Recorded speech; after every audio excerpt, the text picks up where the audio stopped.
Hey everybody, good morning. I hope everybody slept well. I did a live last night. It was pretty late, so I know a lot of people are caught up, are almost caught up on that. I got a bunch of texts from people. Don't feel bad if you missed it because I kind of waited a little while. I set it up and Chris and Katie were on QBs. So I waited, and then by the time I went live, it was like 12:30. So a lot of my friends were like, I fell asleep. It's okay. No worries. Don't worry about it. I'm not going to do an intro today. I'm just going to get right into it.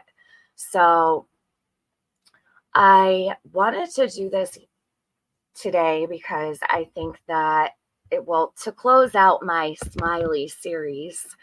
And I'm missing the Karen Reed trial for this. Don't ask me why, but it is important that I get all this out and be done with it. I go back to work tomorrow. I'm not going to have time to do it over the weekend, and I probably won't do it on my days off because I want to lay in the sun. So, although it is gorgeous here today, I definitely want to make sure that I play this, what you're about to hear, and an old stream from about it was 7 months ago. And that's also very important. I really do want to spread awareness for what I heard, and I heard this through Nonsense. So Nonsense had played this the other day. Had she not played it, I would have never known. So I imagine that some people here have not heard this before. I imagine a lot of people have not heard this. So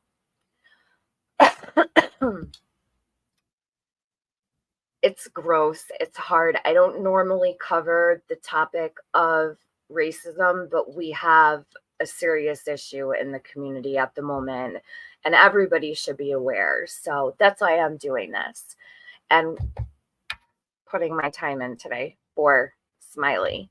Hey, CP. Good morning. I just want to say CP is the best softball coach ever. Her kids are, what is it? What is it? 8? You got 8-0 the whole way. She is the most amazing softball coach. She is so dedicated, not to mention what a dedicated mom she is to her own daughter in all of her sporting events. She makes me miss being a football mom so much. Yeah, 8-0. Good.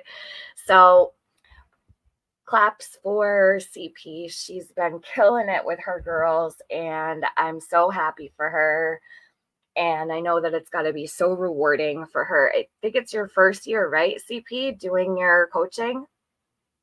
So amazing. I love how dedicated she is to the team that she has. She talks about it all the time. Sorry, I'm telling your business, but I'm happy for you. And I'm happy for your girls. Hey, Nika. Nika's super busy. You don't have to be here, Nika. If you're busy, don't worry about it. I know you've been with your family, and I hope that you guys are all having so much fun. If you have to pop out, don't worry about it. Hey, Gigi. Good morning. Did you just wake up? I was thinking about you this morning, actually, when I went into the mod chat, and I'm like, I haven't seen Gigi in a couple days. Hey, Real Angel Girl, how are you? Good to see you. Hey, Scout, Sarisa, Lily Eve. I was going through my chat from a long time ago. How many years? From 2021. And I was going through my chat looking, and you were in there. I said, oh, there's Lily Eve. She's still around. Let's see, who else is in here? Let me check. Hey, Maleficent. How are you? She was a different person today. I know. Isn't it amazing what, exposing someone for what they truly are can do? Don't worry. It won't last long. It'll be short-lived, I'm sure. She'll probably pop off, I don't know, in the next couple days or so. She can only go for so long. Yeah, super big attitude adjustment over there today. Rightfully so. I'm glad she knows her place. But unfortunately for her, it's not over. So today we're going to talk about Smiley's horrible racist rant toward another creator that she just did the other day. If you haven't heard it, brace yourself. It is horrible. And I want it here so that people know. I know not everybody over here in this community might watch nonsense. I've been watching her for like the last couple weeks. And I personally, I really do like that she's calling out things that she feels are wrong. I'm watching, so I want, let me just kind of like give a review of how I feel about her as a creator. And I'm going to be super honest and straightforward because I'm very picky about who I watch. So you don't see me in chats often, right? Like I only go certain places. So I was just kind of getting a feel for how she runs things over there. And I don't know nonsense at all, but I really do appreciate that she's calling out all of the fuck shit over there in Sebastian's case because I know the work that goes into doing that. And it is hard work. And it's not easy to sit by yourself in front of everyone. It gets easier as you go along. Sometimes it's harder than other days or whatever. I appreciate that she is balanced. I notice that she doesn't seem to have like a specific group that she aligns with per se. Now when I say that, just know when I know that there's arguments between creators. Like I personally really like Brittany J. I always have. It's just because I've known her for a really long time in the community. I think she's a sweetheart. She's always been kind to me. Um, I don't know what happened between creators and other communities or whatnot. I know that they have bad blood or whatever. So when I say like she doesn't have a specific group, I don't mean it like obviously she has her own group of people that she likes to hang with or whatever in chats and certain things or whatever, but it's not like when I say I'm trying to explain what I mean. It's hard because it sounds like I'm not making sense when I say this. But what I notice is nonsense doesn't have a problem with saying how she feels, even about, I think, the people that she really does like. So I appreciate that from her. I think that when somebody is able to get on their platform and talk about all of the ongoings, especially surrounding a missing child, there's so many elements that go into everything you're doing. It's not just like one subject, right? It's all over the place sometimes. And then you have all these different personalities and different creators and people that you respect. And sometimes those people fuck up or whatever. I watched her react to a lot of the things going on, um, especially around the time that Smiley had done that live. And I thought nonsense was really fair. And that just from my point of view, like I said, I don't know her, but I thought she was fair. And I thought even at times there might have been things that might have been uncomfortable for her to say, but she said it anyway. And that I really respect. I don't like that she doesn't read her chat a lot, but I also know how it is when you're screen sharing. Um, and you're on a different page, right? So you can't see the chat. And you know what? I sometimes have plenty of time to read my chat. Like I haven't looked down at my chat since I pressed play and read the names. That was it. I haven't looked back down at it. I know how long it can take to come back to chat or whatever. That is the only thing really that I've noticed that I'm like, does she read her chat? But I also give her so much credit for, the work that she's doing over there. And I think that that deserves to be noted. Do you guys know who Nonsense is? I don't know if she started with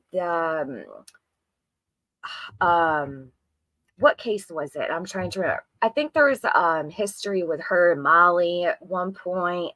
Like I said, I don't know her. Lippy told me about Nonsense. The only reason I knew about Nonsense was through Lippy. So if Lippy likes her, then I was like, let me check her out. So I did. And she's pretty cool.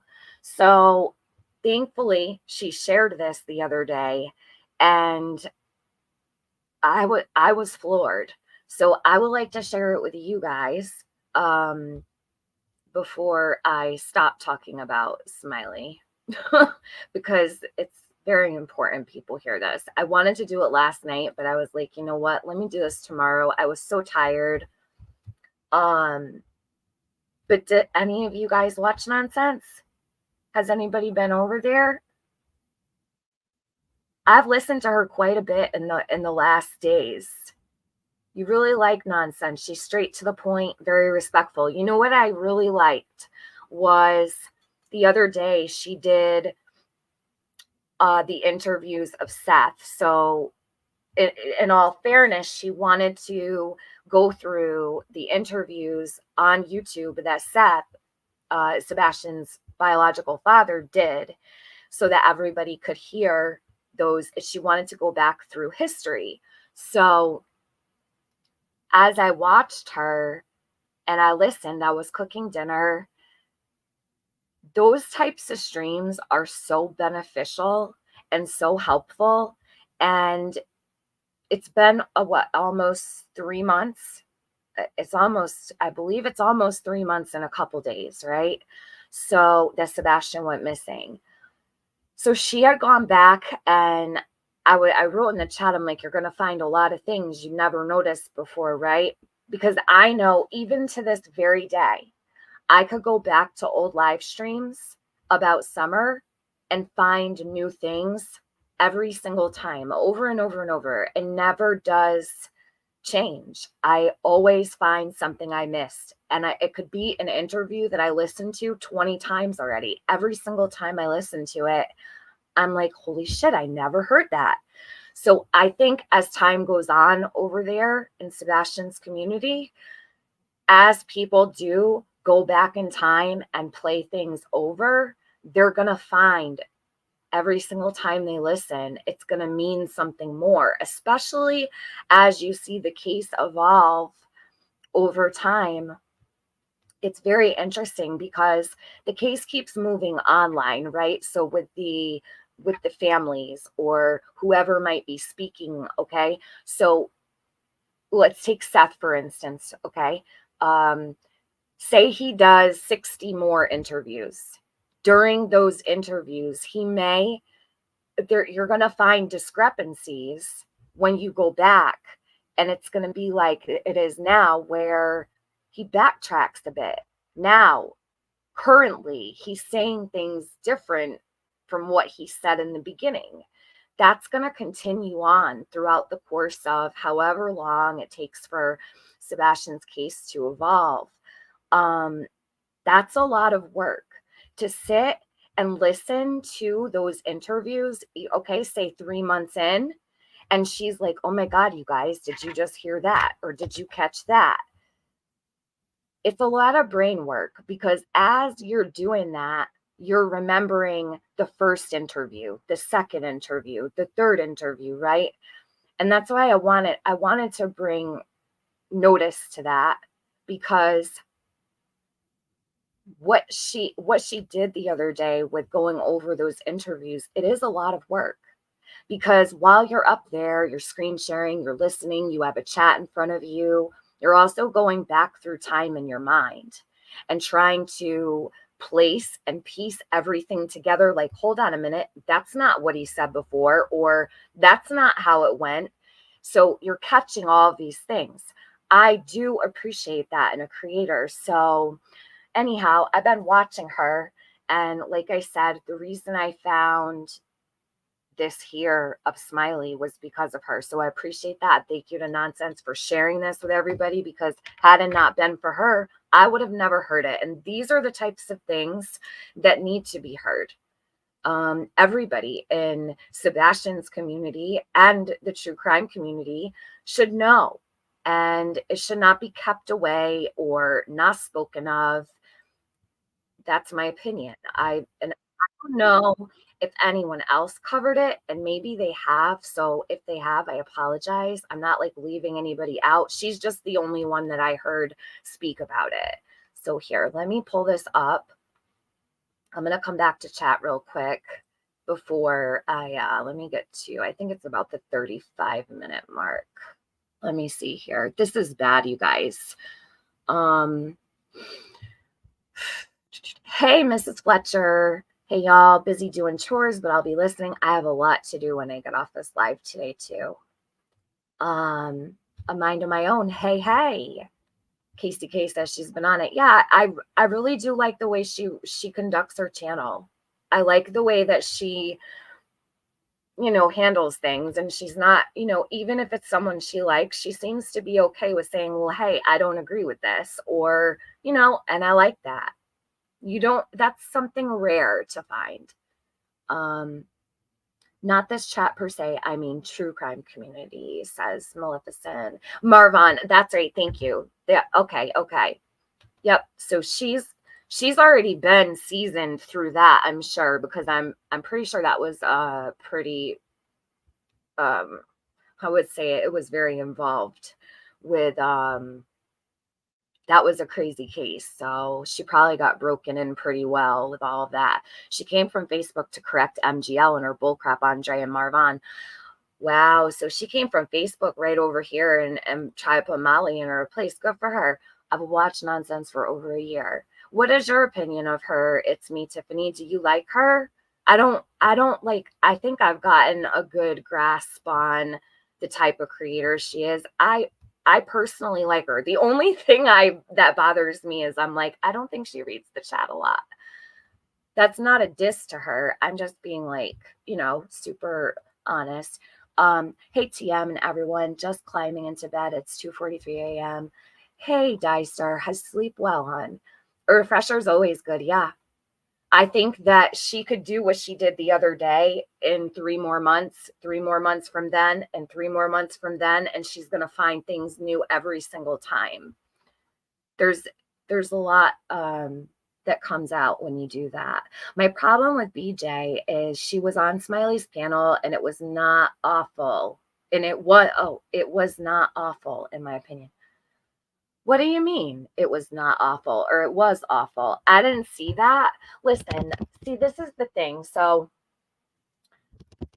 this is where I have a hard time, because my experience with her, with Brittany J, is she found my channel when Baby Cash went, he went missing. They found him and he was bludgeoned to death.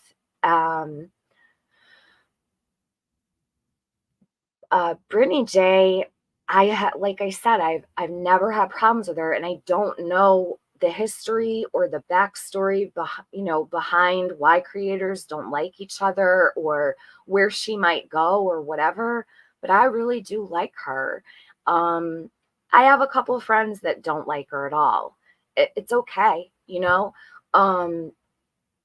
I do like her. I haven't been in her chat in like probably 3 weeks or so. I don't go there often, but I do like her.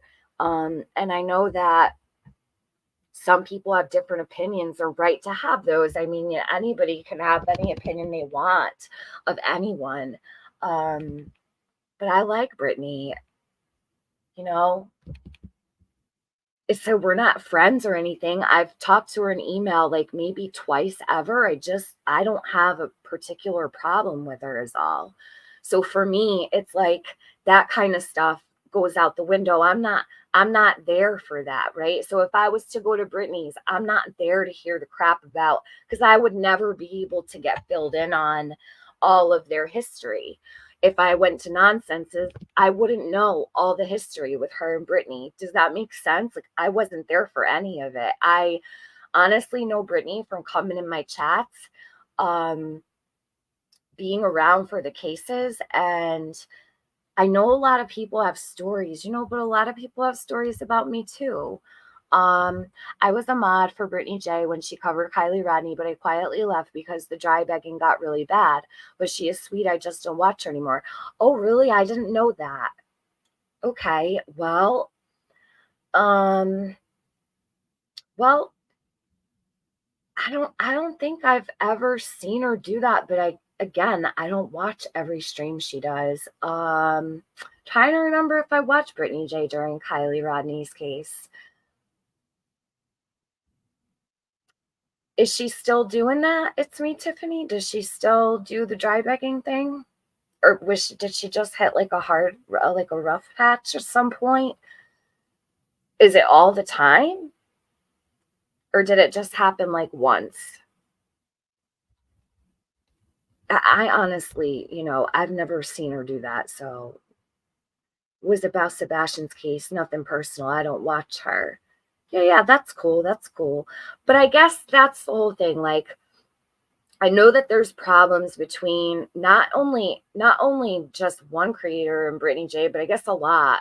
I wasn't in that group. I have no idea what went on. Um, and even if I did know what went on between people, it's not like it was my thing, right? Like, I only know my own experience with her. And let's see, people call her out for it still, but I don't know firsthand if she still does it. I only watch her when someone's reviewing her. Okay. Hmm. Well, I would have to see it with my own eyes. I guess I'm not saying you're not telling the truth or anything, but it is a thing. People do that here. And, um, well, I didn't know that, but I hope she's not doing that. I always say if people ever need anything, just be honest with your subscribers. Just tell them, like, if you need extra help or something, I don't see anything wrong with that. I'd rather see people be like straight up, right? Like, hey, I really could use some extra help this month or whatever, instead of, but that's just me. And not speaking on anyone in particular, just in general, because I say it all the time. I remember I used to say that a lot with Ziggy. I'm like, Ziggy, just tell people what you need. And she finally started putting out her actual bills, like the whole bill for people to call and pay it. So, I mean, whatever, it is what it is. But anyhow, I think Nonsense is pretty cool. As a creator, I like her style, and I appreciate that she's calling out the bullshit. Um, as far as anything else, I don't know. I only know the little bits that I do about certain creators, like new creators. I side-eyed her at Christmas situation. I don't know anything about it. See, because like I've been in my own world with Summer's case and other cases that I'll sit and I don't ever even go live and talk about, right? So, and then my own life, I don't have time to keep up on it all, but okay. So that's my review of Nonsense over the last couple weeks. I think she does a great job. Um, And I appreciate that she's working on Sebastian's case like she is. I don't see a lot of people doing that outside of Granny. Granny's watching. Granny's watching does a great job. I will say this, okay, and this is, I'm being like straight up 100% honest. I do feel, and Granny, if you're listening, I really like you. Don't think this is an insult. It's just like my overall takeaway, right? I've been watching Granny's watching for a very long time. So I'm far more familiar with Granny than I am with Nonsense. I do feel Granny is probably one of the fairest people. But I do feel that there can be a bit of a pull when it comes to like not, I don't want to call her a people pleaser because she's not. I'm trying to find the right word. I feel Granny can be a little bit influenced by, certain people, maybe friendships or people she might like or whatever. But I like Granny as well. Um, there's been a couple times that I've gone into her chat and there were certain things going on. She was very helpful. I've been on her panel before. She's always been kind to me. Yeah, easily swayed. Yeah, Casey. And maybe not, I shouldn't say easily swayed, but I feel like she gets a little bit timid. But you know what? That kind of stuff falls away as you go. I'm sure that at some point I was like that too. Um, as the years go by, but Granny's been around a long time. Maybe in this one particular situation, you'll see that kind of fall away, and the layers will peel back, and maybe she'll become a little bit more comfortable. It's hard to be a creator, right? It really is. But I think she does do a damn good job for going over all of the streams that she does in the morning. Um, I'm not hating on Granny at all. I think she does a freaking great job. But I do think it's hard when you're pulled from one direction or another, or say if she starts covering something and then there might be a little bit of outrage in the chat over, oh, I like them, blah, blah, blah, blah, blah. And then she kind of backs off a little bit or whatever. But I mean, a lot of people do that. And I think it's human nature to do that. But I think Granny has a good thing going over there. I think she does. So I've been watching, I feel like I've been watching nonsense more than Granny, but I think it's just because of the time of day, probably. I'm not really a morning person. So now I don't, and why I kind of started saying that because did Granny cover this? What I'm about to show? I don't know if she did. That's kind of why I brought her up in the first place. Because Granny covers like everything. She really does talk about everything. Let's see. Let's talk. This is the stream. Okay. This is where I need to be. Actually, I should probably keep this chat open. I want to see the reaction from people in Smiley's chat when she does this and really hone in on that. Hey, Wicked Stitches, how are you? You see certain people all over there to sway opinion. Yes, and that's Cheesecake, and that's why people show up. They show up so that they can influence, so that they can be seen. It's the way it works on YouTube. I think that as time goes on, Granny will get stronger in that way. Like, I think she will actually, you'll probably see her come out of her shell a little bit more as she starts realizing what's going on in front of her. It's hard to come to terms with certain, situations, and you wish they weren't, but they are. It sucks.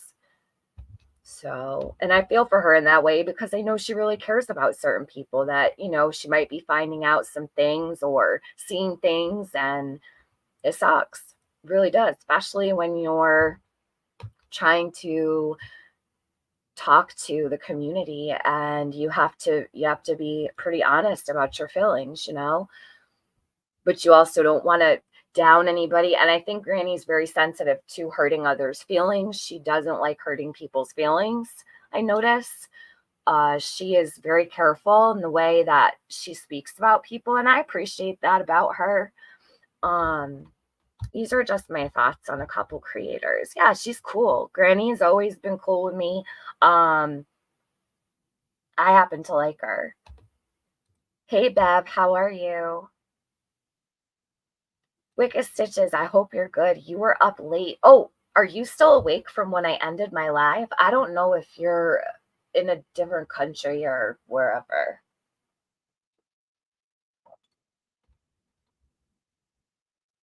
Sassy Brenda, you don't watch her. You should check her out sometime. Granny's got a good show over there. I side-eyed her. Oh, I got that one already. This was okay. So what I'm going to do is I'm going to, I'm going to show you guys who she's talking about first. Okay, so I spoke about this yesterday. Now, my opinion of this woman doesn't matter. I'm not going to even include it in this because it's neither here nor there.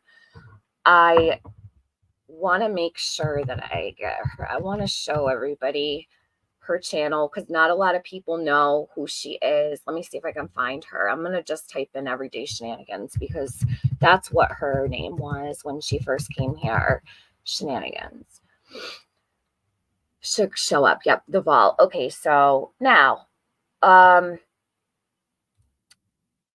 me do this. Let me take this down. So this here, I'll give you a little bit of a backstory. She covered the West Boys, Orin and Norson, Classic and Sincere, Pettis. So this is the vault. Her name used to be Everyday Shenanigans. I haven't been to her channel in forever. This is the first time I'm coming over here. So let's see. Hey Katie Proudfoot, where are you at? All right, so she's probably, I guess, one of the ones going after. Let me click on this first before I open my mouth because I don't. Oh shit, hold on a sec. Let me do this. My ads are on. The ads on this stupid account. Hold on a sec. I gotta fix this. My freaking debit card had fraudulent. Someone tried to from the UK, took 30 cents out, and they had to shut my debit card down. So I still fucking am dealing with that. Okay. So I have ads on my stupid YouTube right now, which is driving me insane. Okay, let me see what she's saying. She can be rough. I don't particularly care for her. I've already stated my opinion. She used to call Baby Cash Little Boy White. It drove me insane. I lost all respect for this woman very long ago, but it doesn't matter. I want to show you guys what is over here. I have not seen her coverage of anything. She likes to yell a lot. She's pretty harsh at times, yes, but it doesn't mean that Smiley can do what she did to this woman. Because you don't have information that other people are involved. You don't have a receipt that they call mom and daddy, come pick them up, meet us at the school. I don't want to hear all that. Stop all that I spy shit. Stick to the logistics. I just want to get a feel of where she's at here because I have not watched her cover Sebastian's case at all. Katie Proudfoot, do you have something to say about this photograph? Yes or no? No surveillance. You heard that at the end of the clip? Huh? You ain't got no surveillance. All right. So she is from, and I only played a couple seconds, but it looks like to me, she's not disparaging anybody. She's asking questions. She's pretty straightforward. Like, this lady is no bullshit. She really does get straight to the point. I know that because I've watched her before. She says what's on her mind. She can be fucking rough as hell at times, right? I wouldn't want her to be, I don't know, a prosecutor or something. Like, she will fuck you up. You know what I mean? So, like, I really mean that. I don't know what she does for a living, but I imagine she does something in, a higher up, I would imagine, authority of sorts. Not like a cop or anything, but I think she definitely knows the legal system just from what I've seen of her in the past. I could be completely off. Who knows? I don't know what the lady does for a living, but I can just tell she knows her shit, right? So she can be, she could be a yeller sometimes or whatever. I don't know what happened with her and Smiley. Smiley alleges that she called her a white bitch. Smiley, I've been called a white bitch like 1,000 times in my life. It doesn't matter. It doesn't matter. So, hold on. That's it.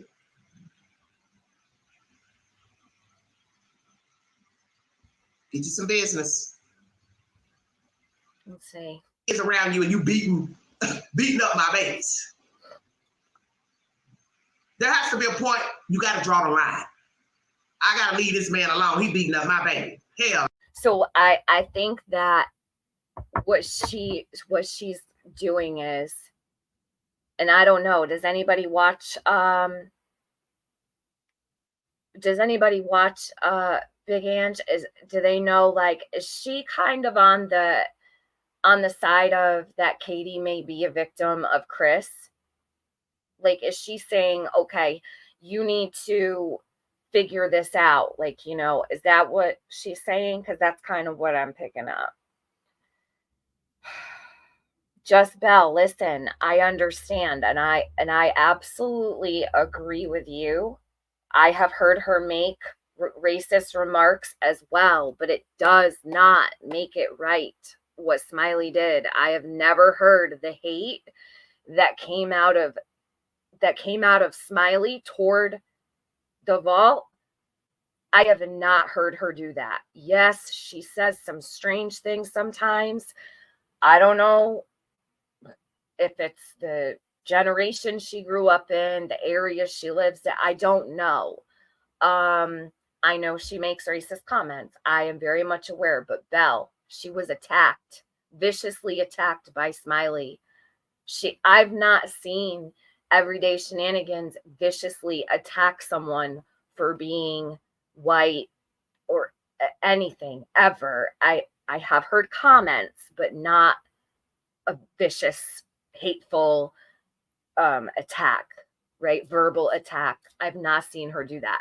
Even if she had, it's still not right. Smiley's behavior is horrible.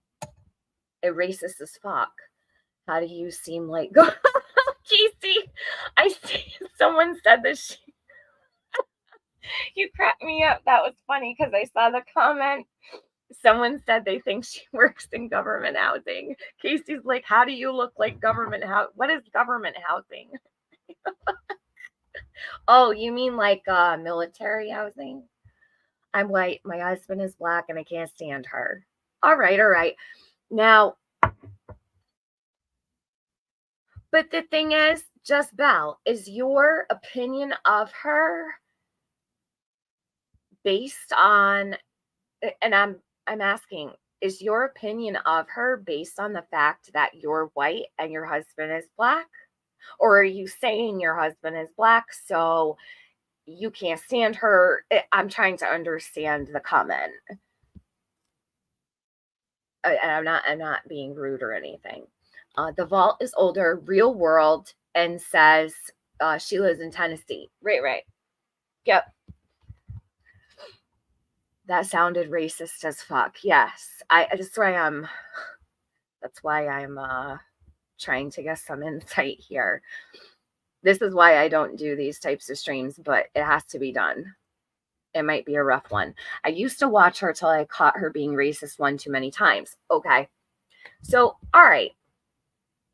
And I understand Just Belle because, like I said, I've heard her make several comments in the past. So I'm going to agree that the vault has made racist remarks as well. However, I've never heard her do this. And this is what we need to focus on. This woman is actually been targeted by Smiley. And maybe through this, the vault will take into consideration, like, hey, other people are noticing, and she knows who I am. And she remembers I went live when she said that about Baby Cash and when she called him little boy white. I went live. I still have that live. I was very upset. So I don't disagree with you.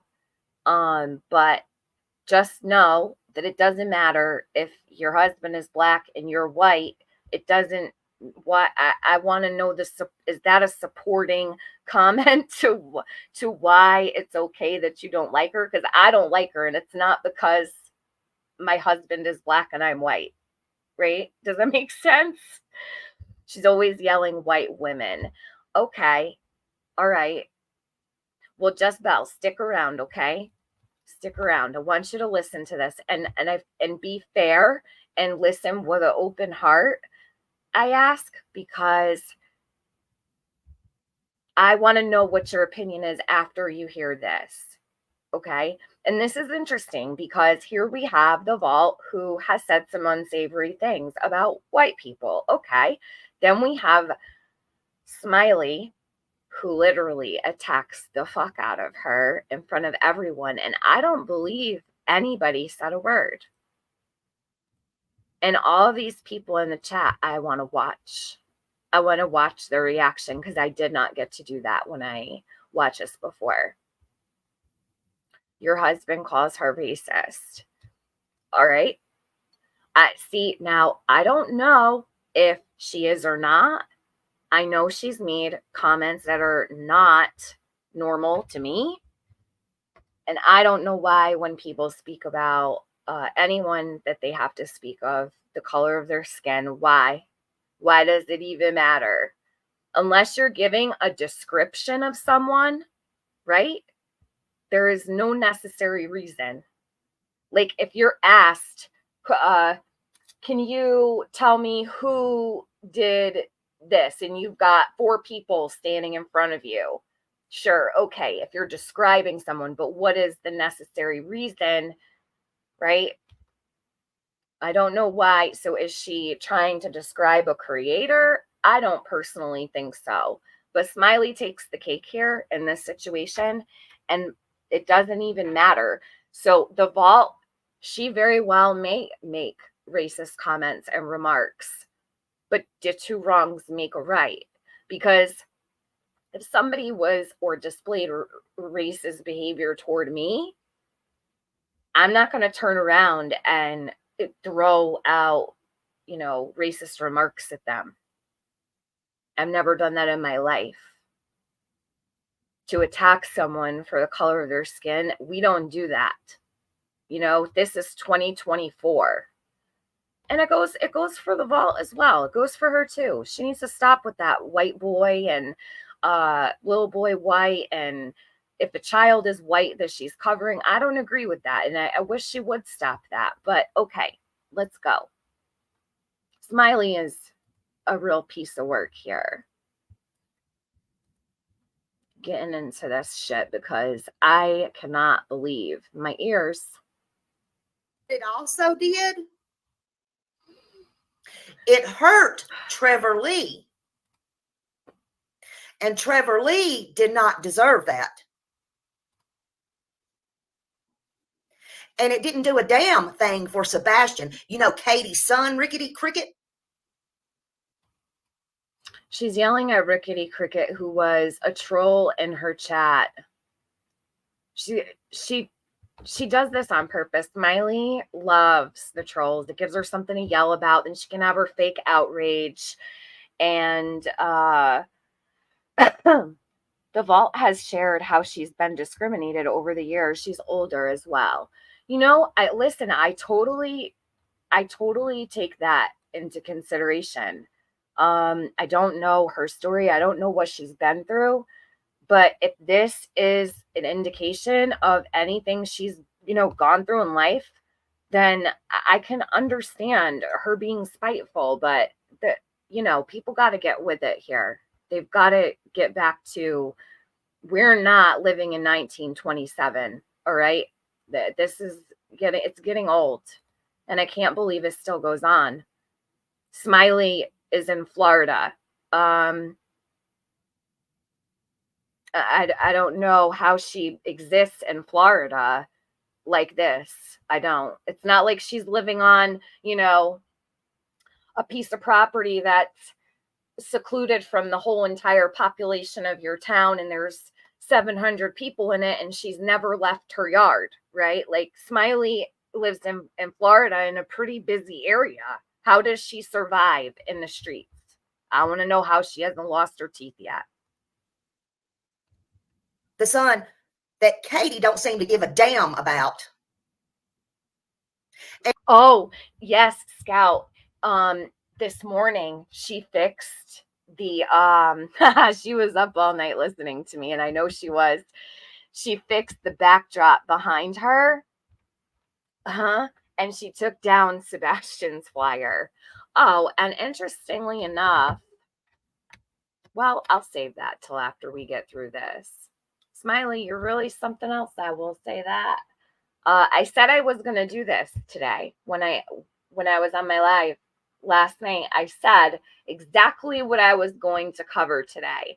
So I find it to be very interesting, her choice of content this morning. Smiley, you're fooling no one. No one. And it hurt Seth. Because now people don't want to. Hey, Lippy. Welcome to the shit show. Good to see you. Hey, beach lady. Go looking for his son. That's right, YouTuber. Smile around and fuck off. She fucking with the smile around. She kills me, man. Smile around and but she's so serious about it too. Look at how her lips are all pierced up. Look, smile around and fuck off. Screenshot Mafia. Someone get this. I don't know why this one's funny to me, but it is. Hold on. We need a screenshot. Smile around and fuck off. She's nuts. She don't watch me. No. TM around and fuck off. Oh man, she's fucking off all right. Yeah, today was totally different for her. The fuck. I do get a kick out of some of this. I will say it is funny sometimes. And let's say this, okay? Don't let it be lost on anyone. Sebastian's poster is behind her. So while you're about to listen to this disgusting rant she's about to go on, Sebastian's face, his name, and all of his missing info is right up posted behind her. I had the same problem with her in Summer's case. She would put Summer's name in the title, and she would put swear words in the title with next to Summer's name. Like, for instance, I'll talk about Summer if I want, and you all can fuck off or whatever. And I'm like, wow, this is her title. Like, Summer's name is in the same sentence as the word fuck. Why? Stuff like that drives me batty. Like, it's little things that just really irk me, and Smiley's really good for that. Really, really good for that. Smile around and find out and do whatever in the hell y'all want to do. And big fat black mouth that's over there talking about me. She wants to call me white, whatever. Well, let me talk about black mouth. And I'm not. This is bad, you guys. This is bad. She needs to be reported. Smiley needs to be reported. And that YouTube would not, they would not be okay with this. This is against terms of service, Smiley. It is actually against everything that we as Americans believe in. And I don't care if she called you white woman or white anything. She did it to Baby Cash too. I didn't go live and attack her in the color of her skin. That's not how I reacted. What the fuck is wrong with you? And Smiley, have you looked in the mirror lately? Because, like, you're pushing what, at least 200 pounds? Let's be real, okay? Because you don't weigh 150. You don't weigh 160. You don't weigh 170. You're up there. So, what do we call you? Big, fat, snap turtle mouth? Like, because you do look like a turtle. Shit, at least it's not racist to say that, though.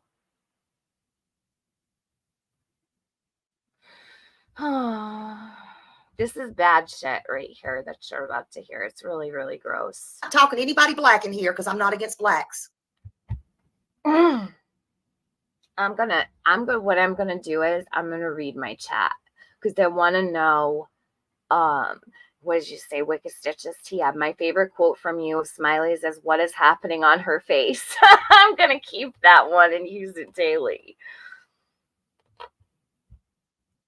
Yeah, last night with her, this is bad. This is fucked. Gigi says you're either a badass like me or you're not faking it. It's stupid.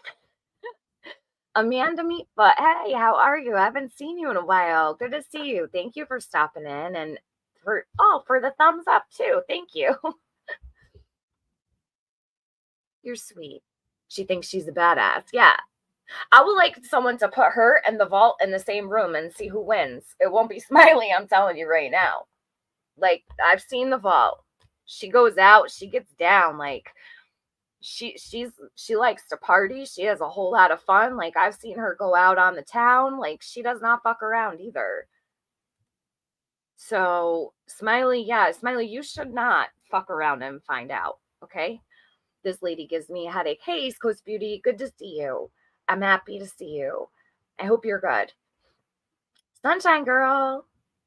Yeah, so thanks, Erica Hartman. Blacks, what year is this? Well, it's 2024, and this is Tammy's story.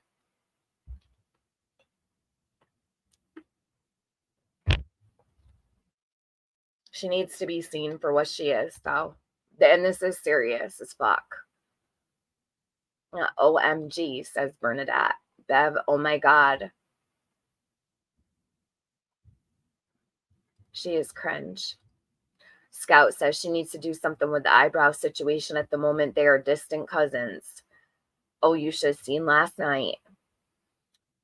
Your money's on the vault. Me too. Me too.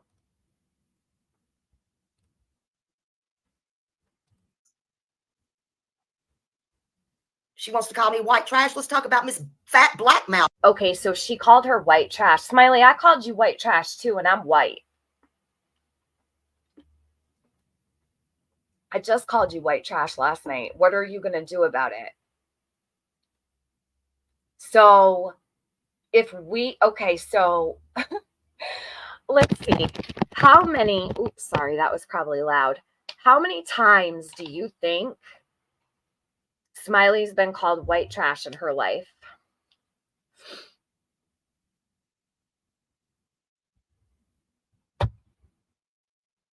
Over there. She needs to call around and fuck off. Mm-hmm. Smile around and find out and do whatever in the hell y'all want to do. Is it though, tit for tat, Just Bell?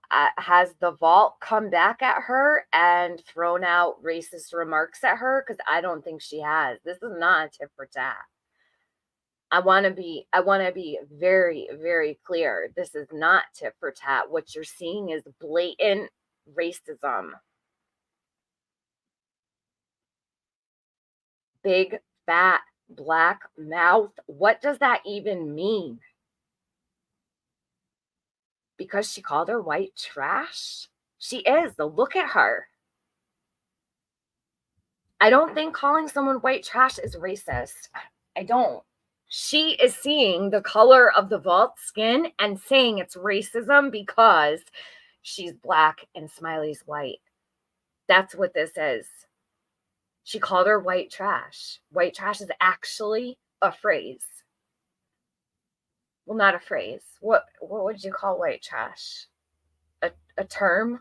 A term, not a phrase, excuse me. I'm kind of particular about vocabulary and stuff. So white trash is actually a thing. I've never heard the words black mouth. I've heard of black face, not black mouth. I've seen when they, people have painted their faces black. We've seen all of that, right?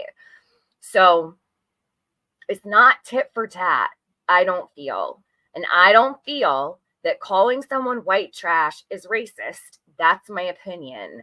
Now, have I heard the vault say things that I feel are bordering racism? Yes. But she does not sit and yell at a white woman and attack a white woman for the color of her skin, right? So that's where I have to say this is not tit for tat. We got to keep this real because it's actually very serious. You think it is. So, all right, but why is it okay for us to say, Smiley, you're white trash, but the vault can't? because you're looking at the color of her skin. And that's where the racism is. And people don't even know that. Solo Nans, and I'm not saying you are, okay? What I'm saying is people are very, very uneducated about this subject. And again, I hate doing lives like this. Okay, people will take my words, twist them, whatever, I'm sure. But I don't feel that anyone calling a white woman white trash is racist. And this is why. White trash is actually used all the time. White trash is white trash. She's mad because a woman of color said it. That's where the racism lies. Smiley should not be looking at the color of someone's skin because they called her white trash. So let's really think about that. Never, me either, Gigi. I have never heard that before. I had no clue who she was talking about. I kept asking, who is she talking about? And I was shocked when I found out. I thought she was talking about someone with like rotten teeth or something. Do you know what I mean? Like, I had no clue. Yeah, white people call other white people white trash all the time. And I'm personally, if I heard anybody, doesn't matter who it was, you could be purple, green, or yellow and say white trash. I don't feel that that's racist because I've heard white trash all my life, right? Like, it's something people say very freely. Now, that's just my opinion, though, and maybe I'm wrong and maybe I'm uneducated about it, but I don't think so. And big fat black mouth that's over there talking about me. She wants to call me white, whatever. Let me say something. So did you just notice this? Hold on. Check this out. So I think she was about to say big fat black, and then she added mouth. Watch this. Watch this. Swear to God, she thought it was gonna diminish what she was doing by adding mouth. Look. Ooh, this is so bad. Smile around and find out and do whatever in the hell y'all want to do. And what I'm going to do is I'm going to slow it down so you can actually watch. Hold on. You can see she adds mouth on to the end because she got nervous. This just came flying right out of her mouth.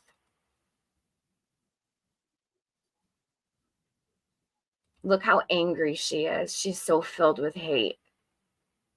Smiley, you need to do some Reiki healing or some energy light work or something. You need someone to work on your energy. You are really, really filled with so much anger. It would probably help her so much if she had like a Reiki master, someone to heal her energy. She's got so much bad energy inside her. In fact, I need to go to an appointment. Like, I haven't been in at least probably before COVID, and it's something I used to do all the time. I'm really good at keeping myself pretty centered, but I don't know. I would like to see her get some help for her rage. And big fat black See? mouth. So hold on. I want to just slow this down because she was just going to say big fat black. I know she was. There's no doubt in my mind. That's over there talking. This is sick. Smile around and find out and do whatever in the hell y'all want to do.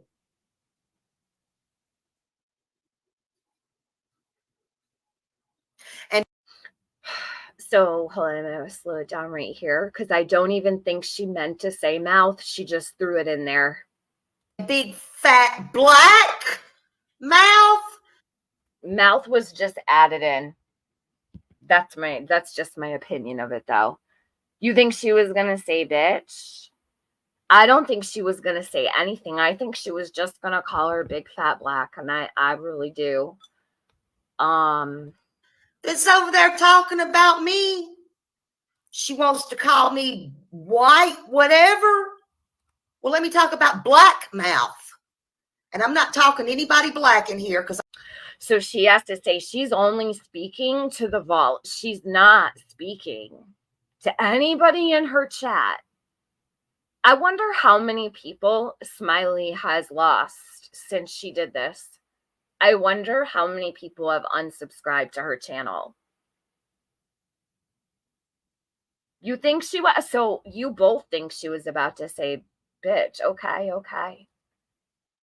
Gigi and Casey think she was about to say bitch. Bernadette thinks she was about to say bitch or ass. Okay. Casey K says, you're white, ma'am. She white as fuck.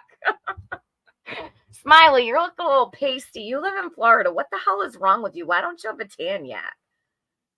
But I don't have a tan. I'm really upset about it. The pool opens this weekend and I have to go to work. So figures, I knew that would happen.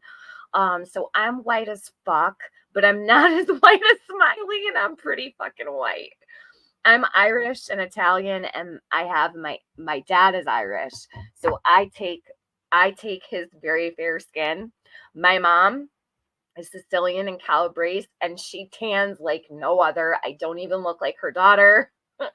I'm definitely I took the Irish side of the family when it comes to my skin tone. I'm very fair, so it takes a while for me to tan, and I go easy because I will burn if if I'm not careful. But Smiley, I don't understand why you live in Florida and you're this white. Why you this white bitch? Why you this white bitch? What's she gonna do? Can I say it? Because shit, the vault can't, right? Let me do it for her. You're too white, bitch. Smiley, you need to get out there, put your bathing suit on, go get some vitamin D. All right? And end your misery. I'm not against blacks. She's not against. Do you hear her? I would never, ever be able to say blacks. Oh my God. I'm sweating. Like, I am sweating and I'm like rubbing my face. I am like, oh my God. Oh, she's giving me anxiety. I need a fan. I swear to God, my face is like boiling out. Holy crap.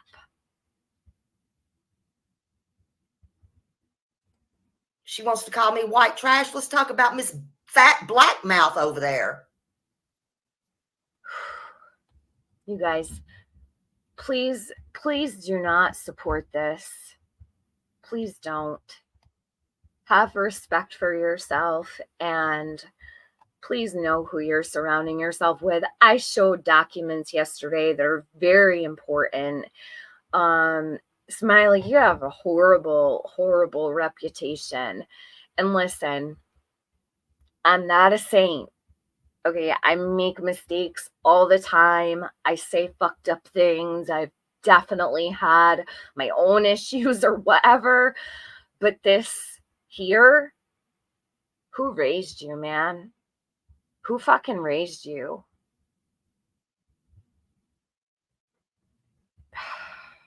Let me come to my chat really quick.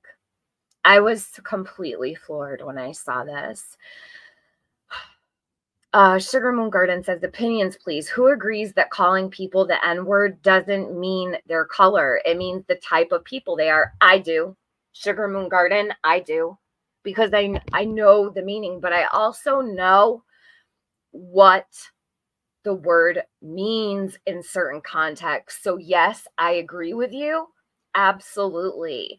Actually, when I was a little girl, I was taught about these things.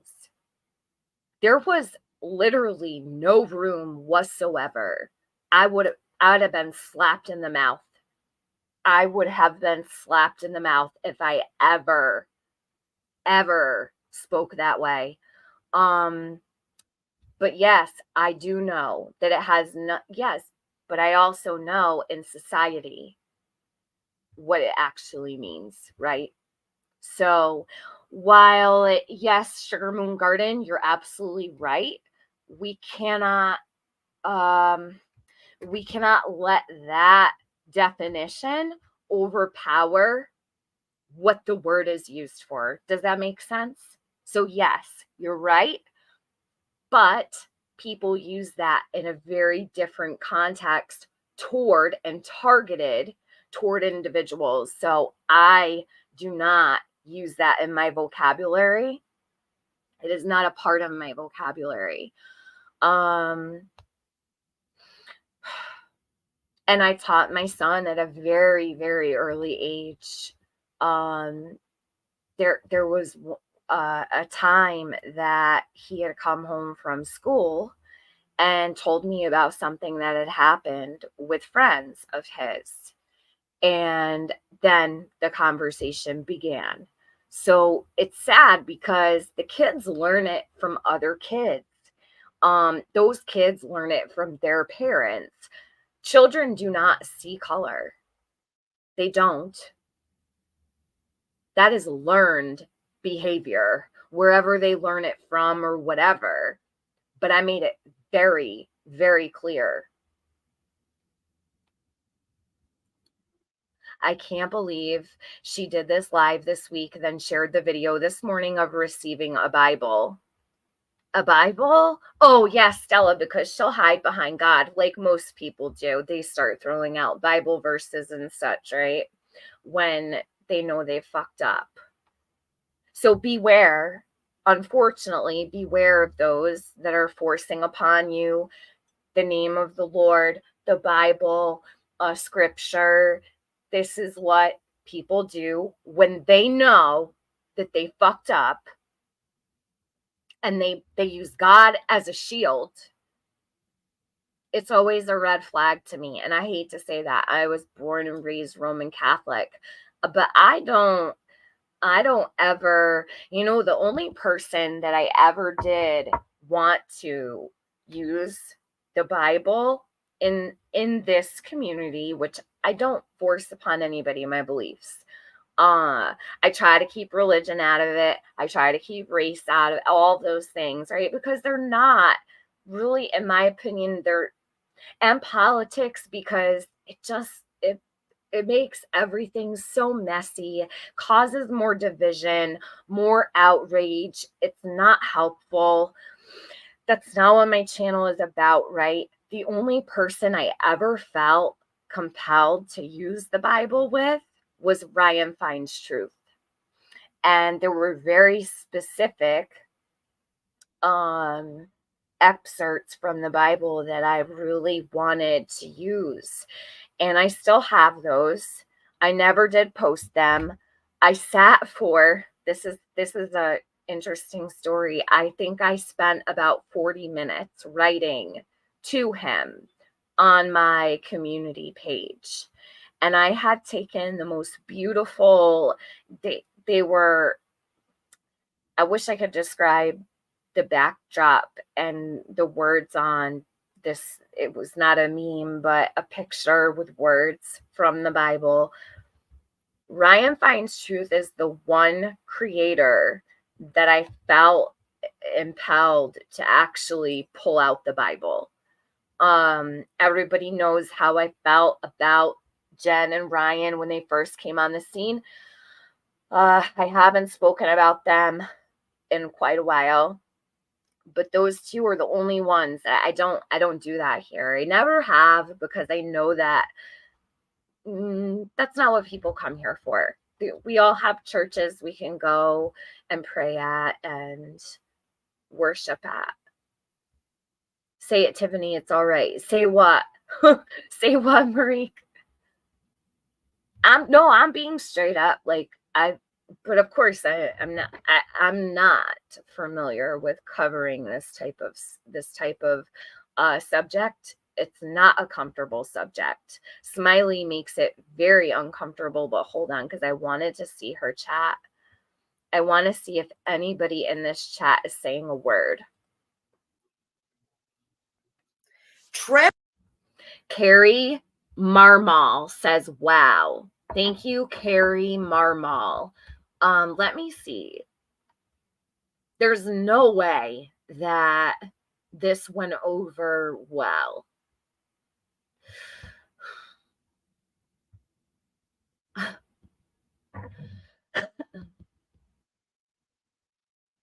Carrie Marmal put 2 question marks. Millie RN has no problem with this. She's sending hearts to people. Susan Bezio, Victoria Burgess. These are all people we're very familiar with. Tar Heel for Life.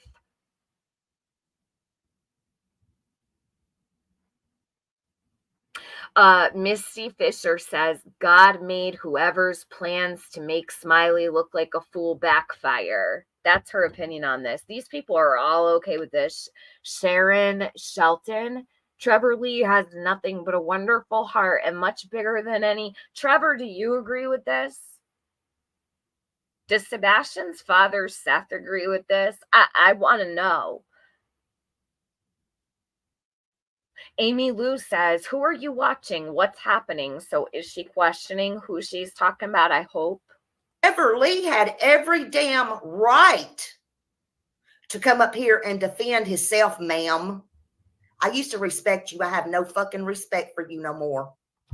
So because she has no respect for her anymore, she's gonna fling out racist commentary toward her and attack her verbally. Terrible. So now she has no respect for her anymore. Hey, Kate the Turtle, how are you? Ziggy made 18K last month. How do you know that, Eric Shane? Is that true? I don't think so.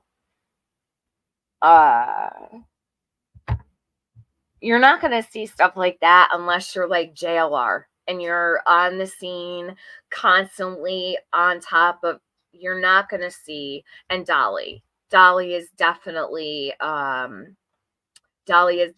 making thousands of dollars a month. Thousands. And I don't mean 5,000. I would say it's over 10. So just know that. That piece of shit is raking in the cash, and I am absolutely horrified by it. You are one that said, you know what I thought was so disgusting? I'm sorry, I don't mean to change the subject. I was listening to him this morning, and he was playing Katie and Chris's interview off Queen Bee's panel. Someone asked in the chat, who is Katie talking to? And I believe it was Voices for the Voiceless on the panel. And he said some lady that I don't remember exactly. He would not say where the interview took place. How is he sharing people's content and not giving credit to the original content creator? Why is he not pointing people in the direction of the original interview? That way people can go look at the original content in its original form. Not everybody wants to listen to Dolly's shit. And let me say something else.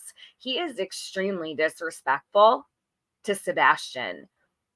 He's talking about his family. Whether or not Sebastian was the victim of a family member, like for instance, in Summer's case, I always was very careful because Don and Candace are her parents. And in the chance that they didn't have anything to do with her disappearance and she comes home one day and they really are victims, I would never want to be the person who attacked them viciously or went after them ever. Dolly is so disrespectful to Sebastian. It's not even funny. I fell back asleep. I was listening to it. And the things he was saying, even about Sebastian, it's about Sebastian. The comments he's making, I cannot believe people support it. They don't truly care about Sebastian if they're okay with it. They're just not supporting Sebastian. They're supporting Dolly. They're there to get attention or whatever. Smiley's not going to get any. Smiley's fading fast. It took 2 live streams of mine. She's back down to 80 people in her chat. And Smiley, that's what I wanted. So my job is finished and accomplished, and I'm not even done yet. It's on there. You like to be messy. Messy is what you just saw. You sit on there 5,811 times a damn day to collect that money, don't you? You are one that sits on there. You like to be messy. 5,811 times. 5,811 times. So write that down on a piece of paper. It would be 5,800 times 11. Smiley can't do the math. 5,811 times.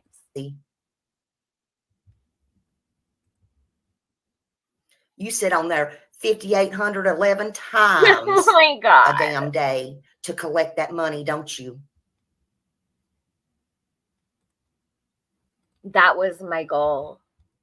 See, Erica, a lot of people, they don't know the history. So last night, I don't know what it was, 430, I don't know. I glanced at the number. I think it was 430 something people in my life last night.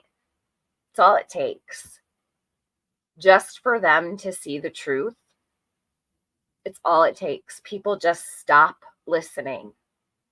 When they see it with their own eyes and they hear it with their own ears and they know what they're looking at, they stop supporting. So that was my goal. And I was very happy this morning when I woke up to a text that she was live, and I went over there and there were only 80 people. I think it was 79 people in our chat. That's a far cry, huh, Smiley, from your big shit show over there the last couple days. You can expect for it to get less and less and less, as it should be. Someone needs to slap the white right off of you, Smiley. That's my opinion. You need to learn and go back and do some reading.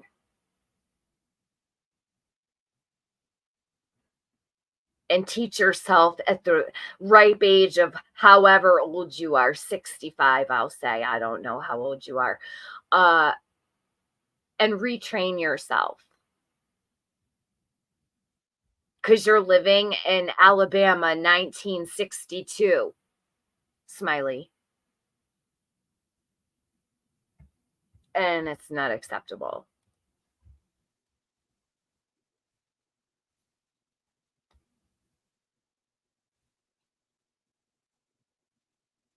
Are you racist much? Oh my God, I didn't hear this the first time. She says, are you racist much? Yeah, so all those people can think they didn't just hear what they actually heard.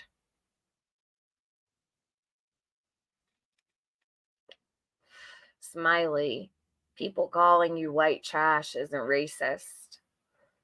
I don't believe white trash is a racist phrase at all. Nope, I don't. That's my opinion, and I'm white. So, I don't know. Other people may disagree with me, but I don't. I don't think that white trash is a racist remark. You want to talk about poor, pitiful black me, and you want poor, pitiful. Listen to her. This is so gross. This is so gross. to sit over there. Everybody needs to hear this. Everyone in this community needs to hear her. People have no clue she did this. Let it be known. Who is going to clip this and put it together? This link right here. Let me share it in my chat. The original link. Somebody needs to put something together and let this be heard. Put this in the chat.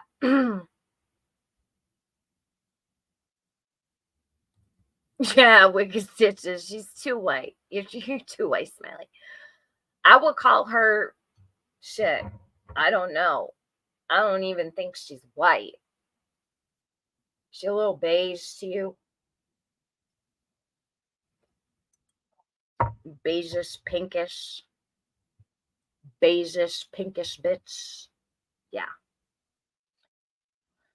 Oh boy.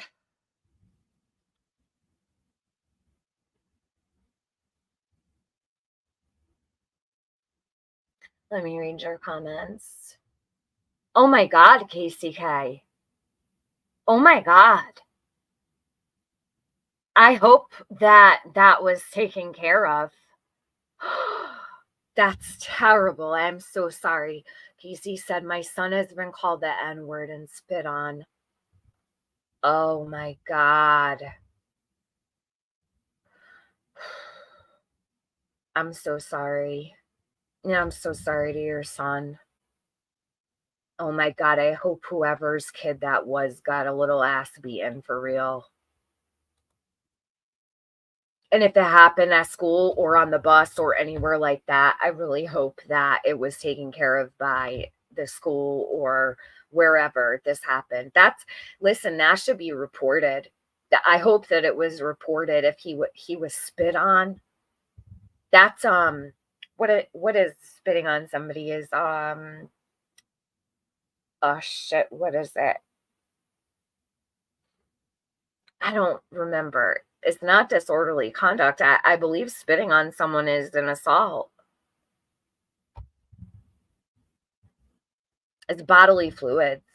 BJ is another Ziggy beggar.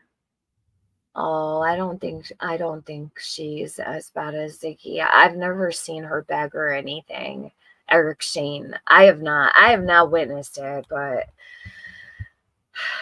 people definitely have their opinions of her. I don't share the same opinions about Brittany as others. She's doing this nonsense with Sebastian taped up behind her. Yes, Casey, thank you for keep that, people keep that in the forefront of your mind. She's doing this with Sebastian right behind her, and that bothers the fuck out of me.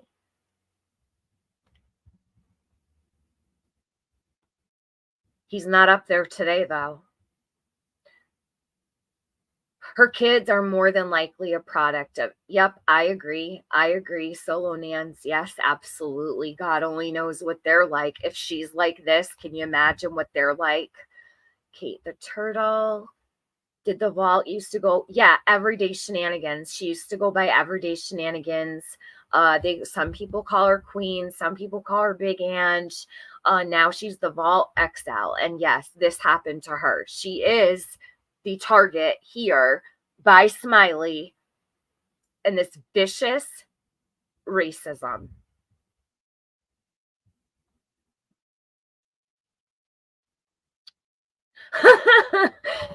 Sunshine Girl says, if Ziggy made 18K last month, I'm quitting my corporate job. Yeah. I don't believe Ziggy made 18K. However, Dolly is probably up there. I would say he's probably pulling in 10 to 12 a month. You're paying for it, people. He did the same thing with Summer. I know I'm behind. Lippy says the Cajun bacon chicken sandwich from McDonald's is so good. I probably just gained 3 pounds. That sounds really good. And I don't even eat in the morning. I just woke up not too long ago. So I can't eat meat until the evening. I'm not, oh, Lippy, you're eating that so early in the day. You must have gotten up early today. But I hope you enjoyed it. And good to know. Chicken, bacon, and chicken. Cajun, bacon, chicken. I bet we don't even have that up here. It says Cajun in it. We probably don't have it. For real. We don't get all the cool stuff, unfortunately. Maybe we do. I don't know. I'll have to look, but I'll check it out. See, I would be in jail, says Lippy. Hell yeah. If someone did that to your kid, absolutely. It's a felony, Gigi. I thought so. Spitting on someone.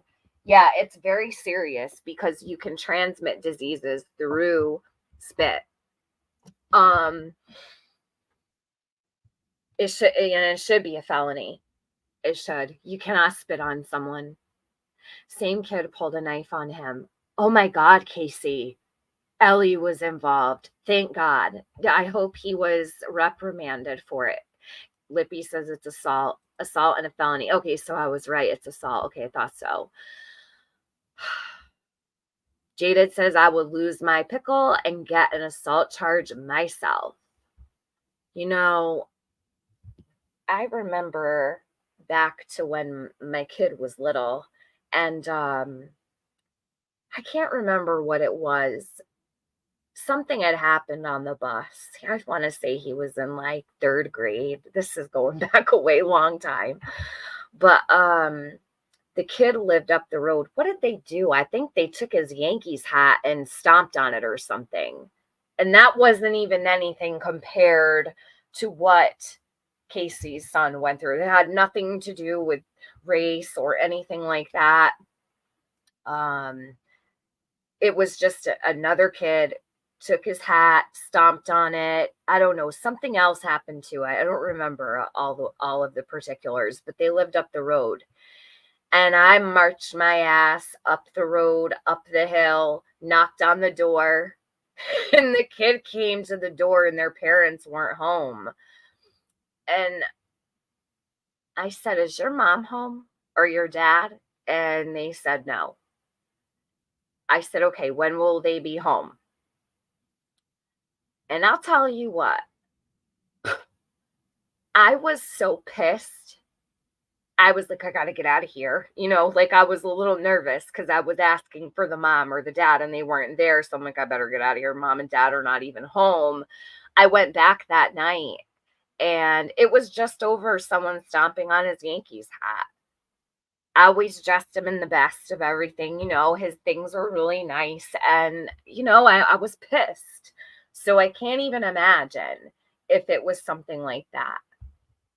Smiley, I would imagine, probably raised children who just like Casey said, what happened to her son. I'm sure that out of the 4 children that Smiley has, one of them has been just like this. Battery by bodily fluid, i.e. deadly weapon. Really, J-Dub? See? It's very serious. Yeah, you cannot spit on people. You cannot. I heard there was an alcoholic in the home. Yes, Salty Fry. Alcoholism and narcotics.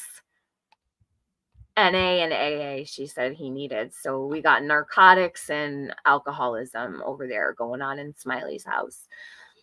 When Smiley writes a post, she doesn't use, I know, she can't read for shit either. She's probably very intimidated by the Vault. The Vault is a very, very educated and intellectual woman. I will say she is very smart. Just listening to her, you can tell her level of education is very high up there. I'm telling you, whatever she does for a living, she knows her shit. Light years beyond Smiley and what she is in life. So yeah, fuck yourself, Smiley. My daughter was in kindergarten and asked a little girl to be her friend, and she was told that the other child doesn't play with white kids. My kid cried all day and came home. Aw, Sage.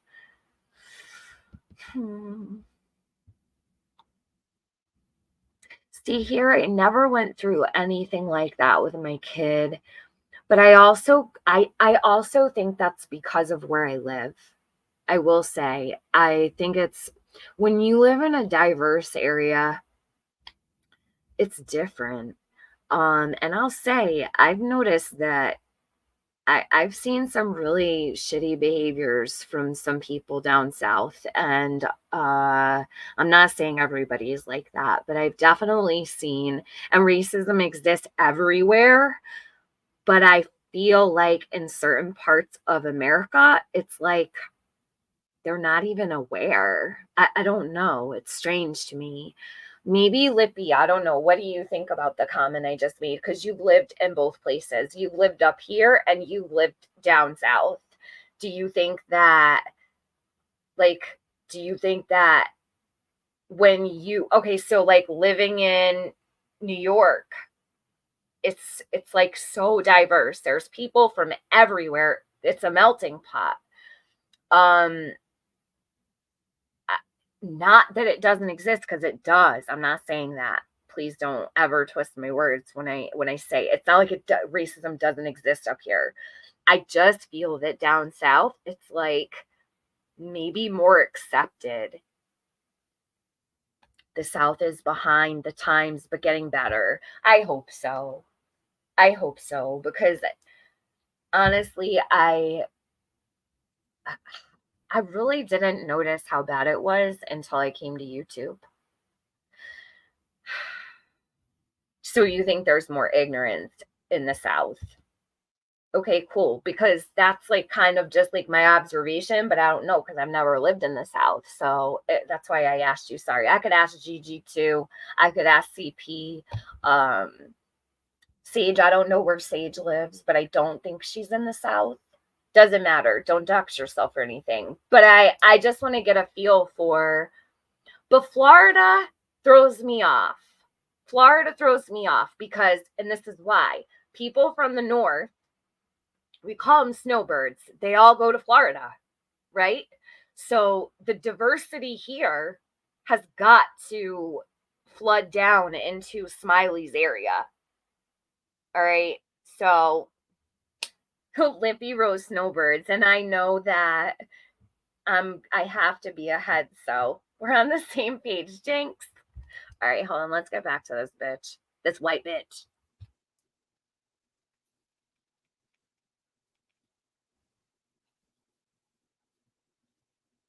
Are you racist much? You want to talk about poor, pitiful black me, and you want to sit over there and call people white? I'm going to say I've never heard the Vault refer to herself as poor or pitiful. Never.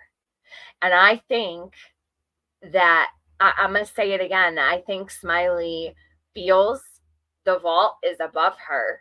So she's trying to make her feel less than. The Vault is very well put together. She dresses nicely. She always has her hair done. She always has her makeup on. She's always, puts herself together very well. She takes care of herself. She looks like she has a beautiful little home. Smiley, we don't see that from you. So she's trying to lower her poor, pitiful. I can't even say it. I'm going to play it over because I can't say it. And I won't. I refuse. Smiley, you should probably be, you know what? I think that the Vault should press charges on her. I don't know. I don't like this. She needs to be spoken to. This on social media, to go after someone for the color of their skin, I don't know if that's a crime or not, but there's got to be some kind of clause. And I'm not saying that the Vault has to do that, and I would never put pressure on her to do that. But this here tells me it's so much worse in real life. We're only seeing what she's showing on social media. So she can do this on social media and not have a single problem. Let me go through this chat again. Get 'em, says Carrie. Oh, so Carrie, who was asking questions before, who I thought, let me take it back, because she was like, wow, I thought she actually gave a fuck. She doesn't. Yep, Tar Heel for life. Oh shit, get 'em. Spirit Seeker is in here. I hope not Spirit Seeker Squad. No way. She is? Okay, so Spirit Seeker Squad. I need to bring up her channel. So she supports this. During Smiley's racist rant against the Vault, Spirit Seeker Squad is in this chat with no problem. She's the creator. How dare you? How dare you? This is crazy. So this is Spirit Seeker Squad. I am shocked. I would never imagine. I would never imagine that you would be present for something like this. Why?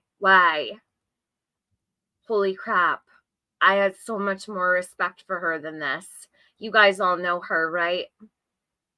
She's in here, all about it, no problem.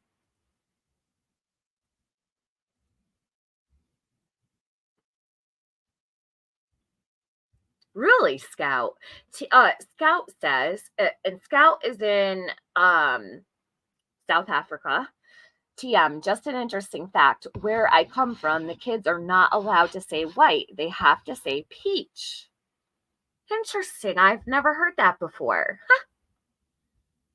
Well, it kind of makes sense because when I look at my own body, I guess I'm a little peach. It's kind of cute. I like that.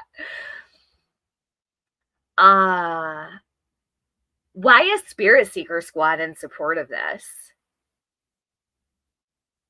Hold on a minute. Hold on a minute. She just, I need to see something. Give me 1 second. Where did it go?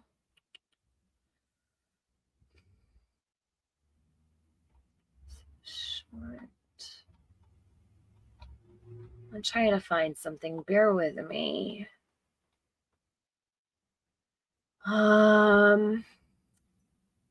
Okay, never mind. I was looking for something, but okay. Spirit Seeker Squad, are you going to comment on this? No? Maybe? I hope. As a creator in this community, I would like to see you actually acknowledge what you just here are present for.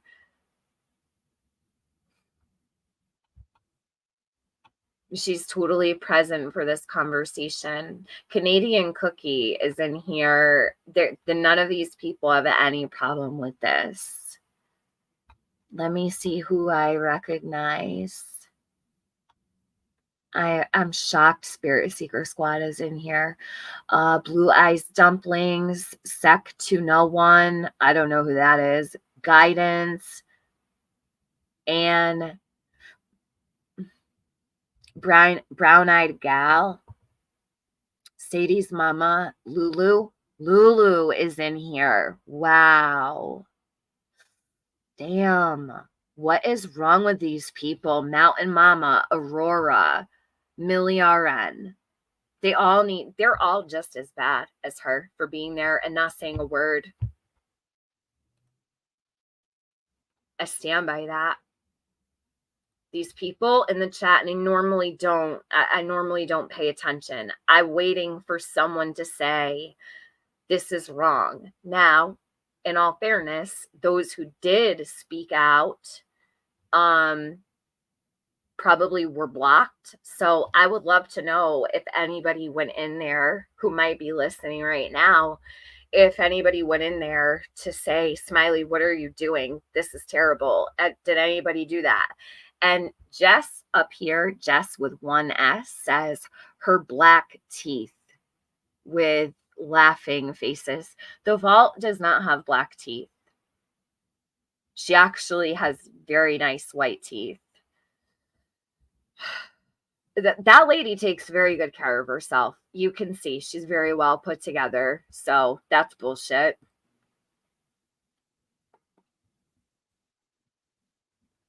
Are you racist much? You want 5.9K views on this. 150 comments. Anybody who has the time, let me know if you see a single comment down here. I am going to look through these. If anyone has a moment while I'm reviewing this, check out and see if anyone calls this out in the comments of Smiley's video. I would love to know. Want to talk about poor, pitiful black me, and you want to sit over there and call people white something. Who gives a fuck, Smiley? Do you know how many times I've been called white this or that? Get over it. How about you're the pitiful one? And I'm pretty sure you're poor also, like actually poor. Who are you to look down on anybody? That woman works a full-time job. Do you? No. The vault, I'm pretty positive she works her ass off for a living. That's why she has all of the nice things that she does. That's why she's able to take care of herself. Smiley over here lives off of her husband's disability, from what we saw in her documents the other day. That's what her basis for wanting to get him out of those charges was. She didn't want him to lose that, because otherwise she wouldn't be able to probably survive, because Smiley does not have a job. And she's going to look down on a woman who has gainful employment, works full time, okay, and call her poor, pitiful ex. Fuck you, man. This is gross. This is gross. Tells a lot about you, ma'am. No one in here is saying shit. So glad I found you, Smiley, says Angelia Danner. Zombie Frog says, get 'em. Lulu's sitting here hanging out. Lulu, I don't understand you. Tammy T, we support Trevor. Lauren Wilkinson says, who was talking about Smiley? Sec 2 number 1 says, I can't stand that nasty bitch. Holy shit.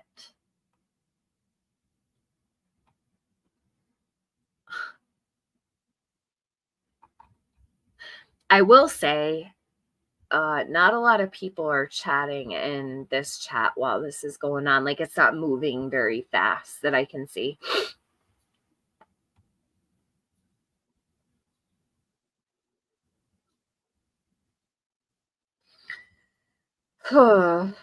This gives me anxiety. Like, I feel like my heart is like kind of racing like this. She is making my blood pressure go up. Whew. Ugh. How could she stay here like this? I don't know. Smiley, you owe her an apology. Not that that could ever make it right, but you truly owe her an apology. Your skin is that thin.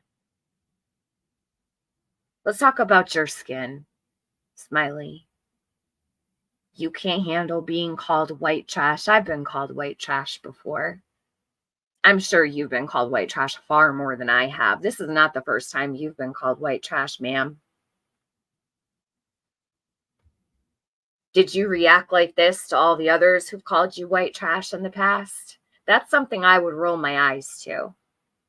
You took offense because you are.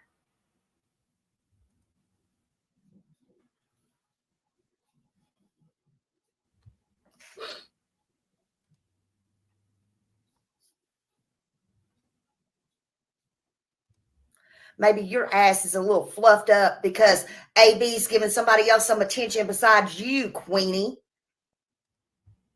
All right. So I don't even want to bring him up real quick. Is AB giving Smiley attention or something?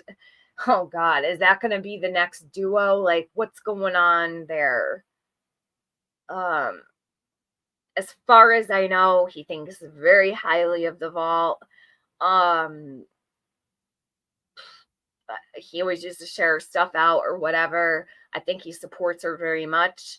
Not complimenting him in any way, but I can't see him supporting this kind of commentary toward her. But hey, who knows? He's, AB. So,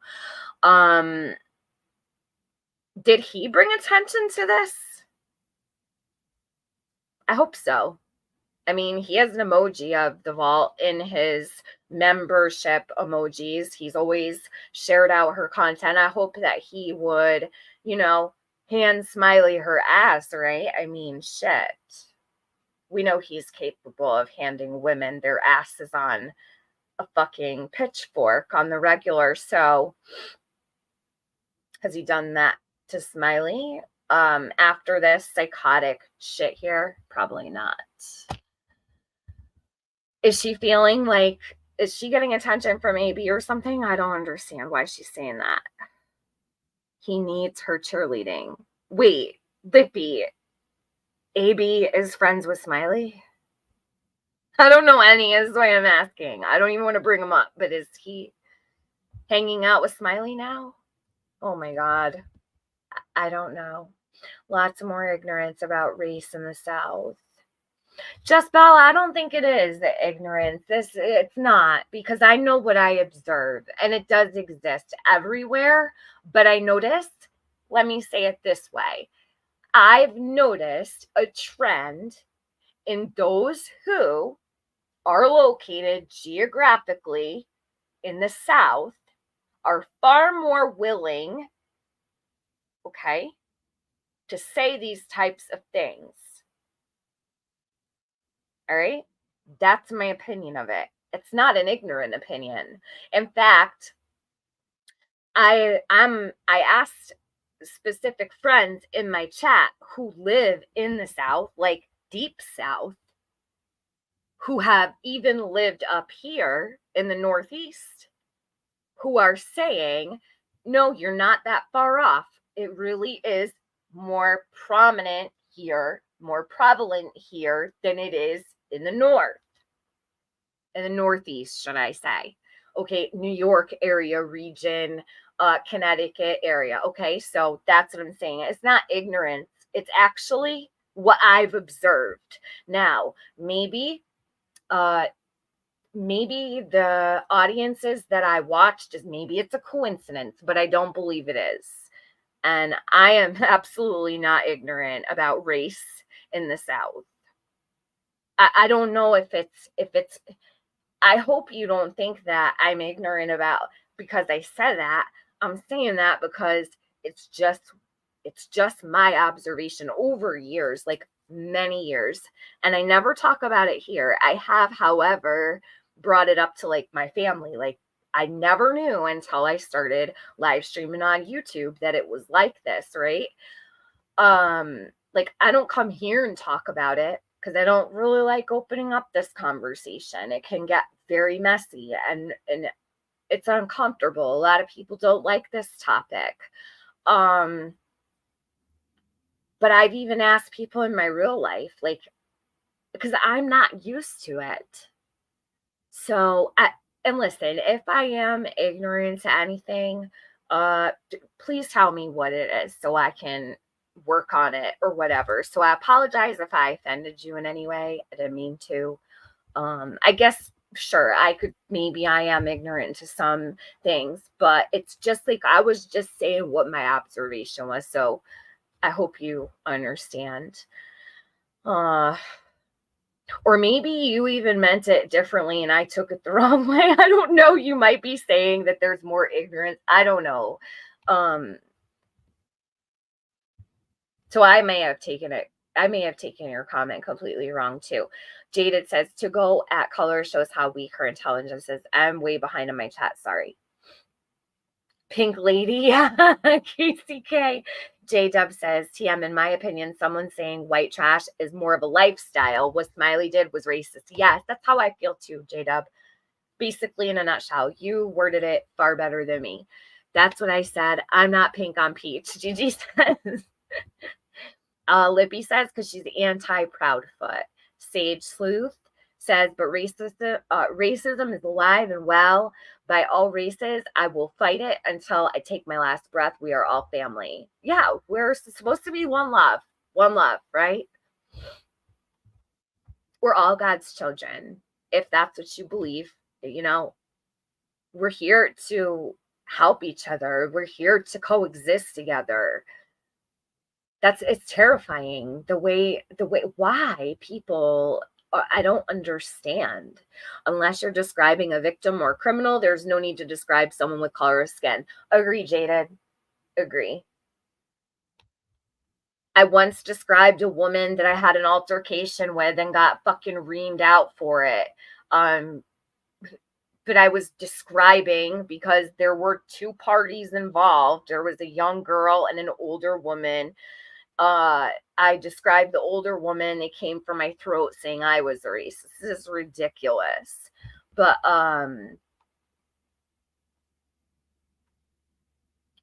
Unless you're complimenting their beautiful skin, I'm jealous of some, says Jaded. Scout says this is cringe as fuck. Absolutely. Hey, Denise. He reviews her and calls her out in the wrong mostly. Oh, okay. Okay, good. Good. I didn't know. That's why I asked. I'm into Brew. The Vault can take up for herself and will. It's the other YouTubers' innocent children that aren't on YouTube that she has said horrible things about. She needs to lose her channel. Oh, absolutely. Oh, I'm sure the Vault can take up for herself. I'm reviewing Smiley. I know that the Vault can take up for herself, and I don't even think she should have to. In my opinion, I don't think she should give Smiley any fucking attention whatsoever. I think the community as a whole should be taking care of this. When you see injustices like this, people should speak up about it.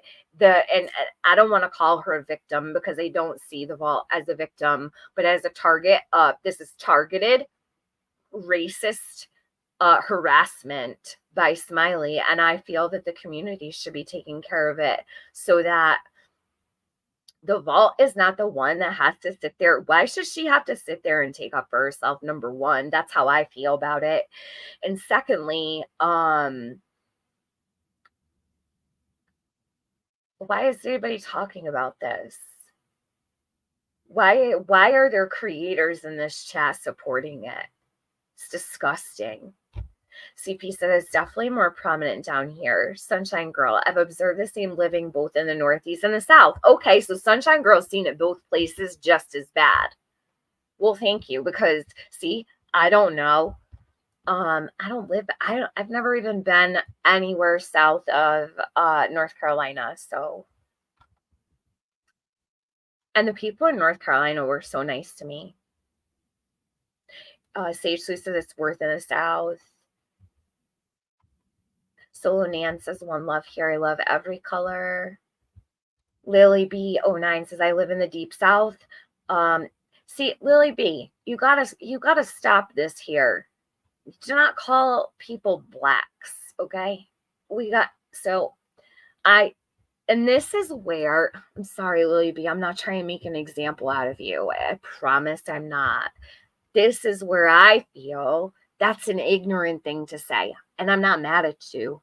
But you got to stop saying blacks. That's not appropriate. Please, please, please don't do that.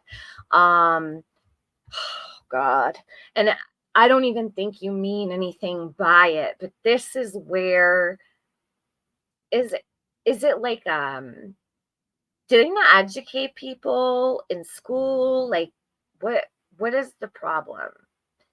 So in the future, Lily B, just so you know, when you're referring to a person of color, please don't call them blacks. That's really, like, that's hard for me to, like, ugh, it makes my throat feel a little tight. Don't do that.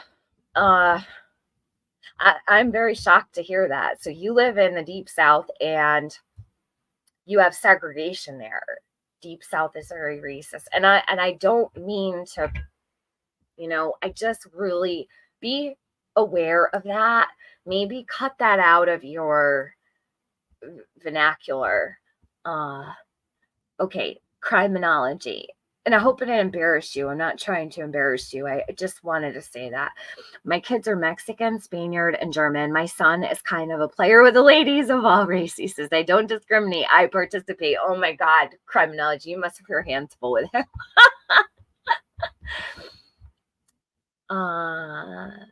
I had a woman once make fun of how white my daughter's skin is. She was white, and my kids were hurt by it and then wanted to darken their skin. Oh, Sage. I know you don't mean any harm, Lily. I know. But for going forward, now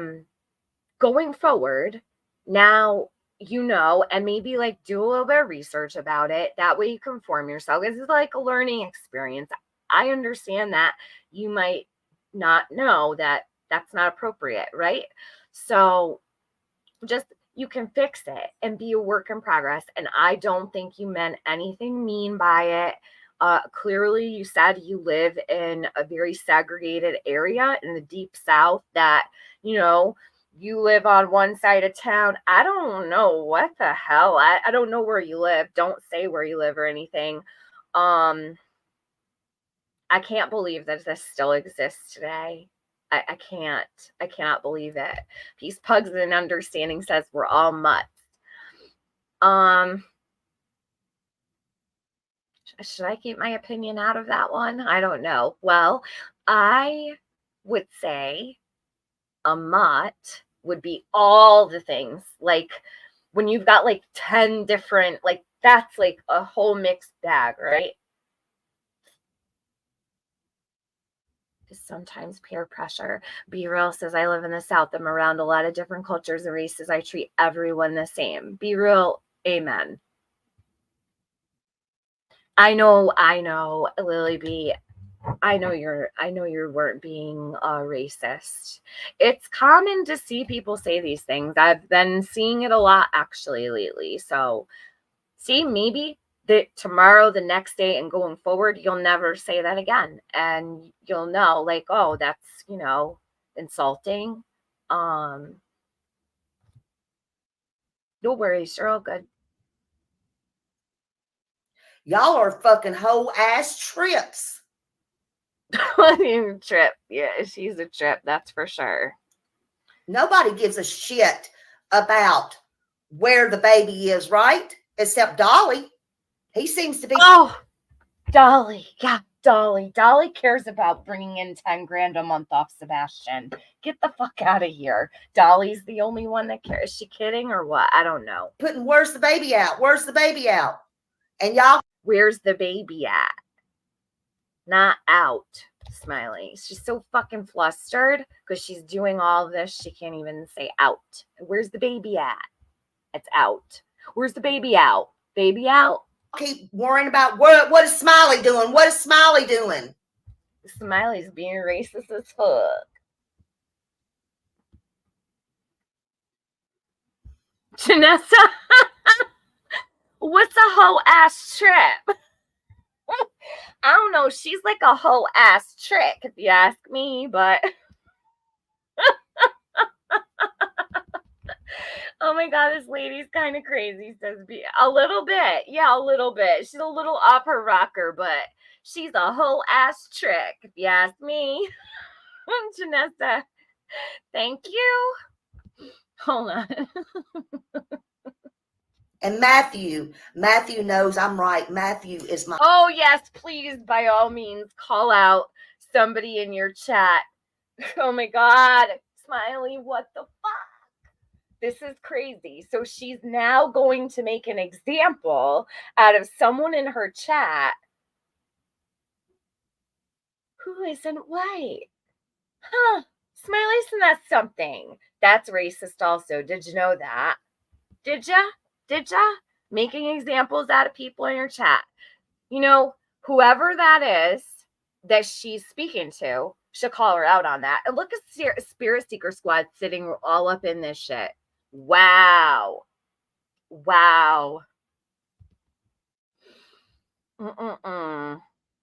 Okay, so Spirit Seeker Squad, you stand for nothing. You stand for nothing. This woman is attacking someone here in our community on this platform, and you're in the chat chilling. Like, this is nothing. Just a regular day. So she endorses this behavior. She writes, Sebastian, Seth, Trevor. And what is she, fucking stupid?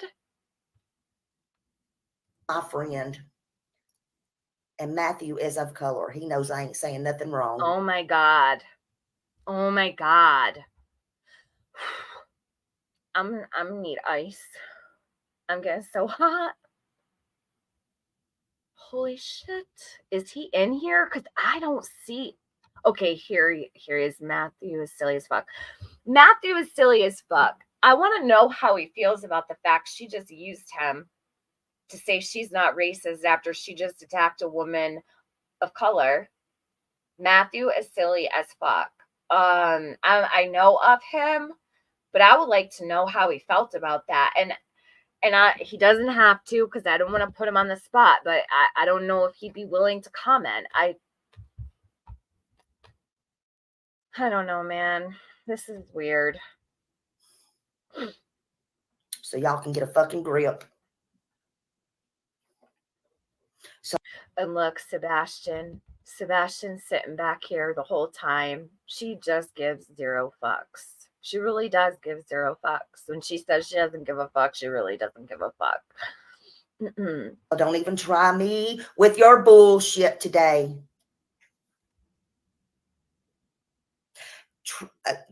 And lady, I was catfished. And when Seth come up here, you know what? I still back Seth. That man. She keeps doing this where she says she was catfished. Someone trolled her. I was catfished, she said. Smiley, you were not catfished. Okay? If you were catfished, you should let your husband know. Okay? You were having an affair with someone online and you didn't know what they looked like because they presented themselves as something completely different to you. So Smiley's cheating on her husband, everybody. According to Smiley, she is actually, hey, maybe he was right in those reports. Is there some infidelity going on? Smiley was catfished, everybody. So catfished. She was trolled, but maybe she was catfished. Is there some cheating going on? I'm not sure. Possibly. I mean, she's been catfished, everybody. It's broken. He come in here, but he come in here disrespecting my channel, and I'll tell him to his face. I'm telling him right now. He come in here disrespecting me and my channel. You're disrespecting this entire platform and the entire human race, bitch. Who gives a shit about your platform? You are an insult to the entire human race, Smiley. Tammy.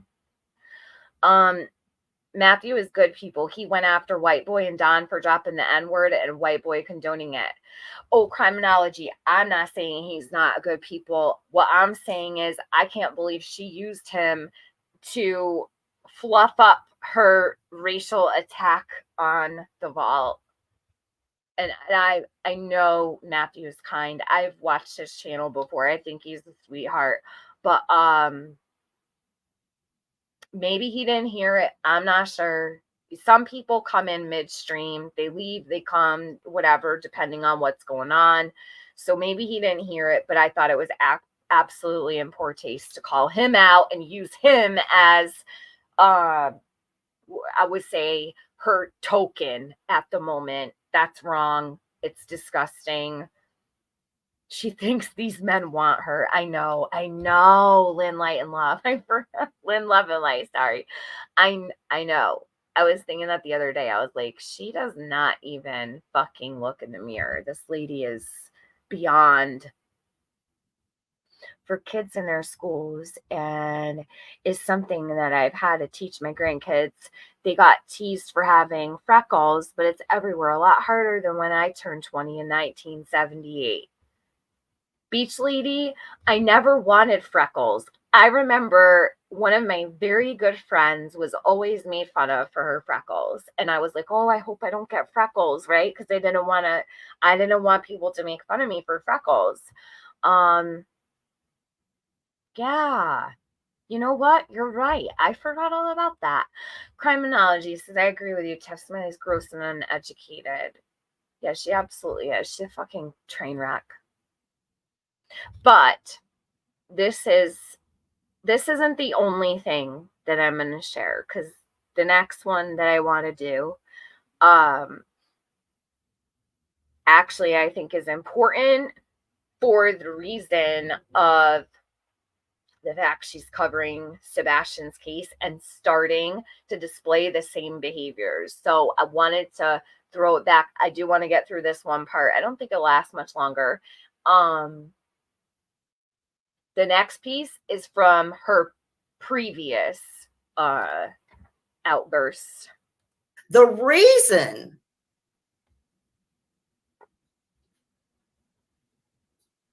Okay, let me read this because I think it's important because I don't know Matthew personally. Matthew and Smiley aren't friends. He's made it clear that he has no friends on YouTube, so I don't even know why she's using him as an example. Diamond's Creation, thanks for clearing that up. It's because she needed someone to let's see. She wanted someone to give validity to her statements and validate her attack. That way, it was only directed toward the vault, no one else. She thinks if Matthew says it's okay, then it's all good. I hope he tells her it's messed up. Maybe he did it in private, you know, and in all fairness, he's a target of her fucking bullshit too. He shouldn't even have to say anything to her, and I wouldn't request him to. I think that's horrible, you know, because you're like putting someone on the spot.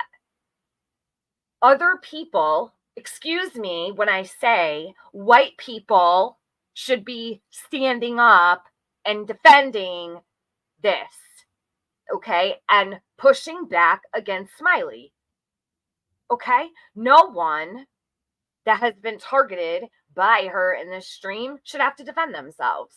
So the white people need to stand up, okay? Goodness gracious, I cannot believe this shit. I mean, Smiley's gone low. She's gone really low. I would say this is even worse than the disgusting sexual remarks she makes about people. This is bad. I think this is probably the worst thing she's ever done. And she's done terrible things, but on a scale, this is gross. And if she's not called out, she's going to continue this behavior. And after I'm done with this live, what I'm going to do is I'm going to piece all the things she said together, and I'm going to put them in a short so that they're very easy to find and they're all condensed and it's not me talking or, you know, giving commentary. I'm going to make it really easy for people to share it because I think that's the best way to get this out there. The reason he knew he was on panel, he come in here. The reason he got over here. Thank you, Donna. The reason he got over here because Justin somebody had just came. Justin for all. We still support Seth, but that doesn't mean we approve of the behavior. You're going to tell me Justin didn't hear what she just said? I think not. Oh, Casey, I hope your head feels better. Put some ice on the back of your neck and on your forehead, hon. It really helps. Ice is like the best remedy for a headache. And just freeze your whole head. It will constrict your blood vessels and it'll literally shrink what's going on in there. It helps. I promise it does.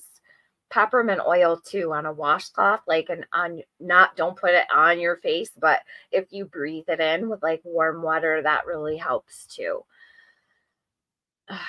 I'm sorry. I sympathize. I get terrible headaches and I don't wish on anybody. So close out your screen and close your eyes and just shut me off. I wouldn't want to listen to me if I had a headache. I hope you feel better, hon. Name in my chat. I won't name. And you definitely don't want to listen to this bitch with a headache. This will give anybody a headache. Somebody was in my chat. If you know, you know. They just got there. Why does she have to do that? If you know, you know. Like, was she struggling? It's like that fake old lady voice. Like she's frail or something. Oh my God. Why is this person giving her money? Donna Van Zand. $1.99 super sticker for her racist attack. That's beautiful, Donna. Was that your last $2? I hope it actually was. They were staying with them. And I said, where is Seth after waiting an hour, over an hour, and had over 1,200 or whatever, 13 people in my chat, 1,300 in my. She gonna bust a fucking blood vessel here. can't take a breath. All right, let me take this down. You guys get the picture. This is her disgusting behavior that needs to be seen by everyone. Oh, Stella, hold on. I just read the comments on Smiley's video. 5 total. 1 comment with 7 replies. 1 comment said the other lady is racist. 1 comment with 2 replies. Then 2 comments with no replies. So they're blaming the vault and saying she's racist. Okay. I personally, like I said, I've heard the vault say some things when describing people. I've never heard her attack anybody for the color of their skin. So that's very interesting. And I'm giving a fair review of this because I'm not even a fan of the vault. So, okay. Let me grab the next one because this is the one that I wanted to show yesterday, but I didn't have time to. This is an old one. Give me just a sec.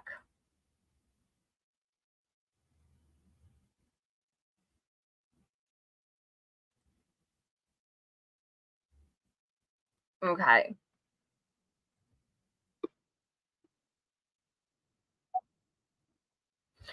So this one particularly pissed me off because she started it out with Summer. It was a video of Summer. I remember this. And her title is per usual, Smiley gonna say what the fuck she wants. Fuck you all. And here's Summer. And here are carrots in the chat. Why? I don't know. It literally just started. Tiffany Ambout, like the Wells girl needs bad help. And this is the type of people, they can't even form a proper sentence. So while Summer is on the screen, we have carrots in the chat. For those that don't know what the carrots mean, it's like to say disgusting things about me. It's been going on. That's how I identified those who are okay with sexual assault and rape. I have always said those who toss these emojis in the chat, they identify themselves to me. I know who they are. And outside of the way I recognize this, I thought it was disgusting that they were in the chat next to Summer's face. That's why I took such great issue with this. And that's why I started recording, because it really upset me when I turned it on. I don't know how, listen, the stream was already on, but still, Summer has no place in this stream whatsoever with a chat like this. And it's literally 57 seconds in. So that's why I started recording. This has been, listen, Smiley's bad. I wouldn't be sitting here talking about her because I don't think she's important. But I do think that as she is getting more traction on her channel, people need to know about her. So this will be here for the months and whatever years to come, and people can reflect back on it if they ever do go looking for any kind of information about her. That's why I'm putting this here. That's why I'm spending my time doing this, because people do deserve to know. Summer doesn't deserve this. I've seen this not only happen in Smiley's chat, there are other chats that it's gone on in. She has no respect for Summer. She has no respect for Sebastian. That what you just saw, Sebastian was literally on the wall behind her. This woman is a low down, rotten, dirty piece of shit. Okay. And I should have removed Summer off my screen to say that. Sorry, I apologize, because I am really careful about that kind of stuff. It's just absolutely sickening to me. Anyway, hold on. All those same people who scold you, but they care just for the right to hold you. I started to see Summer.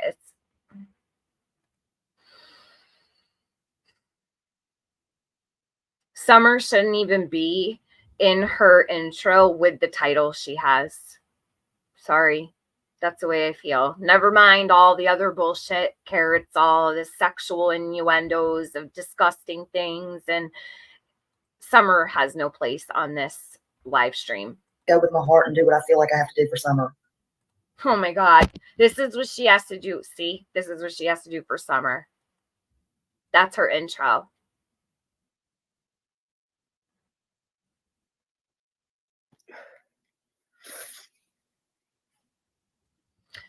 J-Job, I actually never saw you participate, but thank you. I appreciate anytime someone apologizes to me. Like, apologies are pretty rare. They don't come very often, and I appreciate you saying that. But I actually never saw anything come from you, and I appreciate your comment. I accept your apology. You know, I fall into stuff too sometimes, but I think that, you know, if anybody can change their mind and say, you know what, I don't know why I did that. And I appreciate that. Thank you. Thanks. Certain people, I will say there are certain people I will never allow around me or in my chat. But you're not one of them. So I don't know what you said. I don't want to know, but thank you. I appreciate that you apologize. That means a lot to me. Hold on just 1 minute, please. She's fake crying. Fake crying. Get your tissues, Smiley. Smiley's going to need more tissues. Hold on, I'm sorry, y'all. Oh, and before hold on, before I get into this, I just want to share Smiley's, give me 1 second. I want to share with you. This is what Smiley's stream was this morning, because she knew I was going to go live and play what she did to the vault. This morning, this was Smiley's live right here. Freddie Frigger, good story for once. I don't know who this is. I believe it's a victim, a child that maybe missed it. I don't know. I didn't watch the stream, but I found it very interesting that this is what she chose for this morning when she knew that I was going to come forth and expose what she did on that live stream. Okay. So take notice of that. I do. And I'm sharing it because it's important and I'm not stupid and no one else here is. So fuck you for that too, Smiley. You're going to use that child? Okay, sure. Not here. Not here. Nice try though. D- for effort, you fuckface.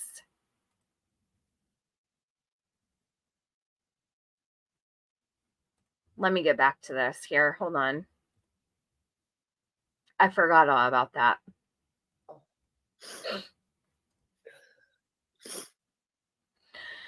Oh, she stresses me right the fuck out. I'm so sorry, y'all. Hold on.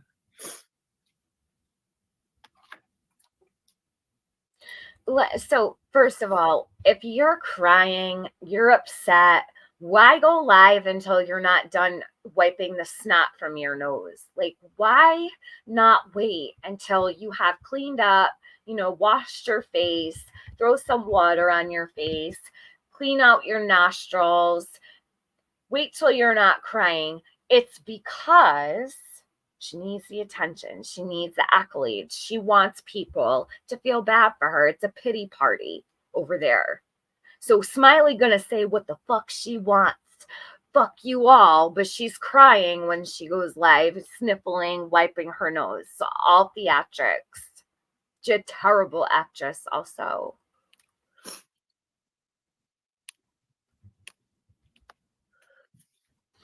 Day Tripper, yeah, we all need to see your tears, Smiley. Where are they? Your sniffles? I could do that too.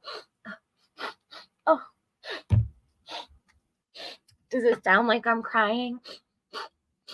Shut up, Smiley. You're ridiculous. Bullshit artist. There's no snot in that nose. She's lying. She's pretending as usual. Knows what? Everybody deal with me. It's a fake ass bitch. Knows what?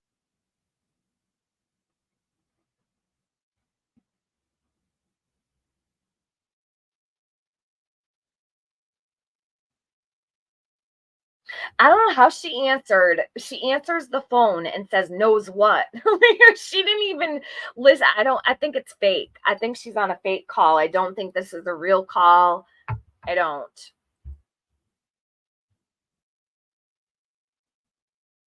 You can always tell when someone's crying because they get congested. There's no way to actually stop that. It immediately runs right into your eyes, right into your nose.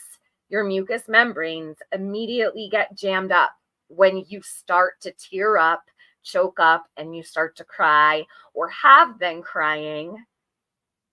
This woman has not been crying. I want to know. I want Spirit Seeker Squad to speak on her behavior and being present for that chat and not saying a fucking word. I'd also like to know if Justin was listening to that and what he has to say for himself to go in there and participate in her chat. Even I don't give a shit what he went in there to say. I will like him to comment on the fact that he was present for this live stream.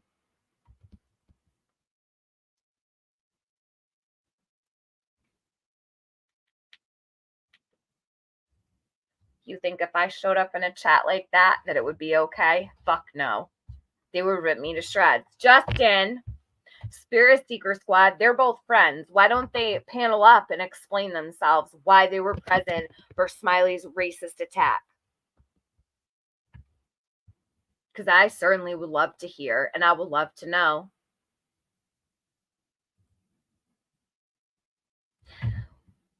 Justin, would you show up for a gay bashing session? Seriously, I'm asking. I want to know if Justin for All would show up for someone who is attacking a gay person or a trans person or any person. Okay. How about this? Justin, why don't you make a statement and let us know, seriously, today, maybe a short, you could put your special music in the beginning and explain to everyone how you showed up for that stream and what would make it different if we all showed up for, a gay bash. Is that okay? No. You wouldn't show up for that, right? I personally know you wouldn't, unless it was to call it out. But you're going to show up for a racist attack on a woman in our community?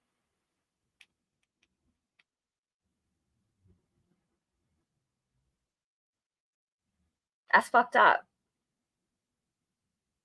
I think the chat's very important in situations like that. That's why I made sure it was up. I usually don't watch the chat when I'm streaming stuff. I'm glad I saw Spirit Seeker Squad in there and Justin.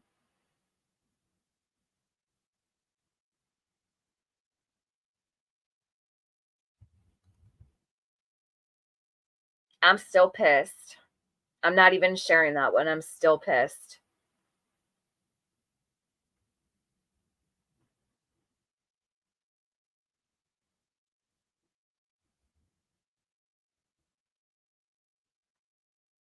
I'm playing this part because it's important. Sorry, I hate to torture you with this bitch. It won't, if this is the last day, I promise. Hey, Cheryl. Hey, Bob. Yep, all the masks, may they fall. They've fallen.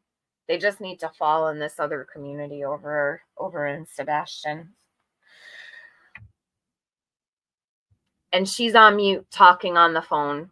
Probably a fake phone call.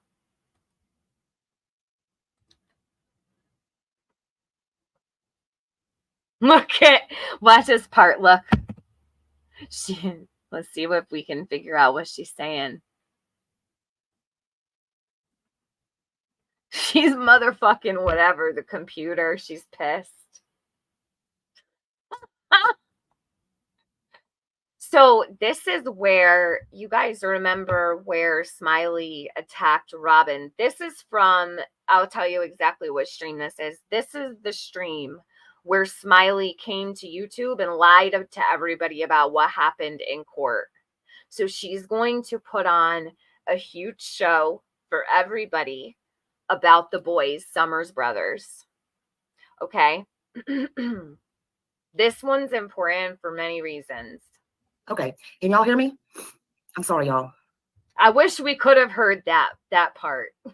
She was like, motherfucking bitch, she doesn't even know she's going off. I wish we could have heard that part. Of course, she had to mute it. We can't see her frustrated, right? With Al, we have to watch her frustrated, but we can't hear what she's saying. Can you hear me? Bob, I'm getting hot flashes sitting here doing this for the last 3 days. This lady makes me sweat. Like, I never want to do this again. So just know that. This is it. Smiley, you're fucking done. Everyone else can have their field day with you because I can't. I can't sit here and sweat over you. You literally make me sweat. Like, this woman is too much for me. She stresses me out. And I would never sit at any table with her. I would flip that table so fast. I'm waiting on another phone call before I put anything out. I'm so sorry. She's pretending to cry for the boys. I'm not very happy right now. Oh, look, the anti-TMs. Karma is queen. Anti-TMs when Ziggy tried to cancel me with her emojis. And then she married Fred Hill. Huh, imagine that. No, they did not get the boys back. But I tell y'all, Smiley, did you cry over your grandbaby when they found the baby in the car crying, surrounded by meth residue, and your son was passed out? Did you get this angry? Now that we know, it'd be interesting to know what your reaction was to that. What was your actual reaction? Did you act like this? Because the Wells boys don't even share the same blood as you. You're listening now, right, Smiley? You listened last night. You listened yesterday. I hope that the end result will be changed behavior for you, but I highly doubt it. You can't hide who you are. We have so many things to show your true colors. You're fooling no one in Sebastian's case. I'm pretty sure they're all on to you over there. what? And I really hope she does stop sharing Sebastian's flyer behind her when she's doing these things. She needs to get up out of her chair before she starts swearing and using vulgarity. And she needs to remove that poster. Show everyone your fat ass every time you get up out of that chair, Smiley, to take his photo down.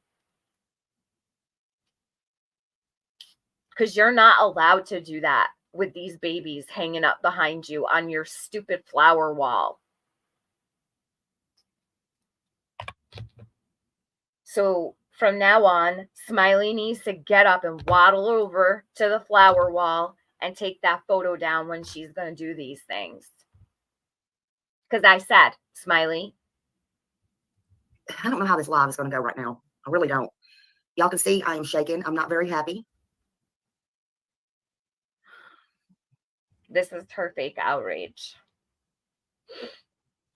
No, it's not you, Dino. Justin's going to try to call me right back if y'all don't mind before I put anything out. So the information, just know, everybody, the information came from Justin and it was shitty, false, untrue, unfactual information, and it came from Justin. She's telling everyone right here. And I missed that the first time. It did not come from him. Oh, it didn't come from him, but she's waiting for the information. So it actually did come from him. It doesn't matter. He's the one calling you back to let you know before you tell everyone. So it actually is coming from him, even if it's coming from someone else. So it comes from someone else or 5 other people to Justin, whoever. It doesn't even matter. Why is all this shit always coming from Justin? Did you ever notice that? All the Jose stuff come from Justin. It's like all the things. Justin and ICU are the ones that they just out of thin air know all the information. One of these days, they are going to find out who's accessing the records in the state of Tennessee that's bringing it back to YouTube. I guarantee you. I believe that shit's being worked on as we speak. And it's not going to be pretty. And I believe several people are going to lose their jobs. And I've already called out one of them long ago. People that hold jobs, okay, in the government, they're not allowed to do that. You do know, right? I hope YouTube is going to be worth their whole livelihood. Hey, Crimes, let me say hi to everybody in here without saying hi to everybody in here. I appreciate you all being here. I'm going to tell you what,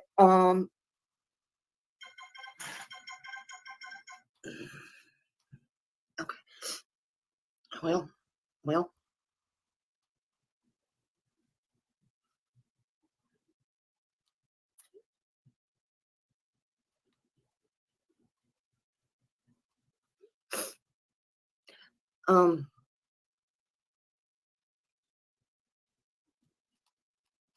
one more second. One more. I apologize. I don't mean to hold y'all.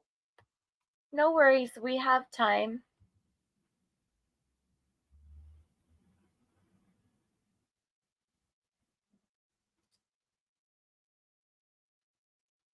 You would think that the Wells boys were her own children or her grandchildren. Thank God they're not.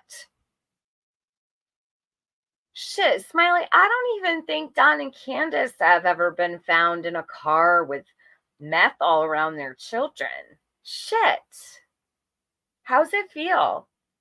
How's it feel that your own kid is worse than Don and Candace?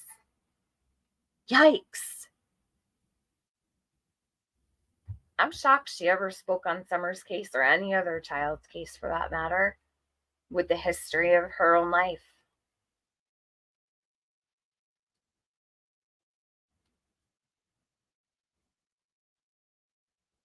This one, if I recall, was really bad. I think she flips the fuck out in this one. Here, let's this I have to play this because of the theatrics of it all. Watching her face, right? This is her putting on a show. She starts this live. It's all hold on. She's not prepared at all. She has to look very upset. She has to look frazzled. She has to prove to everybody that she's in distress over this. There's 677 people in her chat. It's all a show. She's an actress.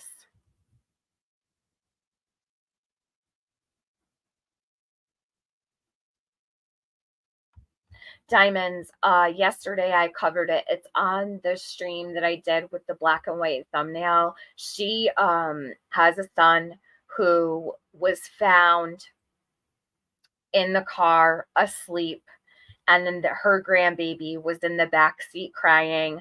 There was methamphetamine residue on the door. On the passenger side of the car, there was a scale in the car with meth all over it. The baby was crying. That's her grandchild.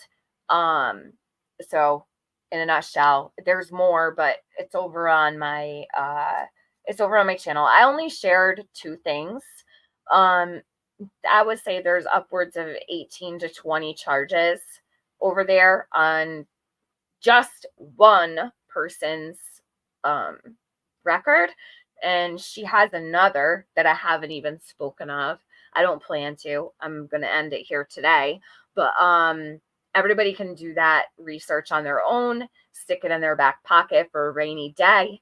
That way Smiley knows that the more she continues on like this, people will drag her skeletons out. And I feel like I've given enough where people can actually find that information on their own. So, you know, I don't need to do much. I just put a little bit out there and then you feed it to the wolves, really, is the way I kind of operate. So, because I can't be here all the time, but.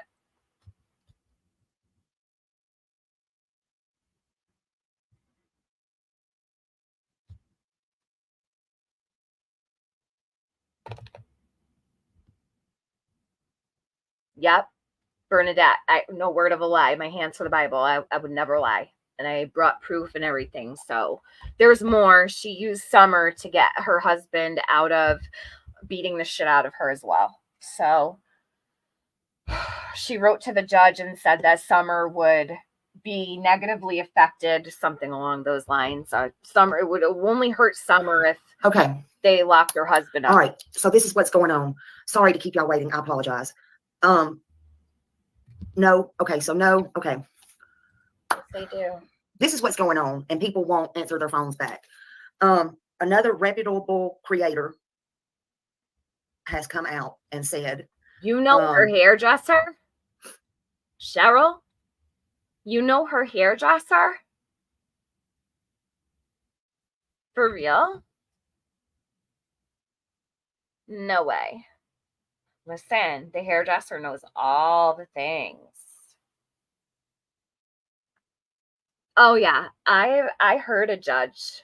I heard a judge with my own ears just a couple months ago tell her, when she tried to get out of what she was alleging that was false and untrue, that he knew her family, and he said, no ma'am, I don't know your family. I don't know you.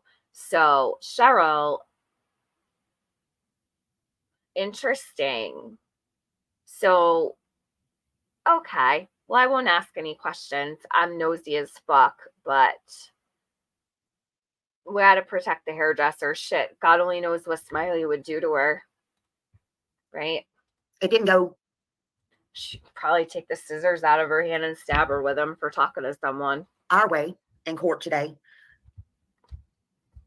However,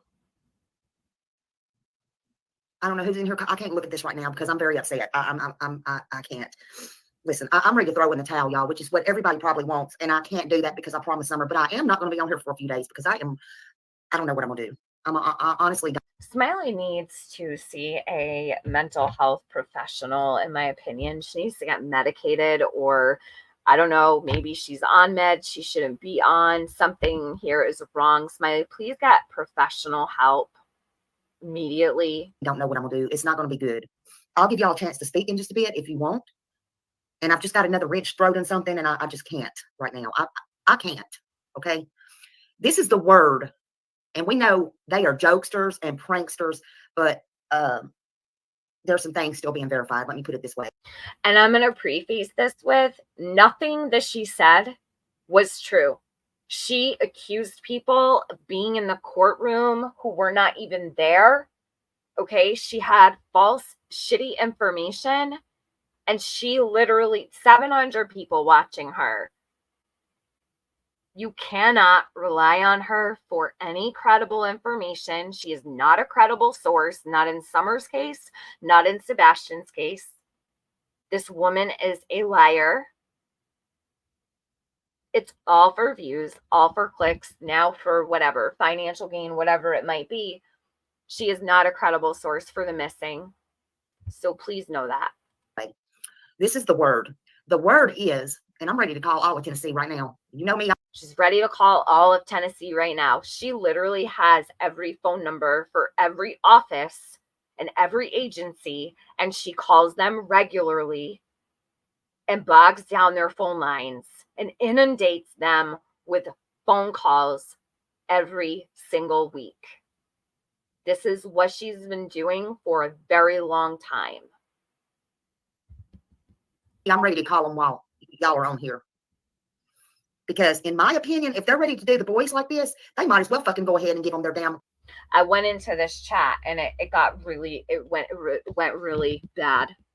When she started accusing Robin Lane, it was bad. This live stream, I'm pretty sure, if I recall correctly, we did a live on Benny's channel. It's not up right now, but we did address this live stream together. And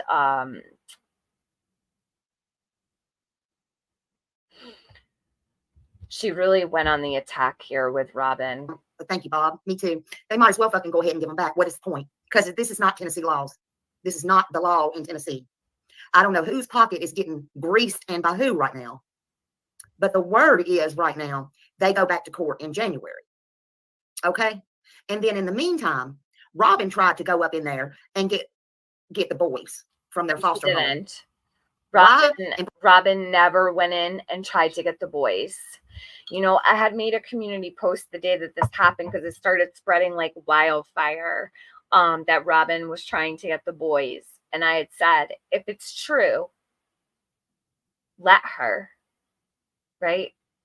I adore Robin Lane. I always have. I know not everybody agrees with that. I personally could never, ever speak ill of her. Summer loved her. Smiley hates Robin Lane with a passion, which is so bizarre to me, because Summer displayed so much love and comfort and safety in her arms. And I believe Robin showed her so much love. And it was a lot of the most comforting images of Summer and videos of Summer that I've ever seen are with Robin Lane at church. So I was in support of Robin, no matter what the situation was. This day, she said that she was there trying to get the boys. I'm like, okay, what's the problem with that?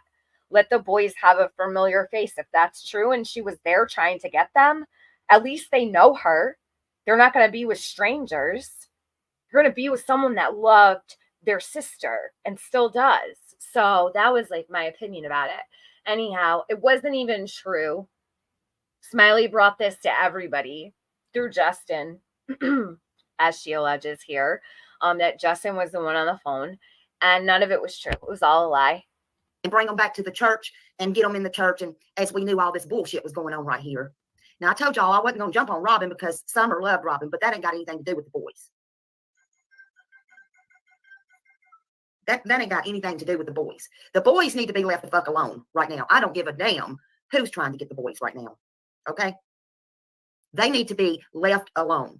So the word is Robin went in. She was able to go in the court and try to get the boys. Everybody's fixing to get a piece of my mind right now. Because them boys are getting tore in half right now. They can't trust nobody. Not their mom, not their damn dad, not Robin, not the church, not no. Just like your grandbaby couldn't trust you, right, Smiley? Who did your grandbaby have that day in the back seat of that car? Where were you? How fucking dare you?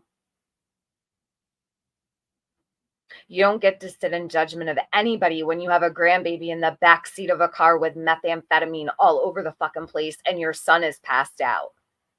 So take all the seats in the world, Smiley, and shut up. You don't get to judge anybody, and your grandbaby couldn't trust you.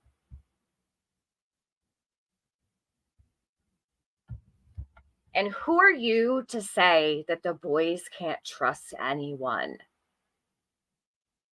Yes, they can.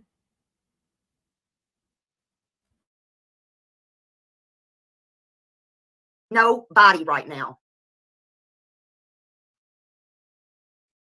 You know who they can trust? They can trust their foster home right now. Yeah, and it's a conflict of interest for Robin or anybody else.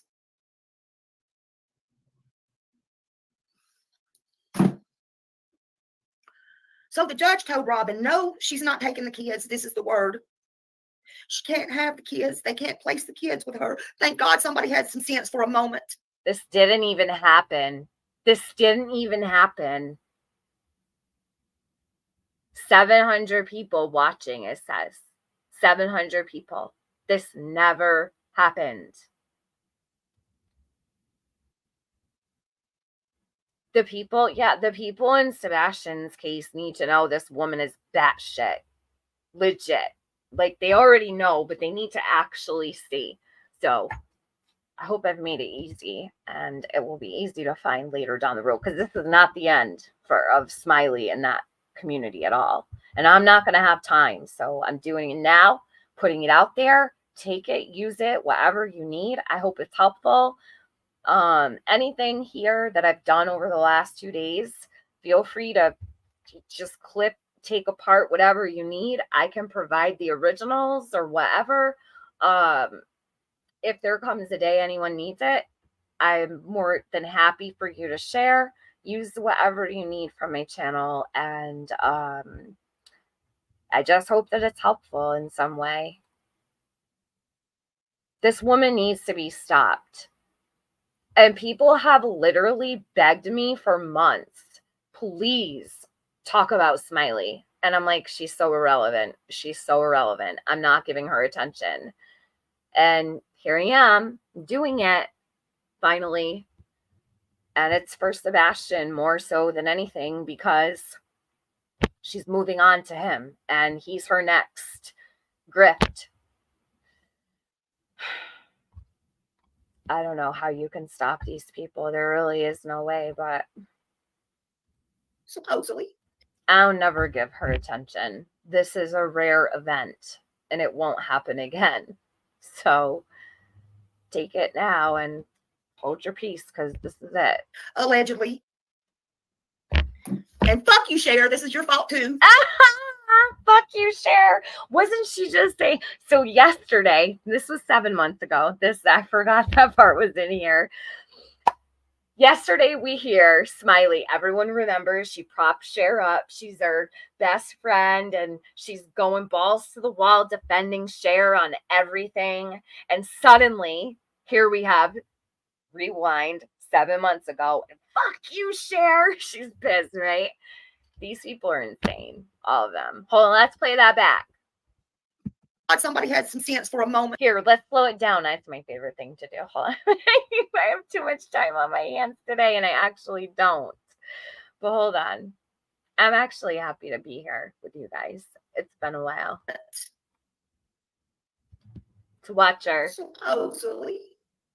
Allegedly. And fuck you, Cher. This is your fault too.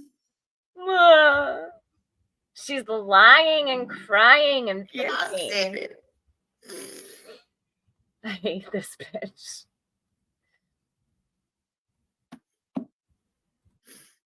Sit down and wait your fucking turn. You heard, Cher? Oh, shit. This is funny to me. I can't help it. Yeah. Hey, Amy Lynn. Yes, she should be focused on her own family. She is not.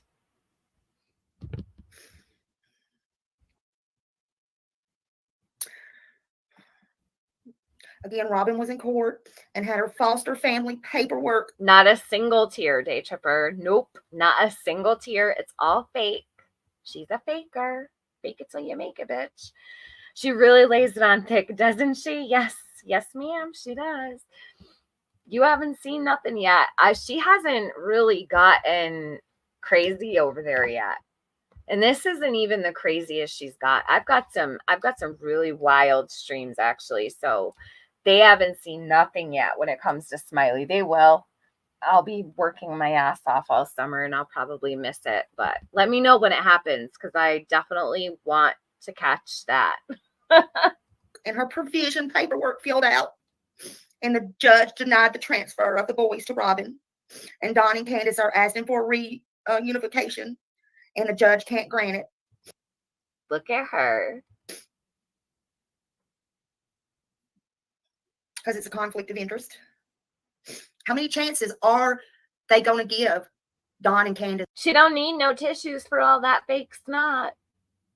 How many chances? That's okay, Dawn. I talked to Mr. Henry today. Did you get a call from him yet? Talk to Mr. Henry. Smiley's calling all the people.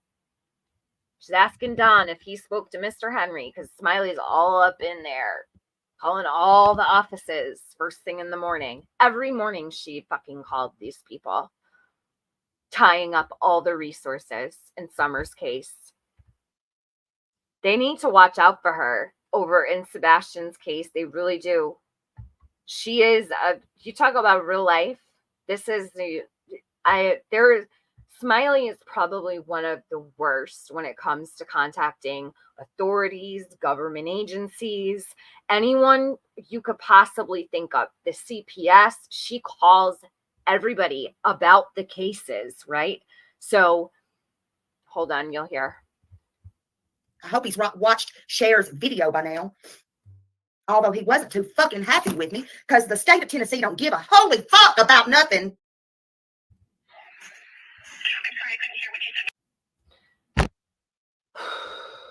What is she gonna do when they bring Summer home? They're gonna find her. You know how hard they're working to find these babies, but they don't do shit, she says. She thinks she can do better. She's gonna start calling them all now. Listen. Oh, not her. I don't want her. I don't want that bitch. I called the courthouse too. They can't give any information. But she almost did. She almost slipped. Smiley's been on it. Smiley stays on these motherfuckers while y'all are doing nothing. I'll show y'all. I don't give a fuck. They can come arrest me. They can do what they want. I don't care. I will give my life for any children, any child. Not your grandbaby, though, right? Not your grandbaby. Don't lie, Smiley.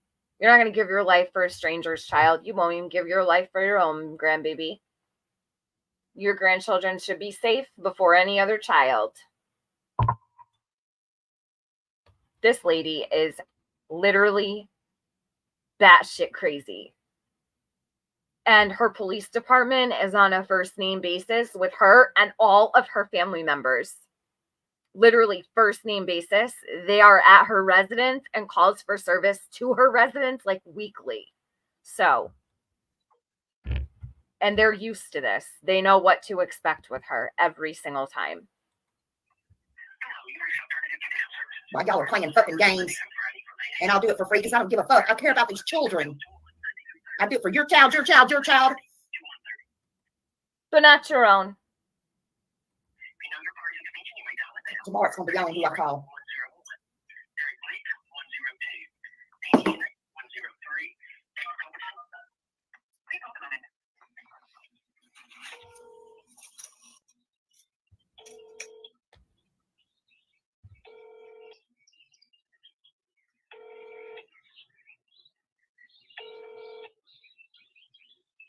I can't stand being on YouTube. I can't stand this. I am sorry I walked in to this place. Hi, excuse me. Hi, my name is Tammy, and I was calling. I was leaving a message. I had to end up. I got interrupted and had to call back. I don't want to move it. Fuck it. What kills me is she wants you to hear it, right? But she's talking over her recording, so you can't hear it. Hi, my name is Tammy. She sounds like a completely different person in this message than she does here on this stream. Why? I can't. Oh my God. Hi, my name is Tammy. And then she turns into the fucking poltergeist. The fuck? Actually, to get your I don't give a shit. address, but I'll just leave this message for you. Oh, I was calling about Wells. Sure, you're still his probation officer. It'll get there in a minute. Y'all just. Sorry, he was up on a See it knock me off. he was up on a live panel last night. I'm so mad right now. I am so infuriated right now. I guess the state of Tennessee is going to wait until they give the boys back, and they'll go missing, disappear off of the God's green earth. The state of Tennessee is in possession of the Wells boys. What do you mean when Tennessee gets the boys back? The boys are in their care right now, still, and were at this time. Like, what does Smiley think she's gonna do? Adopt the boys? What is this woman think in her head? I still wonder to this day, what does she even think? It's psychotic for her to behave this way. Here she goes, calling someone else. This is why I'm showing this. This is one stream. She did this literally every day in Summer's case. That's where DCF fucks up at. When they give parents their kids back that really needs them taken away, and they end up missing or dead also. And you know who needs to be called the fuck out is Dolly. I think the whole community should be pushing back against Dolly. What are people doing? Dolly Vision is a major problem. He is so disrespectful to Sebastian. Forget Sebastian's family even. He is disrespectful to Sebastian. I listened to him this morning in horror. Literal horror listening to him.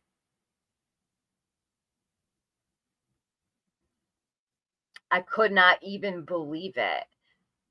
What is everyone doing over there in Sebastian's community? They're okay with Dolly Vision disrespecting Sebastian the way that they do over there.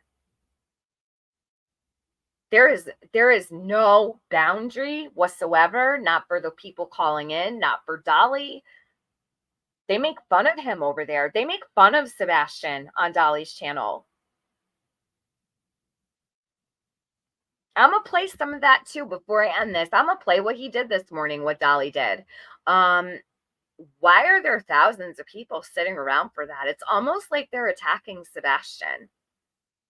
That's something I've not seen before. This is getting really, really bad. Really bad. I don't know what can be done about it. I will say this. There are resources. Does anybody know that there's resources available to Chris and Katie? And possibly to Seth. I don't know, though, because I don't think he has as much pull as Katie does. Katie had physical placement of Sebastian. So I believe she has far more pull when it comes to handling things legally.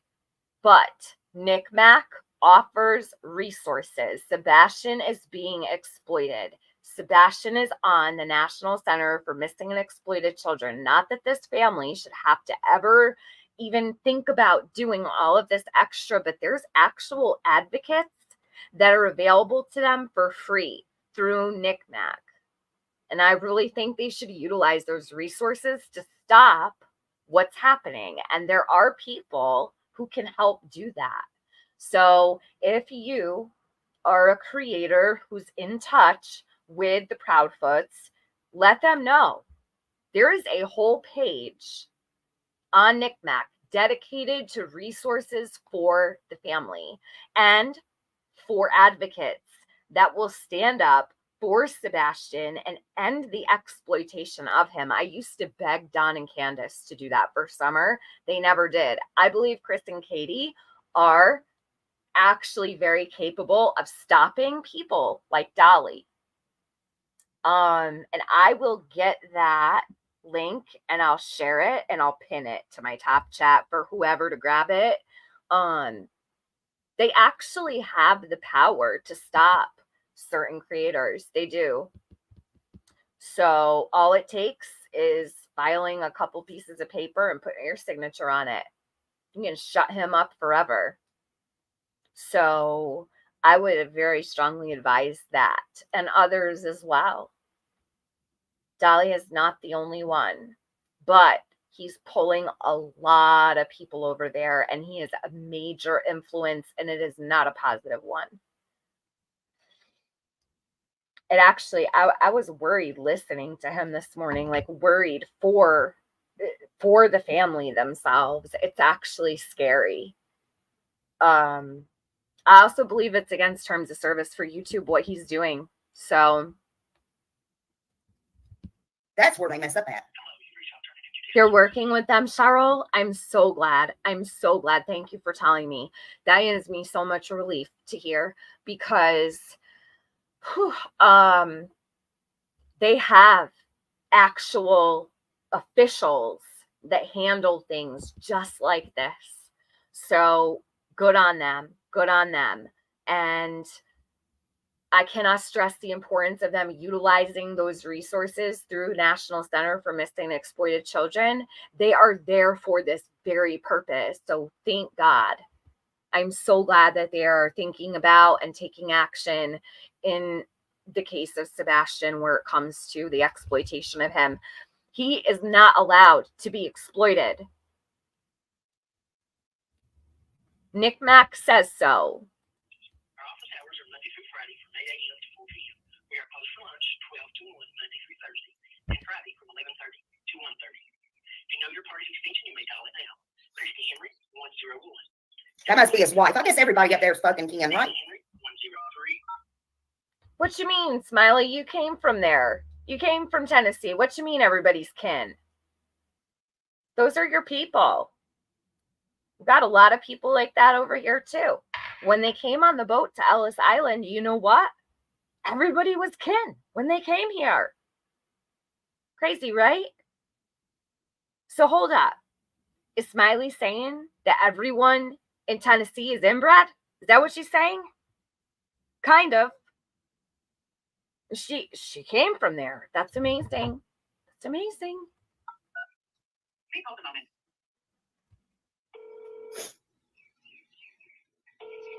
Amy Lynn, that's the best thing you could do, because the second anyone gets notice that they may be in some trouble, it's all going to come down. He needs to save the actual link, right? Like the original link. So if you see him on panel somewhere or whatever, the original link is what law enforcement needs to pull it and subpoena. They can subpoena that through the court, but they do need the original link. So when he records the stream, save the original link as well. I don't know if you want to put that in a chat somewhere, whatever. And it's sad that this is what they have to spend their time doing while Sebastian is missing. This is the energy and the time that is taken from Sebastian. Wasting his time, and he doesn't have time to waste. He could be being harmed somewhere, and this is what people are doing, you know? Benny, I guess you're up there in the bushes too. I'm not going to stop till I get you. You keep fucking with me too. Oh, yeah, and she really did. She really did try to fuck with Benny in the worst way. She wasn't lying here when she said that. She actually tried to get him jammed up for a lewd act. This woman right here. I watched the whole thing on Zoom. And she wasn't kidding. She stopped at nothing, actually. Smiley is a lunatic. Everybody's in love with Smiley. Every man in America wants her. They're breaking down her door, according to her. She brought him to court on Zoom in the state of Florida, and she accused him of a lewd act, okay, that he did not do. She had no proof of. She laughed about it. Tried to get the judge to follow through with charges because he knew her family. The judge had to tell her, I don't know your family, ma'am. Okay, she absolutely did. Yes, Jaded, I was there for it. I witnessed it. My hand to the Bible, Smiley absolutely did that. She had no shame about it. And he was mortified. He was absolutely mortified. I felt horrible. It was such a disgusting display. And as a woman, shame on Smiley for lying, because she did. That's why women are not believed Smiley, when things happen to them. You're a sicko, man. You are a sicko. Hey, Danny, I'm sorry. This is Tammy. I just called and I got disconnected from the voicemail, so I apologize. I was calling about Donald Wells. Are you still his probation officer? Yeah. Okay. I was calling to see if you knew that he was on a live last night again, drunk. Was you aware of that? No. Well, he was very much so on Voices. Calling Don's probation officer. Behind the wall last night again, very drunk, and I don't. You have that link correct or no? Are you familiar with that? With that? I'm not. Okay. I'm gonna make sure he gets familiar with it, Donnie boy. Email it to you, but he was very much on there threatening, cussing very badly, and I am a YouTube creator myself and have been watching this I'm under Smiley Stories World, but I have interviewed him for 3.5 hours myself before when he dropped in unexpectedly on Summer's birthday, right after he got out of jail, and I didn't expect he was even subscribed to me, but I had to interview him off the top of my head, and anyway, I did that for obvious reasons. I'll check it out. See if I can find it. Check it out. Well, because he did threaten her, and he's doing. He knows that he's being watched and stuff. And what we're just wondering is how's he still getting away? He didn't like this. He didn't like this. He's violating everything and all the rules. It's very obvious. He didn't like that. Oh God, my ass. When I get finished with him, if he keeps on. I'm just wondering. I will check and I will do what I need to do for anything I need to do. Okay. All right. But it's Voices Behind the Wall, and usually she just goes by the initials if you Google that. Okay.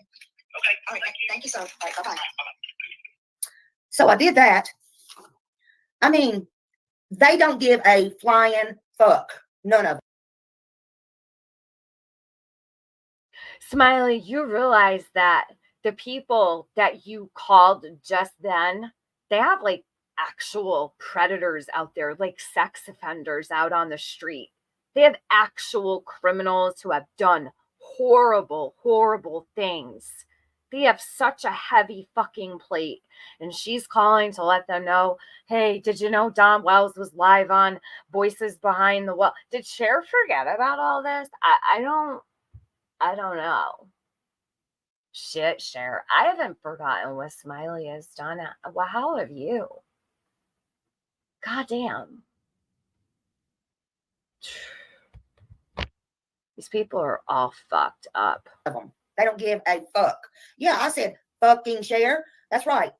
All they want to do is make up shit, fight with people, cow lady, moo, moo, moo, me, for money. They don't give a damn about these kids. I cannot tell you how much stuff, emails, even while they were.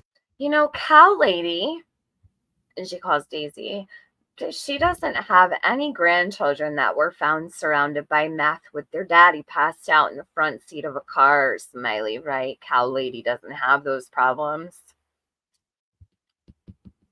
So, yeah. They were sitting over in the courthouse.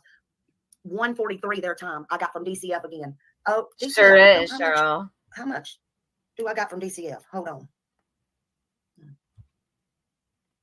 Listen, I've done my due fucking diligence. Hold on. DCF. I don't want to dox people. Hold on a minute. Yeah, she's got listen to all the people she's calling and reaching out to. 3 people already in 20 minutes, not even. Uh-oh. Because I'm not going to dox nobody. Thank you. I don't want to pull up their, what that was a draft. Damn Street, Anastasia. The Wells boys, Don, Candace, I don't want. Smiley can't see hers. Daisy took hers in. I think this is a whole lot about Smiley and a whole lot about Daisy. Just 2 different types, right? 2 different types of people in this world. Daisy's one and Smiley's another. That's my opinion of it. Smiley? Yeah. Docs there who is actually sending it back and writing directly. This goes all the way back to 10/12 of 22. Okay, I've had contact. Okay, through today. I don't fuck with these people. So when y'all say, whoever says, you can say what the fuck you want to say. Don't ever tell me I didn't do my due diligence on here with something.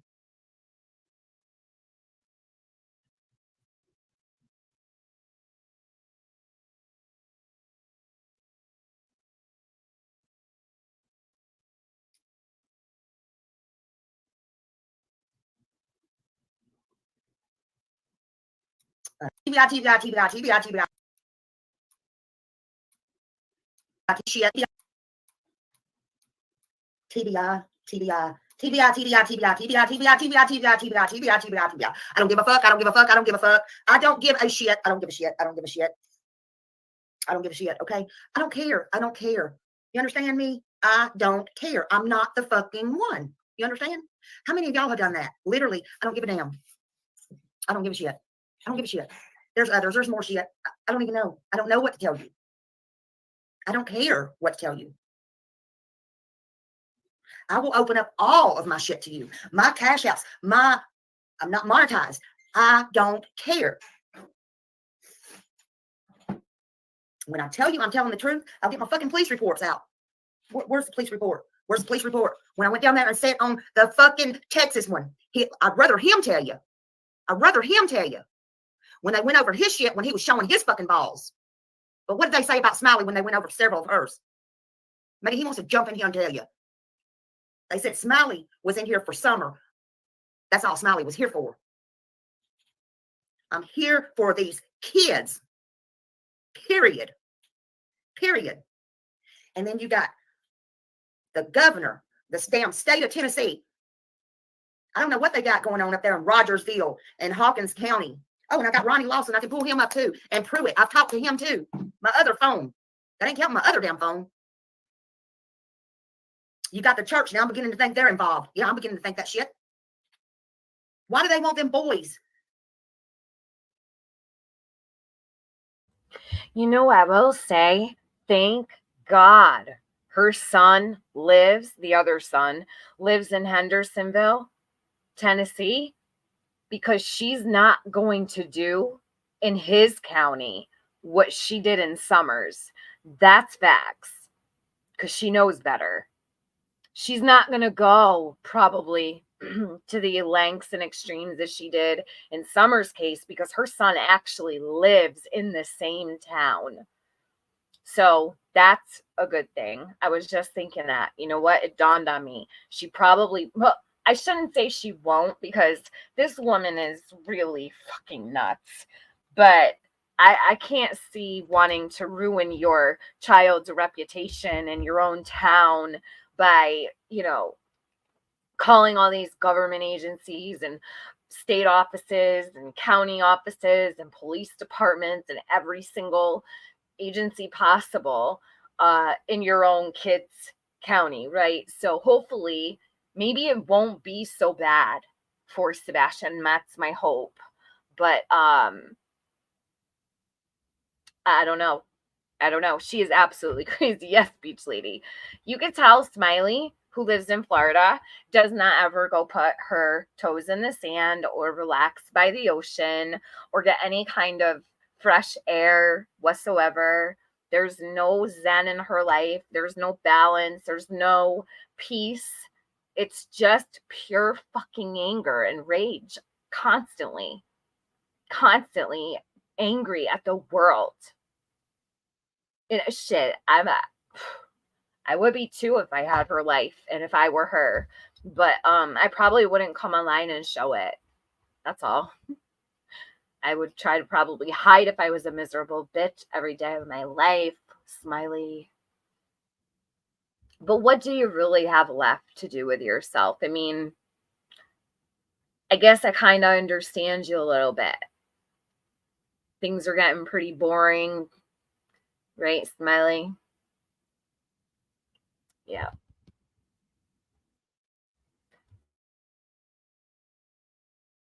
Down here. Hell, they can't stay sober freaking 2 weeks. Oh God, do I have to go grab those documents from yesterday again? So wait. She is looking down and frowning upon the Wells when her children are no different. And her husband is on paperwork documented. Smiley, your husband is worse than Don. Your husband is actually more of an offender and physical abuser than Don Wells is. Now, that's not to say Don has not done more than your husband, but documented in a court of law, your husband has done more than Don when it comes to physical abuse. Why haven't you ever told anybody that, Smiley? You know, it would make sense if Smiley sat around and said, I'm a victim of domestic violence. I feel very strongly about Don Wells because of this situation, blah, blah, blah, blah, blah. She's a bullshitter. Her husband is worse than Don. I showed it. We didn't see that in paperwork from Candace. You know what Candace did, Smiley? She said that she feared for herself, for her children, for her mother, all their lives. She feared for all of them. You know what you did? Yeah, Stella. She wrote a letter using Summer to get him out of his charges. Fuck you, Smiley. Tell everybody that your husband is worse than Don Wells for once in your life. It's about time. I dare you to. Be honest with everybody. Shit, don't make me do it. Much less until January.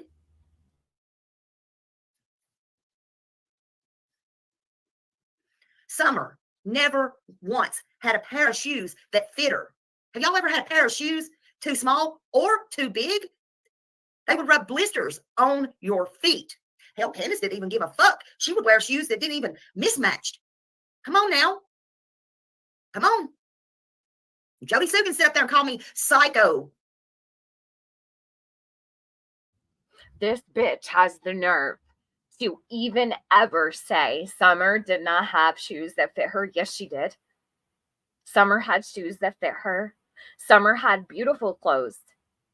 She wasn't always pressed and clean and perfect. But Summer actually had very pretty clothes, Smiley. She had bows for her head. She had shoes that fit her. Just because you saw one photo where she was wearing shoes that were too big doesn't mean she never had a pair of shoes that fit her.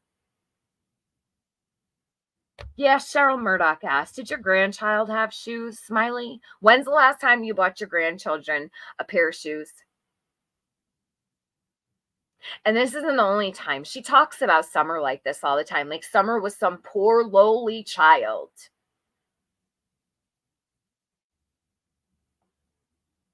I want to see what your grandchildren were dressed up like, Smiley, the day that they were found by police in the back of that car.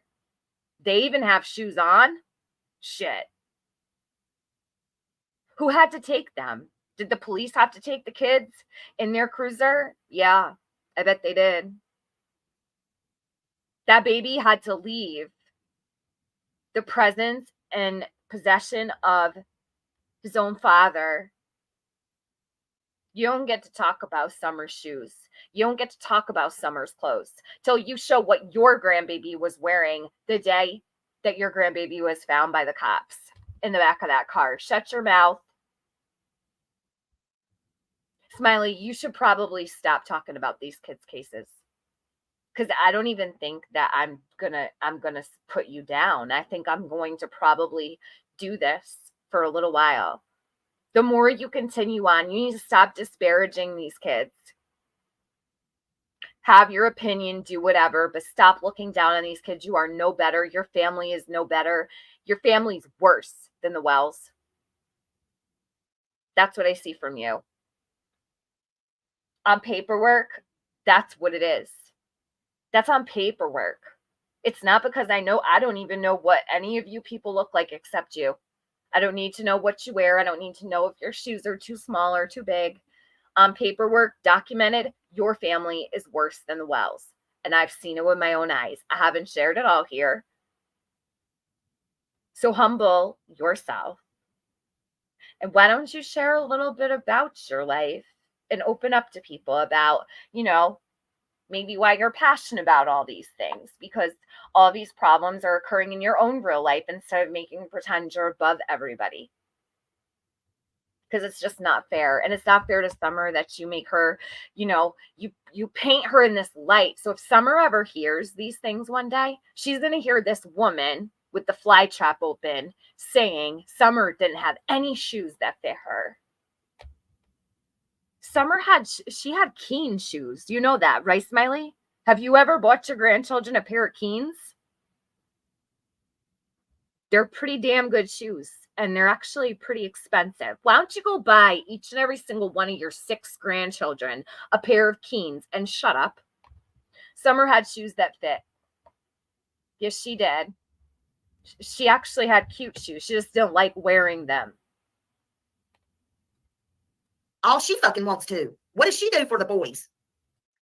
Or Summer, for that matter. Jody Sue, sit over there and do what you want. Yeah, you've heard your fucking name. I've been lenient on you. And I'm pretty sure I come into the chat somewhere around here because I remember I was listening to the beginning. I missed the part about Jody Sue. I went into the chat. I doubt my comments are still there, but you'll see this whole side chat light up with a bunch of carrots. That's how you'll know if I was in there. But I think it's right around here because I remember she went in on Jody. Then I went in defending Robin because I was listening to the beginning of the stream. I skipped to present. I had gone back and recorded this afterwards. Or maybe, I don't know. Maybe no, because this is on my computer. I was wondering if I screen recorded this on my phone, but I didn't.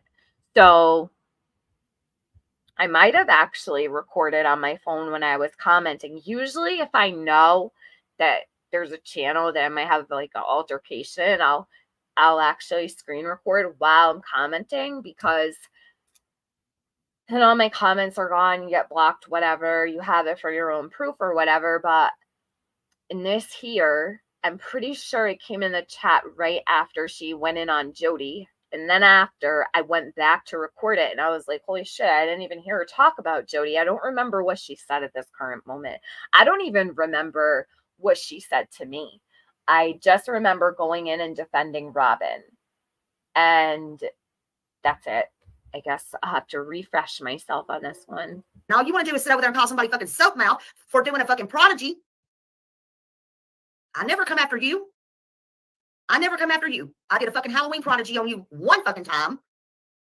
Matter of fact, I took up for you most of the damn time. But you ain't all that. You raked in, I don't know how much motherfucking money on Summer, actually.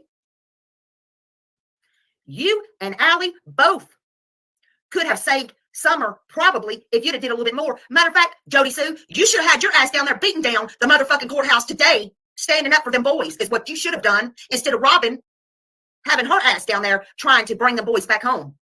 Frankly, since you're speaking, and I've spoke up for you, that you've had your kids, you're the only one that had your kids left in that holler. Only why? Because you haven't been caught, probably? Fact. Truth. 100.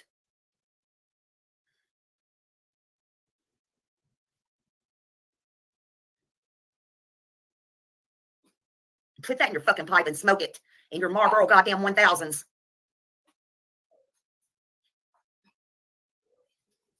TM, what in the hell did you just say? Did you seriously play a video flashing photos of Summer with a disgusting title, Shame on You, Smiley, and Leave Robin Alone? I don't know. What are you referring to, TM? I don't deny nothing I did. Flashing a title of what? Flashing a title of what? What are you referring to, you fucking mean ass girl? What are you referring to, Tiffany Marie? You fucking bully. You don't give a fuck about Summer, you fucking bully. What are you talking about? For fuck's sake, jumping in here. What are you talking about, you fucking bully? I don't have no class. You tell a girl that wants to commit suicide and tries to commit suicide to fucking kill herself, and she's going to kill herself, and you want to tell me I don't have no class? Go the fuck on. Who are you? You ain't no damn body. Fuck you. Get out of my fucking chat. Somebody block that fucking bitch. Nobody gives a fuck about that stupid bitch. I don't give a fuck about nothing she's saying. Nothing. And then Benny Keys wants to talk about pushing her shit in and raping her ass, and she wants to go be with him. Fuck her. Give a fuck about that bitch. Get that carrot ass bitch out of my fucking chat. Doug, do you want the pleasure of blocking her? Block that bitch.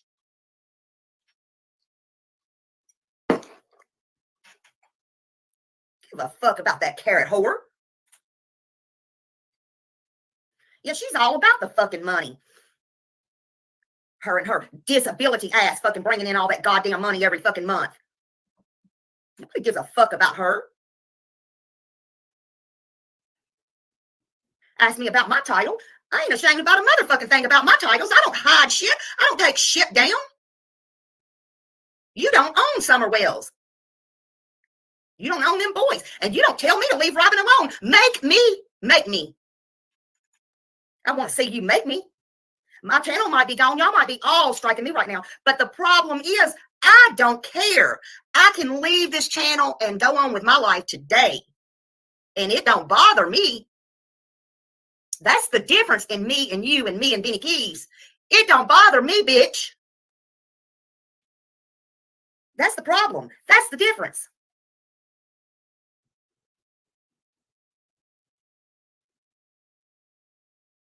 But tomorrow, I still know how to make phone calls, and I still know how to talk about anybody else who's done these kids wrong, including you, including Robin, and including anybody else on here that has done these kids wrong and these boys. And I still know how to call Hawkins County Courthouse, and I still know how to do all the things. All of them.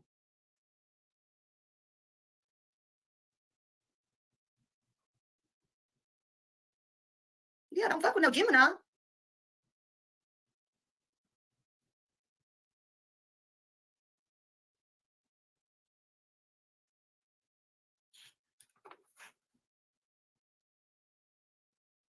Let me guess. I mentioned Cher's name, so Cher ran over there to get Tiffany Marie. I got said Benny Key's name. He ran over there to get Tiffany Marie. Tiffany Marie ran and got her crowd. Now I got 627 people in here. Y'all are the fucking stupidest damn people I ever saw in my damn life. I mean, seriously. Y'all act like fucking fifth graders. Y'all are some dumbass people. Dumb fuckers. Go find your own damn lives. I ain't got shit to say with y'all.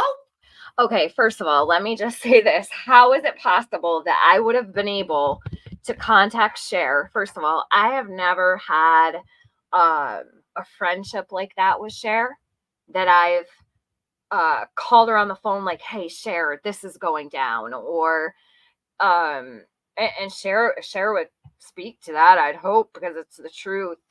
No, she did not respond about her hubby and son, and she never will. Objection, BS. She never will. She's only defended her son and the actions that he committed. But how would I even have the time? So I just had gone in. I remember someone had dropped in Discord that this was going on. I went over, clicked on the stream, like you saw in the beginning when Summer's video was flashing. I came into the chat. I caught up on what was going on. She's like, she contacted Cher, she contacted Benny, she did this, she did that. How would I ever have had the time to do that? She's telling these people in real time, the second I went in there, that I contacted all these people. Flash forward, right, 7 months later, she's fine with Cher. Everything's good. She's defending Cher. She's cool with Cher. She wants Cher on her side. She wants to collab with Cher. She wants to defend Cher. She's right. So, whew, yeah, cheesecake. So let's talk about that real quick. Smiley came to Benny and I for help when Vern was on Twitter and he was running a billboard. Vern, for those that don't know, Vern.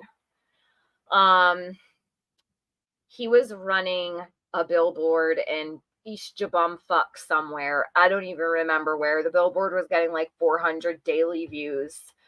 Smiley came to me and she said, Tiffany, you're the only person that can do this. You're the only person that has the reach, and I need your help. There's a guy on Twitter. He's grifting off Summer. Hence how the blip billboards came into the picture. We found out about them. And then we ran, I think, 3 or 4 streams on my channel, and we did a couple over on Benny's. We put up billboards, and with the help of the community, we filled the country, literally from the west to the east, north and south. I don't even know if there was a single highway route that was not covered with Summer's face. This community pulled together so strongly for Summer when it came to the billboards. But either way, Smiley attacked me, legit attacked me while I was trying to help. And I actually helped this bitch. With all the vitriol that she spewed at me, I helped for Summer. I put aside all of my issues. Absolutely, Smiley, no problem. And we took care of it all. No word of a lie. Cheesecake Mafia just said, I forgot all about it. Yes. And it was after she did this. I helped her after she did this. Well, I helped Summer, right? So, a little bit of history for you. Oh, J-Dub, thank you for joining memberships. I didn't even see it. It scooted right by me. I just saw it on my phone. Thank you so much for joining. I appreciate that. I don't offer like really anything to my members. I don't. I'm sorry. They're just there. So I can drop my Discord link. Let me do that. It's like all I really have to offer. I put drama lives on memberships, usually on the rooftop bar is where I put the drama lives. I don't consider this drama. I consider this to be useful, helpful, and like an announcement of sorts. So I won't put this behind a paywall. When I do streams on like Molly or whoever, I'll stick those on memberships. So basically the only thing I do offer as far as my memberships are drama lives go there. I don't want anybody to like be led to believe that I offer crazy kind of perks or whatever. Because I don't. I really don't. So just joining my membership is just supporting me really. And I appreciate it so much, but I really don't. I don't offer shit. I'm not like, I don't have a Patreon. I just have a Discord, and let me get the link. I'll drop that. Anybody can join. You don't have to join memberships to come into my Discord. It's not like you have to pay to get in or anything, but I'll always drop out the link for members, and I'll put the link on a membership only community tab also, so that people that joined will get the notification afterwards. But here, let me just drop my Discord link. It's not a crazy place or anything like that. There's nothing really that interesting that goes on there. We really do focus on just like the ongoings of the community or whatever. We do a lot of sleuthing around when certain cases come up, like certain people in the Discord will take to certain cases and whatever. But I don't really have,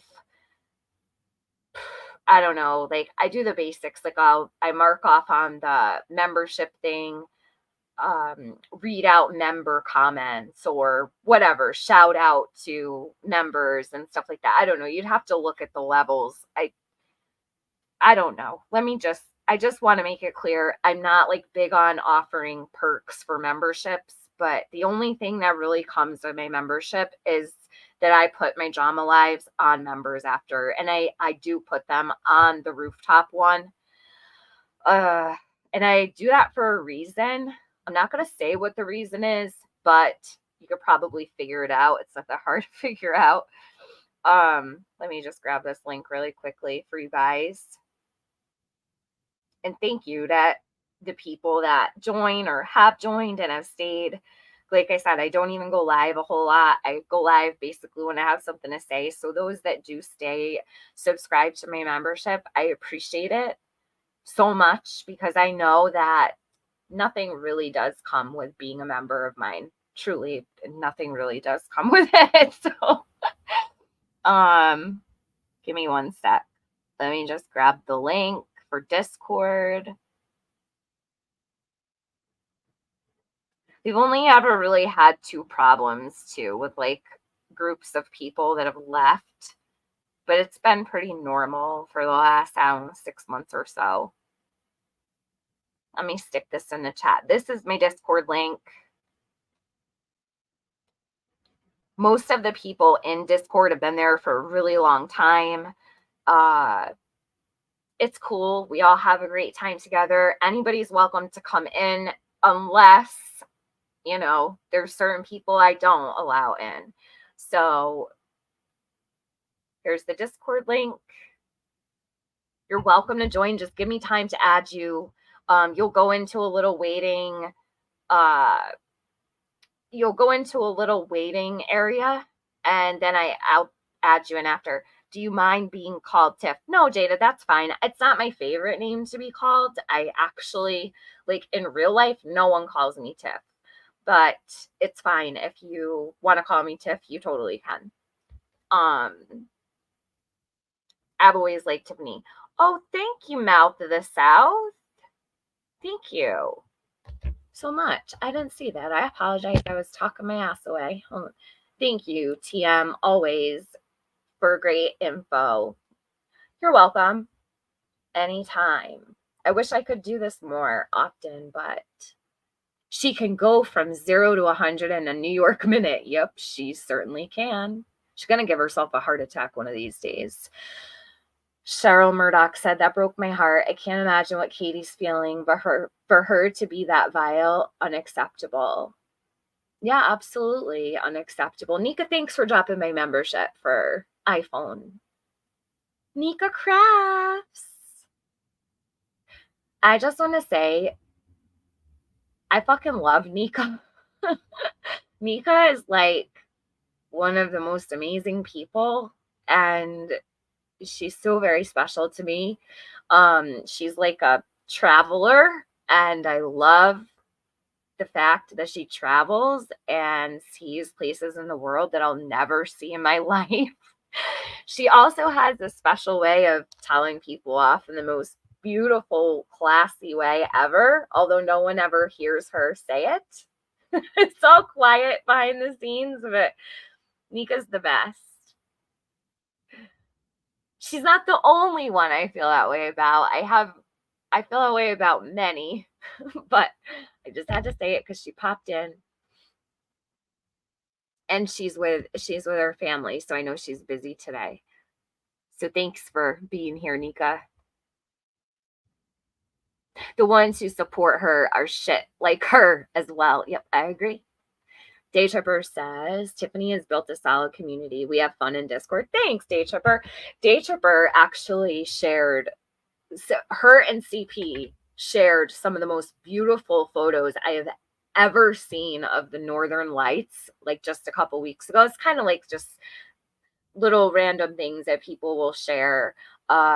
Sometimes we get a little rowdy. Sometimes it's just like, all I ask is that no one shares pictures of their family. No one shares pictures of their surroundings so that no one can find them, or because sometimes people become disgruntled, leave Discord. If they're mad at me, they'll go after someone or whatever. So there's no sharing of like your children's pictures or nothing. No doxing. The only one that's allowed to dox in my Discord is me. I always say that.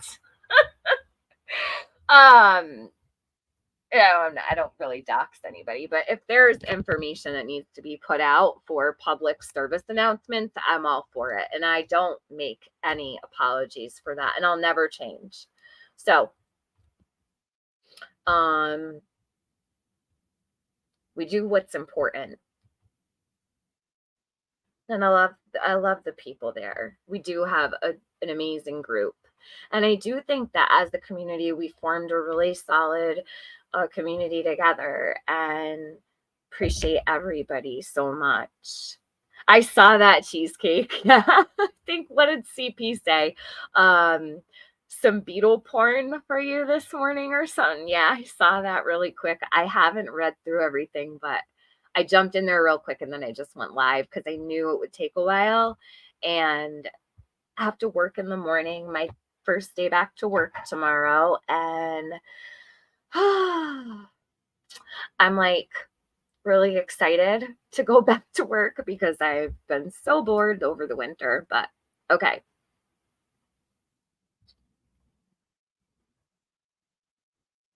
They're still mating? Oh my God.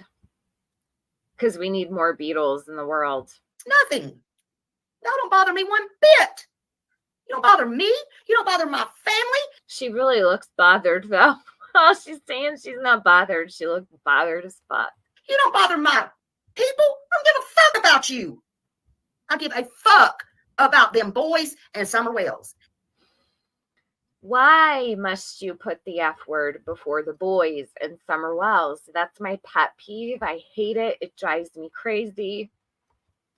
We're gonna miss you. Stella, I'll be here still. I was thinking, like, how am I gonna juggle? I did it last summer. I have time, but it's hard. Because when I come home, it's like I have enough time to I come home, I start on dinner, I, do laundry, clean up the house, whatever, get my stuff ready for the next day, and then I'm like exhausted. And I'm totally the type of person that won't go live till dinner's done, like my kid is eaten, all that. So it's harder to go live in the summer for me. But I was thinking I would like to be able to keep up a little bit better with my channel as much as I can. I'm not going to be gone or anything. I'll probably go live more than I did last summer. So I won't be out completely. Just I won't be around. Maybe I'll be around more than I was over the winter. Who knows? I had a lot going on the last couple of months, and I've just been like super, I don't know. There so many things have gone on that I just didn't have time to put YouTube in at all. So, and with or without my channel, I got other shit to do, and I still will always have my family, and I still will always. I actually do want to share something. When I'm done doing this, I want to share something that I found the other day I was completely unaware of. But I kind of don't want to incorporate it into the stream, but I don't want to start another stream either. We'll see what happens. I really want to get this out there, though. We'll see. Always have my friend. So you ain't gonna do nothing about it. Fuck you all. And if the state of Tennessee wants to go ahead and act stupid and give the boys back, what they're going to do is they're going to have lost fucking boys. Lost effing boys. You hear her? She has no respect for these kids. I don't care what anybody says. She doesn't care about them. They're not effing boys, Smiley. Those boys are going to grow up one day and they're going to see that ugly mug of yours. They're going to hear your trash mouth. Summer's brothers will know your name. They're not going to think highly of you, Smiley. They're not. What is going to happen when Summer's brothers grow up and see these people? I would never want to be any of them. I would be so ashamed of myself if I were the people that act like this toward the boys. They all have so much to say. Those boys deserve a chance at life. They will forever be missing their sister. They were ripped from the only family they know. Thank God they have each other. I've always said 1 out of 3 is pretty good odds, right? You got 3 brothers. They're going to fight for her, Smiley. At least one of them is going to fight for her.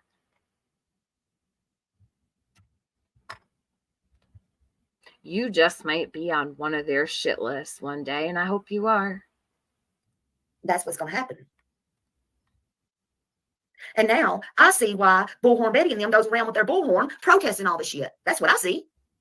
And I don't hold nothing against them. Never really fucking did. Y'all are the ones standing up acting fucking stupid.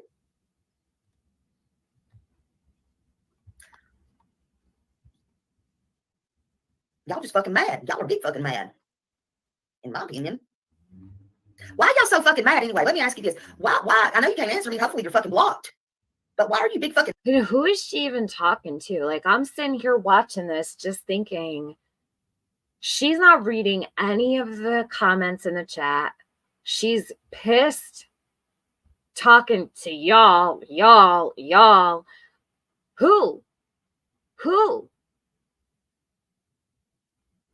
It's because she had 700 people in her chat. She never gets 700 people in her chat. So she took the opportunity to throw a bitch fit, and she wanted to make this outrageous, display so that she could pump herself up and act like she was fighting for something. Meanwhile, spewing all lies, telling people that Robin showed up to the court, putting pressure on Jody Sue, saying, Jody, why didn't you go to court instead of Robin? Why didn't you try to get the boys? What do you think Smiley would have done if Jody walked into the court and tried to help with the boys? Are you kidding me? Are you fucking serious? Like, that would have ever been acceptable to Smiley?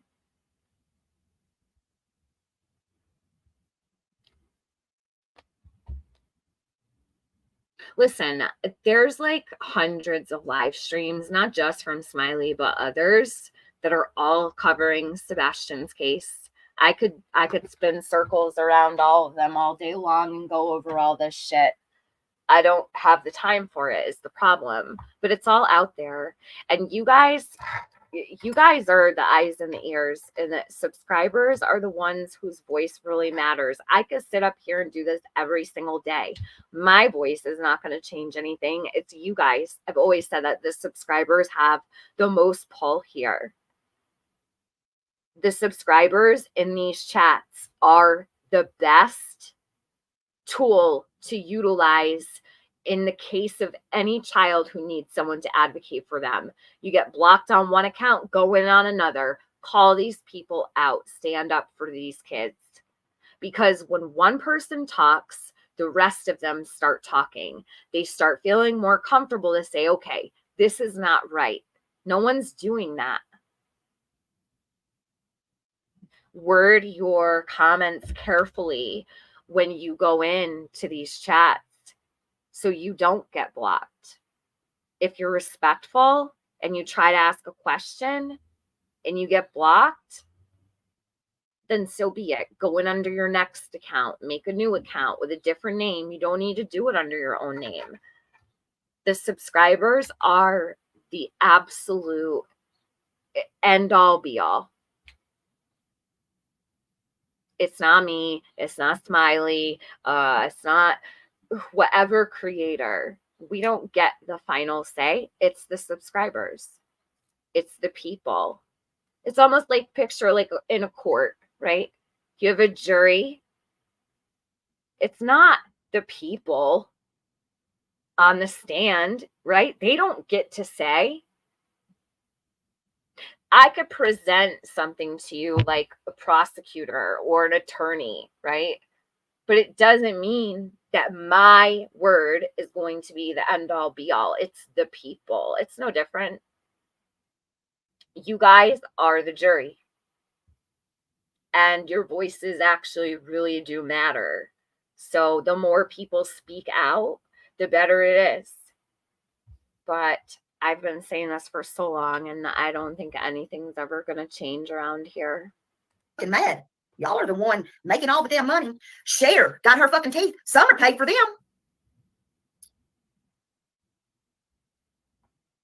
Cher got her teeth on Summer. Jody got her trailer on Summer. Got moved when she got kicked the fuck off the hill.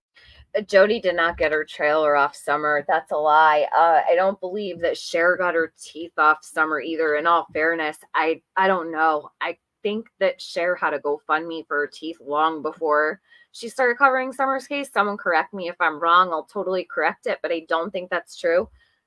To keep it 100, I don't believe that Summer paid for Cher's teeth. However, Summer did pay for a beautiful $80,000 BMW for Chasing Truth. That's facts. Yeah. Yeah.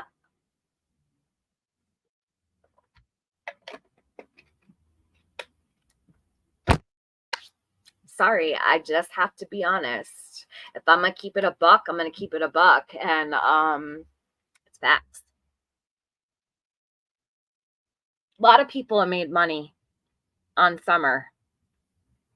It's crazy because those who made the most never get called out.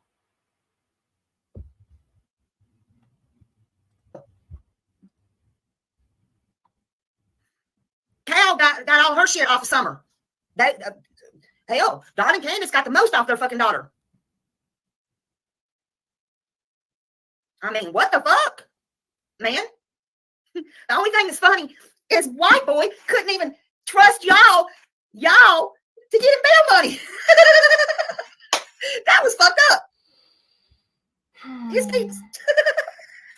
She's nuts. That was too funny. Too funny. Monkey ears. Oh, Lord. Y'all are a bunch of stupid nuts. You know that. Stupid. Stupid is as stupid does. What'd you get, Tiffany? A bunch of extra fucking wigs?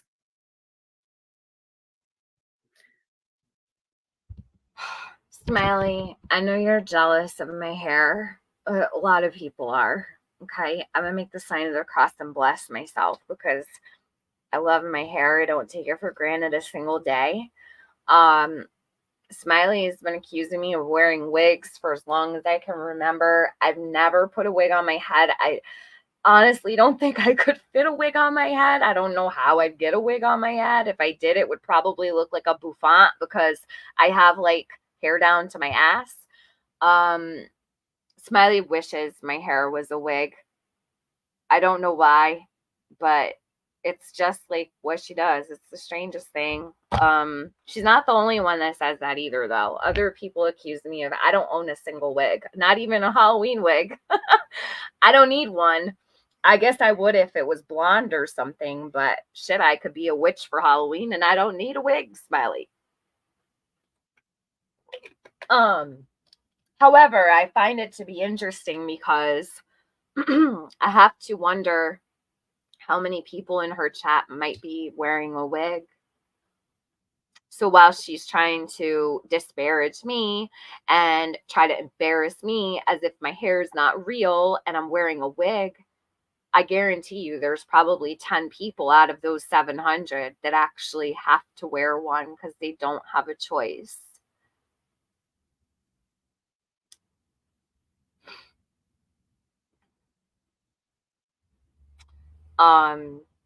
Smiley put a fake ponytail on after she saw my video where my hair was up in a ponytail. It was the video I had done calling out Nicolina. I had my hair in a ponytail. And Smiley went and got a fake ponytail and stuck it on her head. It was actually funny. I almost feel bad for her. And sorry your hair sucks, Smiley, but that's not my problem. I'm sure it sucks to have thin, flat ass hair, but I don't. And I'm in my 30s, so I have hair past my ass. I know you don't like that. Smiley is obsessed with like every part of my body, including my hair. Imagine that. Dead cells. She actually cares. It's crazy. I mean, I don't really want to talk about y'all, what you got and what you didn't get. Why are y'all so worried about me and what I'm doing? I don't get a motherfucking thing. I don't even get no fucking sleep hardly. And here y'all worried about what I do? If my numbers go up, who I'm screwing, who I'm talking to. I mean, what the fuck is wrong with y'all? And you got Benny. Oh, the prize. I mean, really? Oh, and you got a bag of carrots. Really? Why are y'all so worried about me? I come on here, and why do I intimidate y'all so fucking much? Because of my mouth? So remember how Smiley was bitching that I called her a rapist? Remember how she was bitching that I had and take issue with the fact that she is very much like a sex offender? I have, and I'm not going to share them because it's actually not something I want to do. Smiley has literally gone way overboard.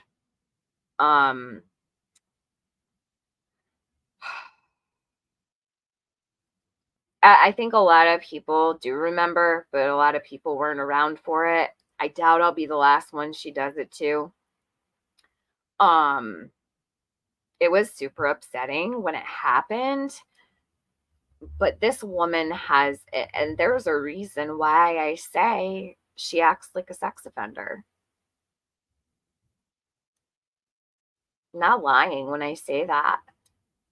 I think that she has some sick tendencies because there's no way I would ever treat a woman or a man like that on the regular. I would never prop myself up on YouTube and sexually attack anybody. So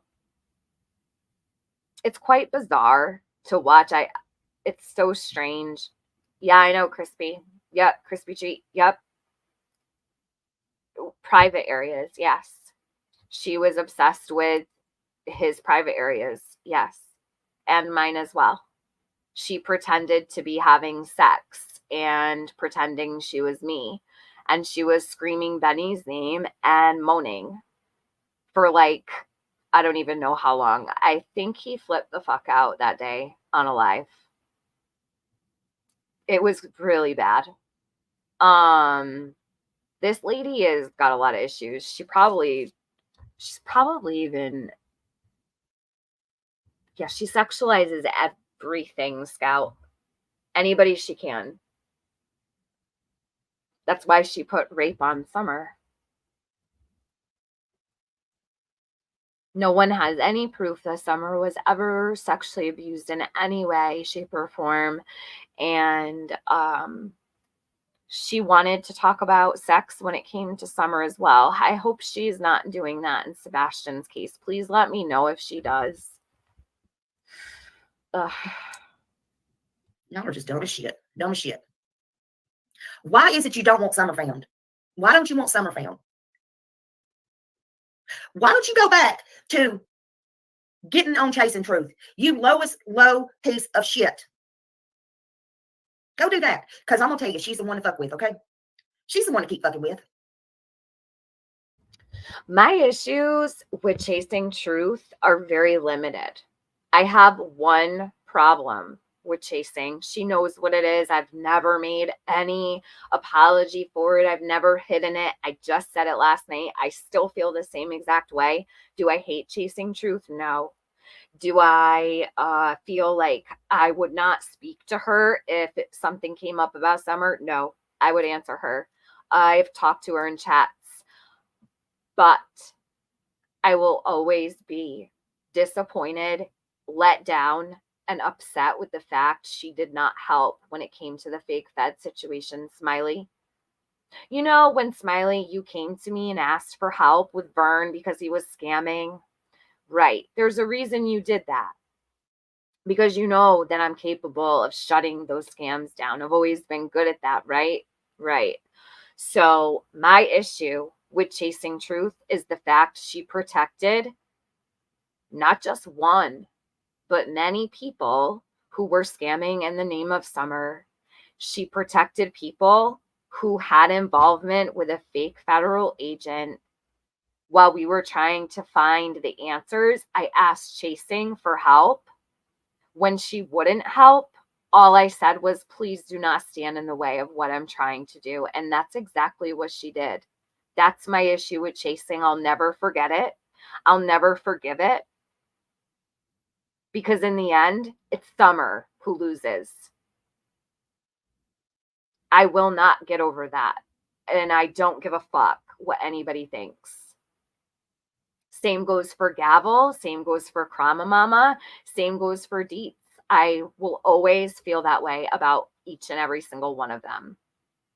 They all know what they did, and I put in far too much work and far too much effort and time.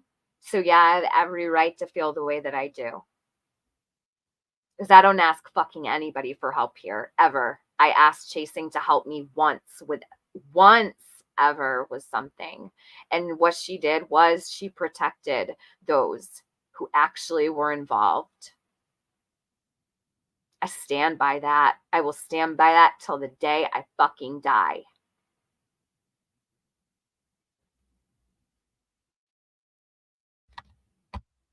Donkey, yeah. A year and a half of me trying to get to the bottom of shit, and Deets came through with a bunch of bullshit from Twitter. Chasing protected Penny the whole time. While I and a whole entire group of people comb through every single, you don't even know. We went back through time daily, searching for answers, digging up whatever we possibly could, right? It's so in depth. I could never sit here and even begin to explain it. There's a playlist on my channel. It's called Fake Feds. There's 26 live streams there. You guys can all watch them yourself. These are the same people fucking around in Sebastian's case too. Wait for it. And I will never tell you I told you so. History is going to repeat itself again and again and again and again and again. And yes, I'll always be disappointed in Chasing. I'll always be let down by her. And I will always regret believing in her.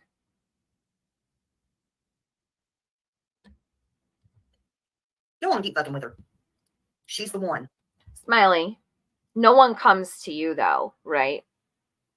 When they have an issue in Summer's community, when someone's scamming or running a grift, they don't come to you to handle it. No, Smiley, they come to me, just like you came to me. There's a reason for that. To your bullshit, fuck you. Tiffany, can you help me? Can you and Benny help? We really need to get this figured out. There's a guy scamming in Summer's name. And what did we do, Smiley? We handled it, right?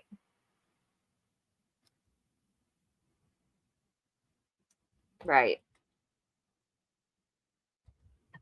Keep fucking with her. She's the one. Okay?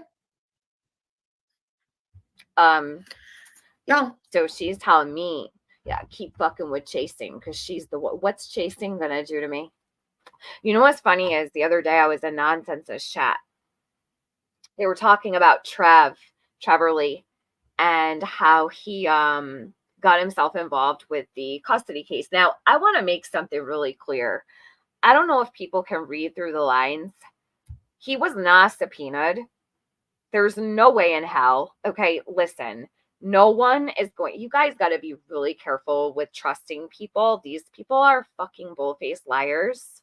They do it all the time. They've been doing it for years. They don't care. They don't think they're ever going to get caught. They do involve themselves in people's real lives. They involve themselves with people's families. They will go to the nth degree, okay? As far as even to try to get children removed out of homes that children don't need to be removed from, right? Chasing tried to cover that up too. This is all history. It all happened. Most of it happened live.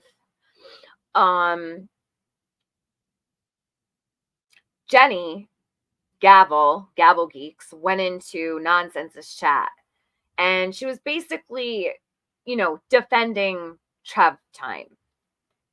And Nonsense was trying to say, no, what I'm trying to say is XYZ. This isn't right. I don't agree with people getting into people's real lives and going into custody battles, doing this, doing that. And there's Jenny. Listen, Jenny is a part of Trev's group. They are all a group together. There's no separation from that element, okay? So this is the thing. I said a Chasing, I said. Gavel's real familiar with getting involved in custody cases, right, Chasing? She left the chat. They don't want people to know. And like the display that I saw over on Dietz's channel yesterday is laughable. And I say that because these are the people who stopped information about a fake federal agent in Summer's case.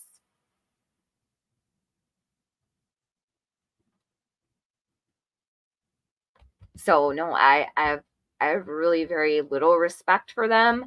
Can I be civil with them? Sure. But and as far as it is now, right, everything that's been done has been done. There's nothing that can be done about it. I tried my damnedest, that's for sure.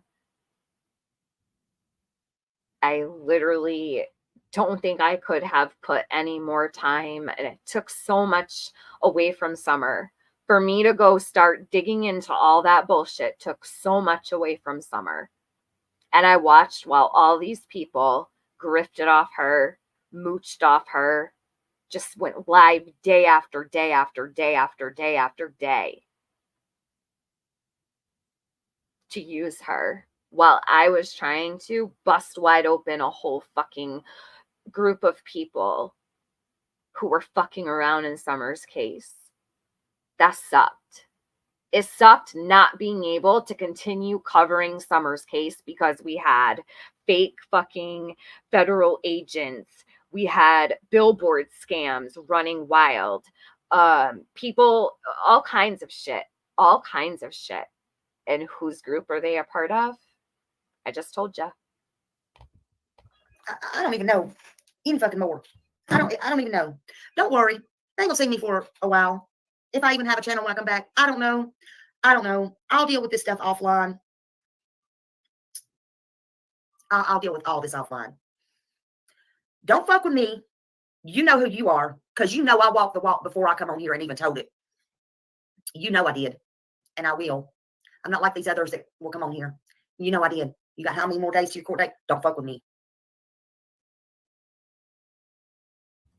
This was Smiley threatening Benny before his court date.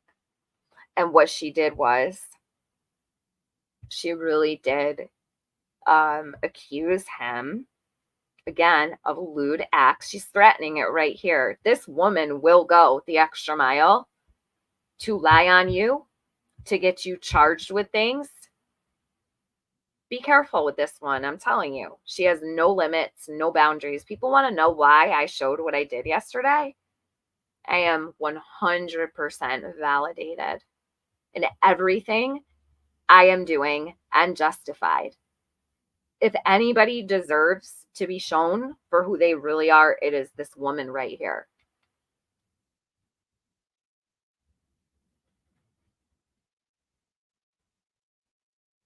She wanted basically Benny to have to register as a sex offender for the rest of his life. That's who Smiley is. True story. True story. It's disgusting. She's threatening it right here. You better tell your people to quit coming over in my shit. I ain't gonna play.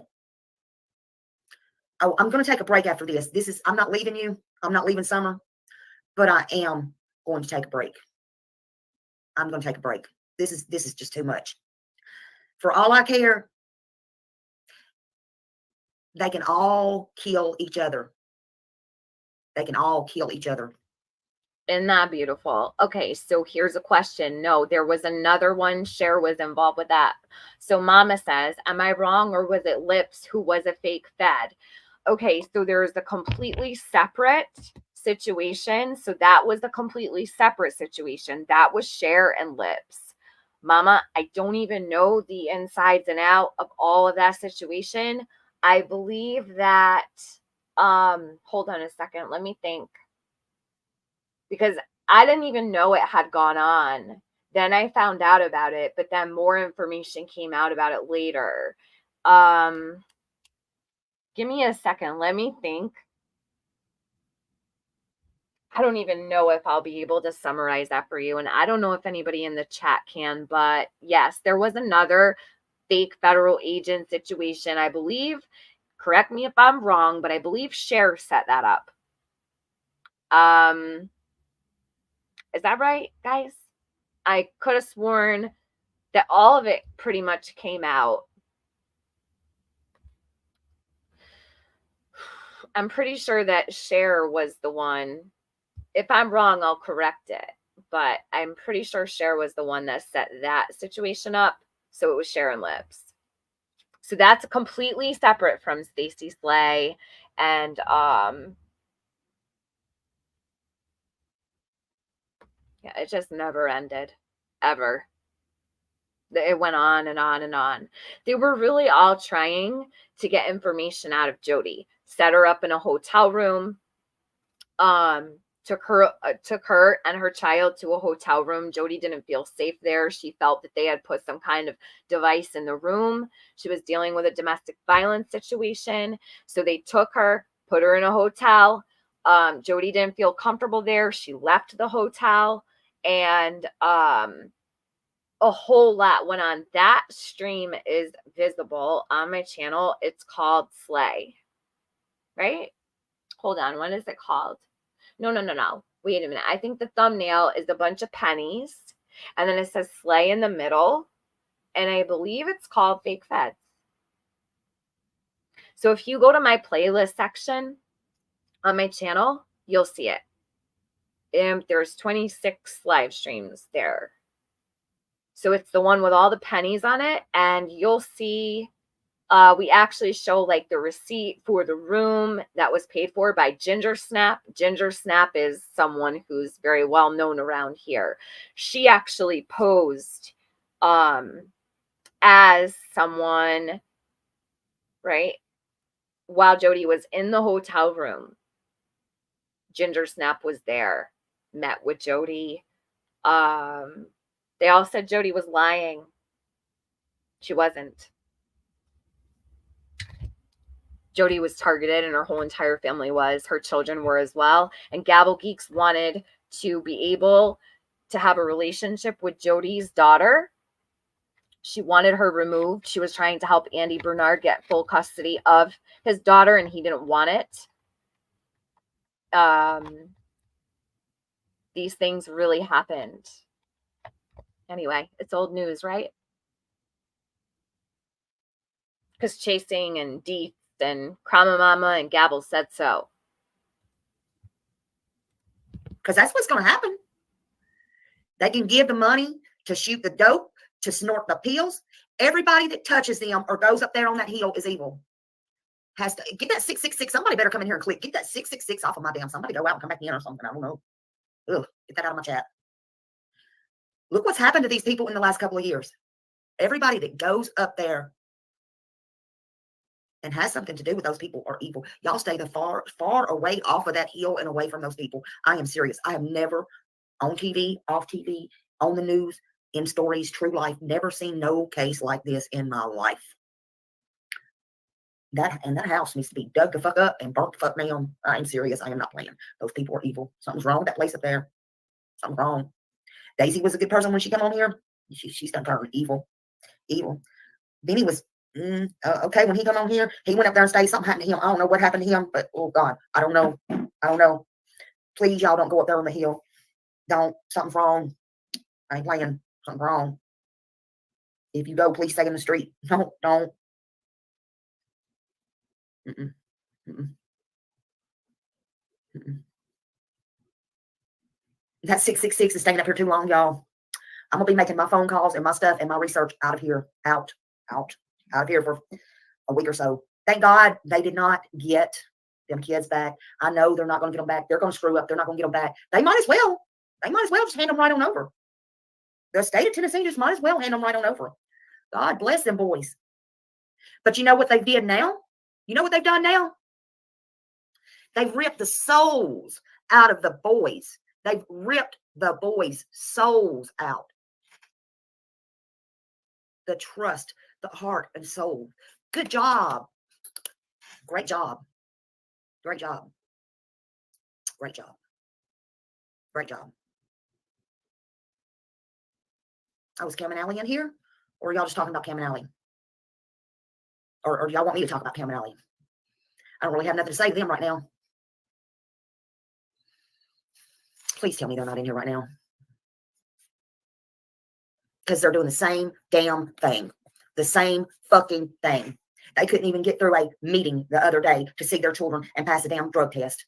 From my understanding. Oh, but of course, that was from Cher. That was from Cher. I don't believe any fucking body on here. I don't believe anybody on here. That's why I do me. That's why I do things the way I do them. And I take my consequences for my own actions. Y'all have a lot of fucking shit to learn. I've lived my life and lived through a lot of shit. I don't know what the hell is going on with y'all.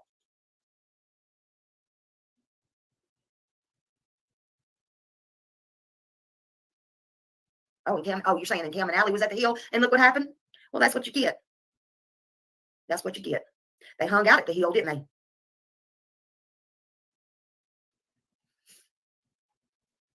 And you tell me, when I come on here, and Don's even admitted it. He admitted it to me. I got it. I got everything. I got everything downloaded on file. I got everything.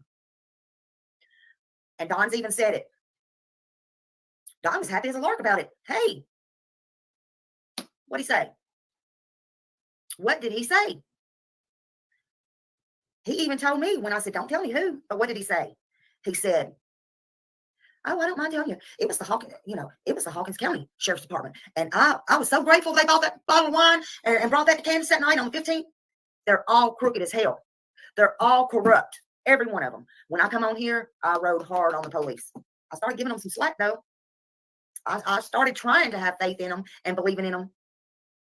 I don't believe in a fucking one of them. Maybe a little bit on down where I was born and bred, because, look, we don't have good old boys down there. That ain't what we believe in down there. We don't hide our kid predators and pedophiles. We don't pay people that shit to hide stuff. We don't slip money in the DA's pockets and all that. You do the damn crime, you do the fucking time. And you get in a fight and it's on one-on-one, and you beat the shit out of somebody in the damn yard and make the best damn man or woman fucking win. You don't go get your little gangs.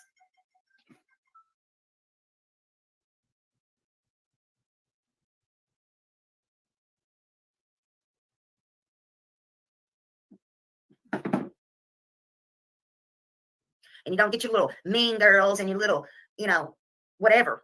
That ain't how it works. That ain't what happens. And you don't go real life calling CPS on these people and wasting people's time and their children and putting their children through hell when their children hasn't done a damn thing and don't deserve it. I mean, you stupid idiots. You're not here for children. Get the hell off of here. Get the hell off. If you want money so bad, get your ass out and go to work, or hold a motherfucking sign or a tin can and hope somebody comes by and gives you enough for a fucking pack of cigarettes and a damn fucking beer. Or a sandwich or whatever the fuck it is you want that day, some weed. Hold a damn sign and tell them you want some fucking weed.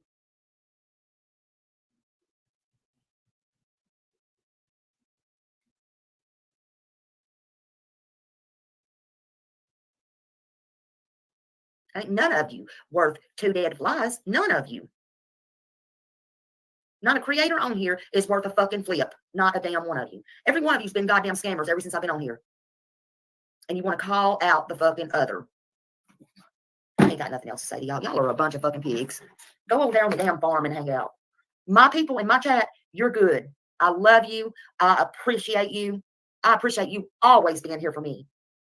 Y'all are good. Y'all care about these kids. And if you need me, you know how to get a hold of me and where I'm at. I'll be back when I get back. I got things to do right now. I didn't even mean for this to turn into a bunch of damn drama and fucking bullshit right here. Don and Candace, they're going to get you. They're going to get you. Y'all, you, Grandis, y'all are going to fry.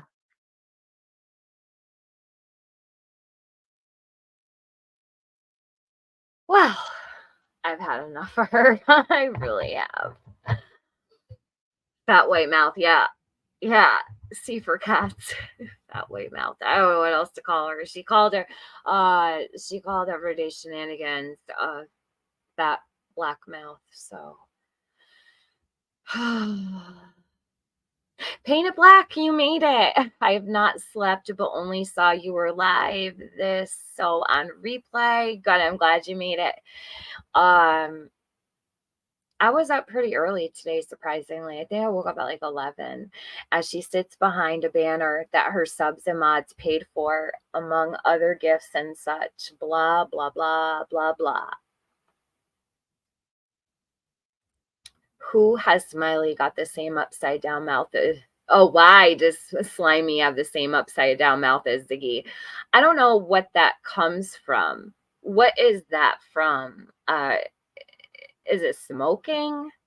Because I'm a smoker and I don't have that. I hope I never do. I would be devastated if my mouth went completely like it's like a complete frown all the way down to the chin. Like, it's strange. Ziggy's actually got it worse than Smiley, in fact. That's gonna be rough for her. So hold on a second. I wanted to bring attention to this because I found out about that. I was gonna do a stream about this. This is completely separate from what I was just doing. So the part about Smiley is over. If people want to, head out or whatever, that's cool. I do want to, I want to share some things here. So there's a baby boy in, let me grab this. I just found out about this the other night. Let me find my playlist. I saved all of his stuff on. Give me just a sec. Where is he?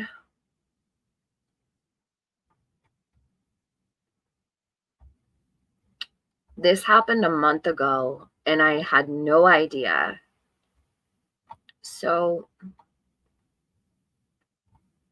where is it?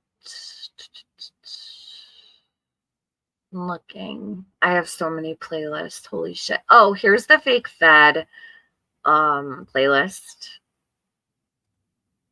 Let me grab this. I'm going to share my chat. How come it doesn't let? Oh, hold on. Oop. Fake feds. Playlist saved to library. Why can't I share the playlist? The hell? Shuffle playlist.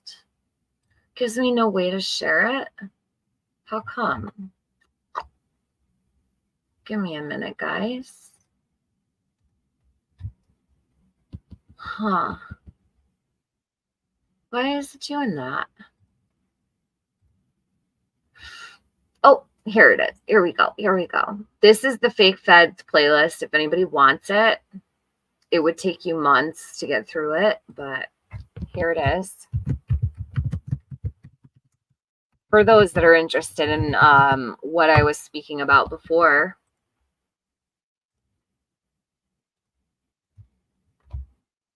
A lot of time went into that. And those are not all the videos. A lot of things were also done. Oh, thank you, Cheesecake. A lot of things were also done on Benny's channel as well. They're not visible at this moment in time, but eventually one day they will be. But that's the bulk of it. It's fake feds interference in the case of Summer Wells. And let me go. I want to find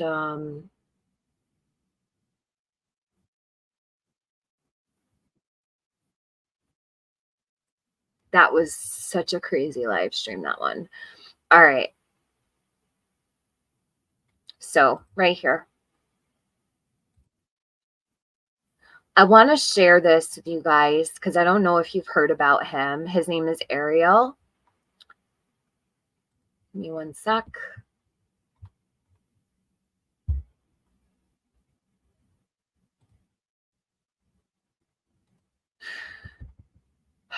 So I'm going to share this here. Let me grab this. This was the endangered child alert, basically, for Ariel, I'm gonna share this with you guys. I'm not sure if you've heard about this case, but it's just very much on my heart. Thank you so much, Red Riding Hood member, for 17 months. No frowny, McCooter Brown. Yeah, she told too much yesterday. So embarrassing for her. All right, so change of subject. This is from a month ago. I just want to give some context to what I'm about to play for you. This mother stabbed this baby 41 times.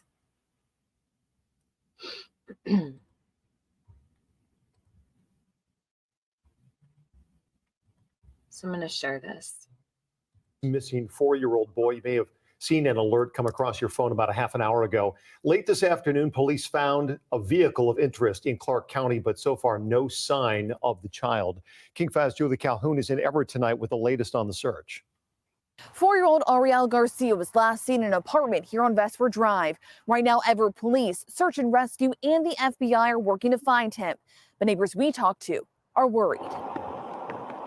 7 a.m. Wednesday was the last time Ariel Garcia was seen. And by that afternoon, police showed up, and later, neighbors noticed something was wrong. By 7 p.m., we had 9 police officers lining the street, tons of cop cars, people outside on their phones for hours.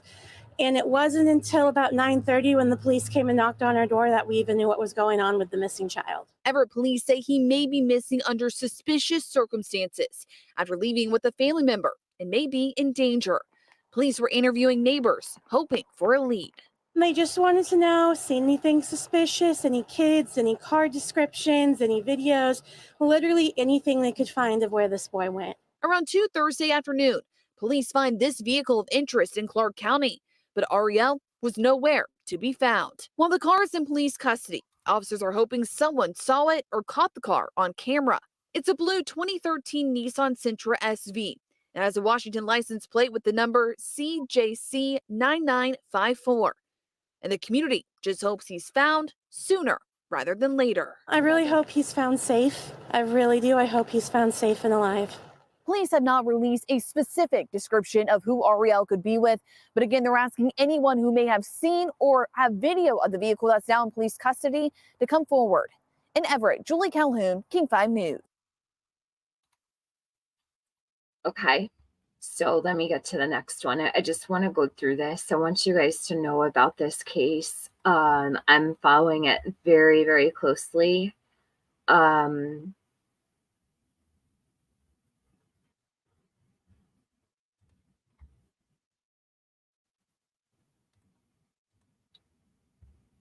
here I'm going to share the next one.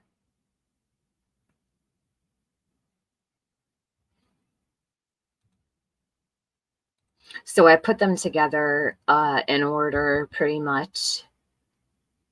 This won't take long, but I really feel just very drawn to this case, and I would like to see justice served for him, which I know will happen.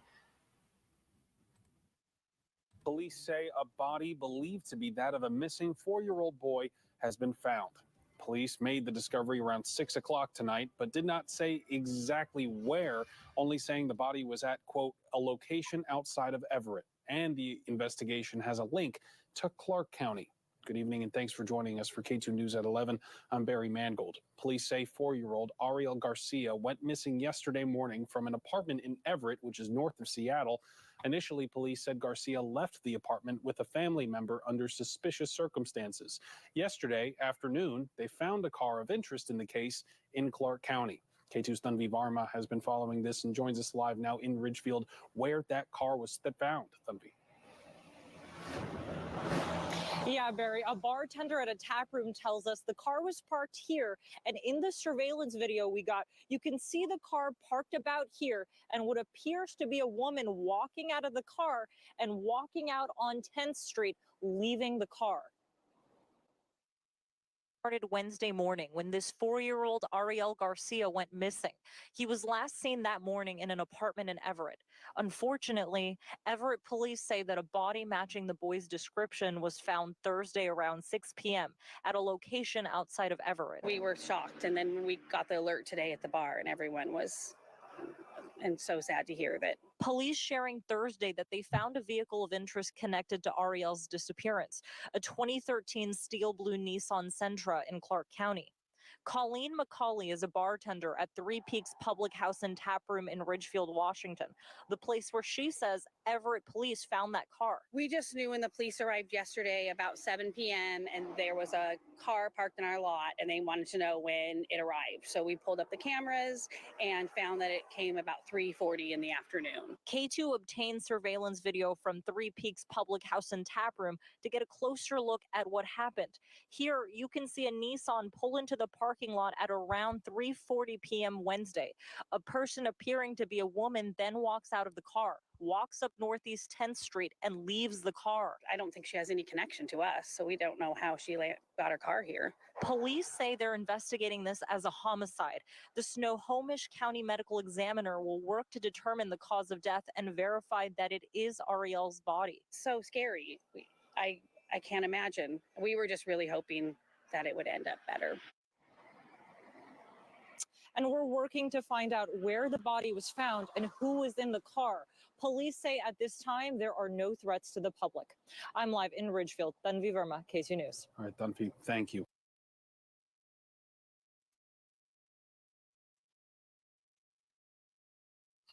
Hold on a sec. I'm going to grab the next one. So this here is,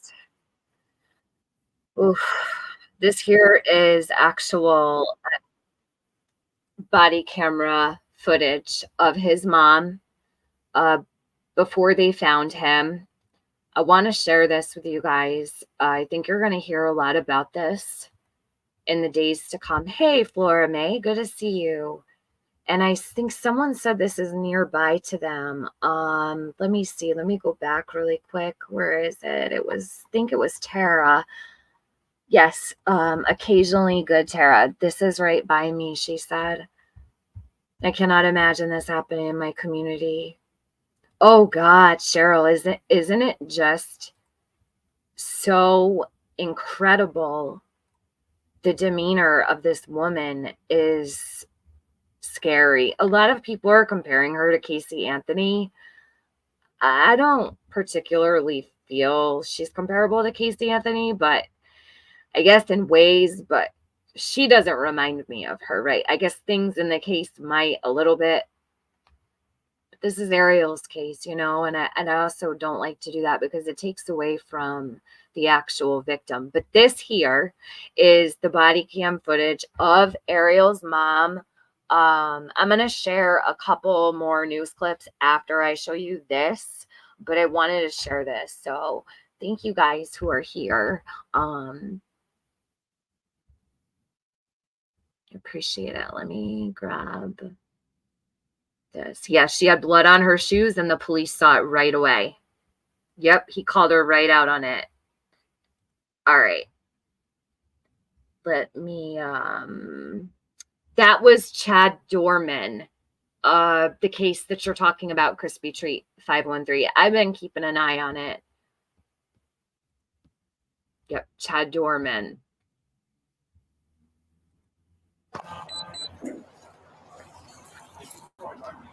This is bad, you guys. Check this out. How you doing? Yeah. Yeah, sure. Nothing on you? No. Okay. You guys give us some privacy. Hey, so. Nothing in your bra. No. Okay. Thank you. Yeah. Can I just pick and make? You don't need to reach in. I'll just. Thank you. So do you know why we're here? Are you okay if I open the zipper? Why are you guys here? What's going on today? Can I open the zipper? Yeah. Just checking it. Thank you. I just want to make sure before. What's going on today with you? And like, sounds like the cops have been talking to you already. Yeah. So I got some blood drops on your shoes. Yeah. Okay. So my son fell this morning earlier. Oh no. Yeah, so, but I was able to take him to the doctors and everything was okay. I took him to with another lady so she can watch him for me because I wasn't staying at home. I had problems going on with my parents and they didn't let me in the house. So I was staying with another lady. She was super sweet. That's where my son fell. And then but we left. So I was like, okay, you know. So I went to another lady's house and I told her if she could watch him for me. I wanted to come get, you know, I wanted to fully recover. I'm an alcoholic. So I was like, if you can watch him for me for 12 months, that'd be amazing because I'm not talking to my mom. And she's the one that has like, just like a notarized paper saying that she has legal custody of them, but I have legal custody of them. She's not letting me see my older son. So I'm a little That would be really hard. Yeah, I'm a little bit upset about that Yeah. one. So Yeah. I'm here now and everything's okay. Okay. So I don't know what else. Well, we want to make sure that he's safe and know where he is. Who's the friend that you left it with? I left him with another lady. I don't have her information. Oh, well, that's not gonna cut it. We got to figure out where he's at. Where can you like tell me the location where somebody could go and check on him and make sure he's okay? In like SeaTac area, Okay. Seattle. More specific? I don't Do you have an address. Nothing. Who's the friend? How do you know the person that? How did you pick the person? She's a that longtime friend that I know. Okay, what's her name? That's all I know. Okay, Do you and have you've a phone known her. number or anything? Okay, but you've known her for a long time. So how did you reach out to her? So I reached out to her because I needed help. How did you reach out to her? I found her number on my old Facebook, but I no longer have a Facebook anymore. So. Okay. So something you sign back into? No. No. I delete it all the time. So Yeah, you found it today on your old Facebook, and her name is. Okay, and she lives in the SeaTac area. So you drove him from the first house you were at to her house, or the doctor first. Mm-hmm. What doctor did you take him to? Swedish, and that's it. Swedish where? Or I think it's Providence, actually. Providence in Everett. In Everett? Providence? Okay. You understand we just need to make sure that he's okay, and then yeah, we can just do that, and then we can leave you be, you know? Yeah. Okay. Sure. So how do we find? I don't know. Can you describe to me how you got there from Providence? So I just drove from there to Seattle, and then that's it. You drove from Providence to Seattle to house? Yes. Okay. Did you drive on the freeway or? Mm-hmm. Okay. How long did it take you to get there? Like 2 hours. 2 hours. And what car were you driving? My car. So just like 1 hour or so. And what kind of car do you have? I have a Nissan. Okay. Where's that car now? I don't have it with me. Okay. So. Where's it at? I left it at her house, and then I came over here on the bus. Okay. You left the SeaTac? Mm-hmm. Okay. What? Do you remember what exit you took? I don't know. Okay. Okay. So just to clarify, you go from Everett to the hospital in Everett. You get him checked out. You drive to your friend in SeaTac. You leave the car there. You leave him there, and you take a bus from SeaTac down here. Mm-hmm. Okay. And that all happened today? Yeah. So pretty expensive ticket. Get a C-tram bus to come down here? No, actually, it was only like $30. Oh, really? Yeah. Okay. What's your first name again? It's Jeanette. Jeanette. Okay, Jeanette. You're not lying. You have a longtime friend that you reach out to leave your son with, who you obviously care about very much. I love him with all my heart. Yes, and you're expressing how upset you are about what's going on between you and your mom and the custody of him and your older son. Like, that's horrible. So I know that you're not going to go leave your son with somebody and you don't know where he is. Yeah, no. So you do know where he is. No, I know where he is. I know where he's at. Tell me where he's at. I don't have the address for him. Okay, how can we find the address for him? I don't know. Did you put it in your phone? No. To get there? Okay. You know where your son is because you're a mom who loves her son very much, and you didn't I'm Jeanette. I'm sorry, Jeanette. Yeah. You took him somewhere, and you're going to go back to him, and you know where he is. So tell me where he's at so we can make sure that he's okay or what's going on. So he's not. I mean, he's there. He's Okay. with her, but Tell he's me not how with to me. go check on him. I can give you an address. Okay, what's the address? I don't know. You have to write it down. Okay, I can do that. Thank you.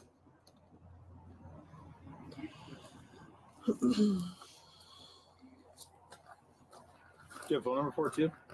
I don't. Okay. I don't have a phone number for her, but When he fell, where'd he get hurt? just he on his head, but he Oh. fell on the ground and he hurt himself. Heads are the worst. Dude. Yeah. I'm just trying to find. I don't even. How old's your son? He is 5. So I don't know if this is the right one. And Seattle, Washington. So. Yep. I mean, Seattle, Washington. Where did you get that address from? Just now. From the top of my head. Okay. Yeah. Okay. Yeah. So that's where you remember leaving him. So yeah, that's her Okay. name. Yeah. Yeah. Okay. Mm-hmm. How do you spell that?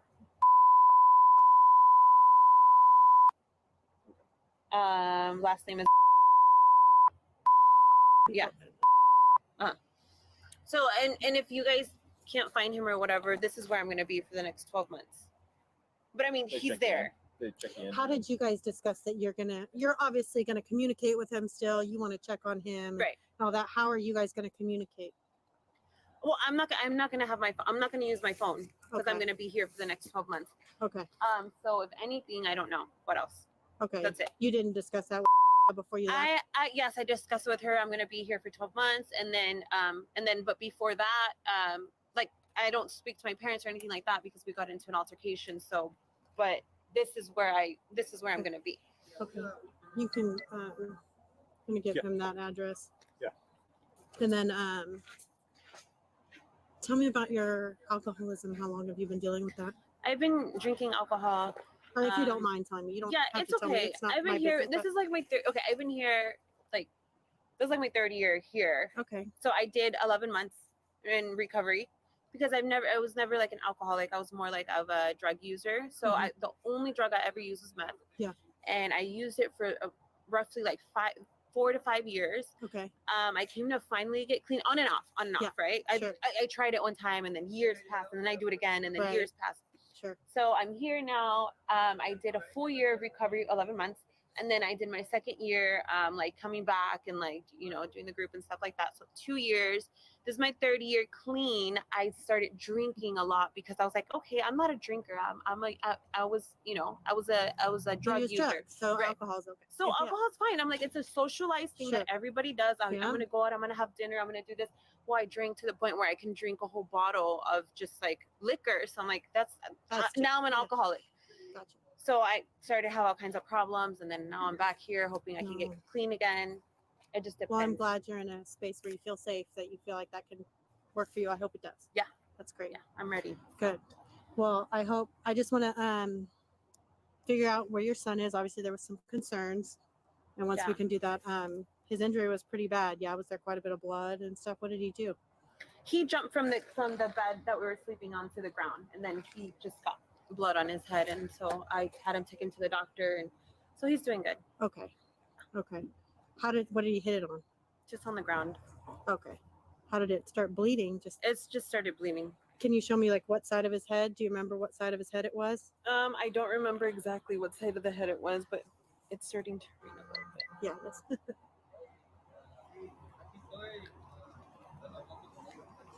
okay. So you don't. What time did it occur today? Just like early, like at 10, 11. 10 or 11. Okay. Do you know what time it is now? It's already 6:30, or about to be 7. So how long were you guys at the hospital? We were only there for a little bit. I don't even think he got checked. We got there and but I didn't wait enough for him to get checked out. So he didn't actually go back and get checked. Gotcha. Did you actually go inside and check him in? Mm-hmm. Okay. And then did you tell him you were leaving, or did Mhm. you did? Okay. You just said he's not going to be seen and left. Yeah. Okay. And how is he acting? He's okay. Yeah. What happened to him when he fell? Nothing. He just cried. Just cried? Mhm. Just like, just like, yeah. Okay. Yeah. Do you want to sit down? I can put you I can leave the door open. You can sit right there so you're out of the Just ring. so you know, when you fell down, what did you think you needed to go to the hospital? Because he was bleeding from his head, so that's why. Yeah, Okay, go. that's legit reason. And you can stay dry. Yeah. So. Well, that's scary. He's 4. Okay. Did he vomit or anything? No. He didn't vomit or anything. Okay. So. All right. Well, hang tight for just a minute. Well, hopefully we can quickly locate him and move on. You said it took you 2 hours to get from Providence to your friend's house. Mm-hmm. And you left for there about 10 this morning? Yeah. Okay. Do you know how long you were at the hospital for? I was only there for a little bit of time. Again, I didn't want to wait, so I was like, let's go. Mm-hmm. Can you describe to me what that Providence looks like? Do you know what road it's on, or what is did you park in the emergency room parking lot, or I don't remember. I don't know. Or was there a parking garage or anything? I don't remember at the top of my head. Okay. Do you remember when you walked in? Like, can you describe to me when you walked in what it looked like? Just the hospital. Just the hospital. Okay. But can you describe, like, when you walk in the door, where was the check-in? In the front, like I walked in, as soon as I walked in, the front desk was checked in right there. And I said my son had to be seen for something. And then his name and everything. Okay. And that's You're going like this, so you wrote it down, or was there like a check-in thing? Or? There was a check. All right, but I think they checked me in. No. Okay. Yeah. So you didn't write anything on there. Okay. Have you been there before? No. No, that was your first time. That was my first time. When you checked into the desk, was it just an open desk, or just an open was desk. it behind a wall, did they have like a glass wall, or just an open desk? Okay. Was there a lot of people in there? Mm-hmm. Yeah. That's why you didn't want to wait, because it was too long. Do you think he needed stitches or anything? No, he's fine. Okay. You didn't remember where his injury was? Mm-mm. Is it front, side, back? Do you remember? It's the side. It was the side. Definitely one of the sides that you recall? The front, yeah. Okay. Front. You're kind of pointing above the eyebrow. Okay. All right. And then you contacted your friend through Facebook. Yeah. Okay. Or I got her information through Facebook. Oh, okay. And then what information did you get? Just her number, and then I went to her house and dropped off my kid there, and then now I'm here. Okay. You got like her phone number? Mm-hmm. Okay. And did you call her from your phone? From my phone. Okay, the one that's in your purse there, you called her from? Okay. I think I erased it though, but I have her number. I don't know if you guys want to call her, but I don't think she's gonna answer anymore. What's his code? Yes. Mm-hmm. That's her number. Her number. I don't think she's gonna. I don't think she's gonna answer. How come? What makes you think that? Because I don't know if she's still gonna be there.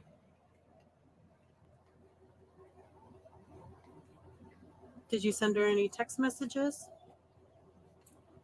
No. Okay.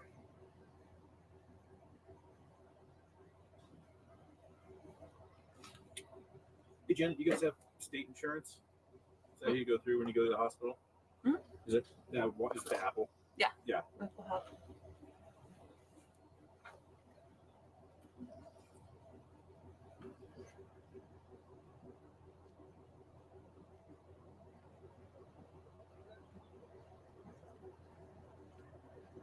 Do you remember what your son was wearing today when you took him to the hospital? Pajamas, blue pajamas. Pooh? Like Winnie the Pooh? Just regular blue pajamas. Oh, blue.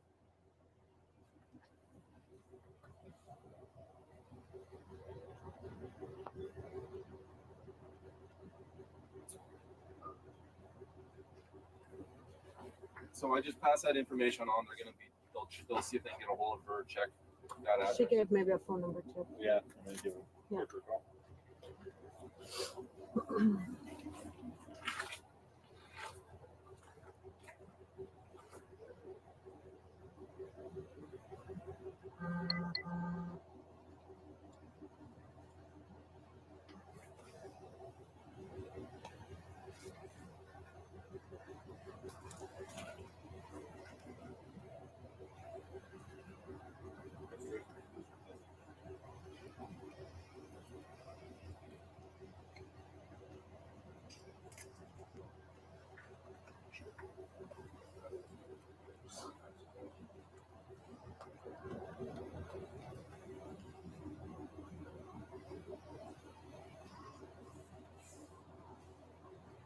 Can I ask who you're messaging with? Yeah, my sister. I was just talking to her about her flying out here, Oh, nice. Where does she live? California. Oh, okay. What part? In Pasadena. Oh, yeah. Yeah, I want to move over there. But it's nice and sunny down there right now. Yeah. It's really good.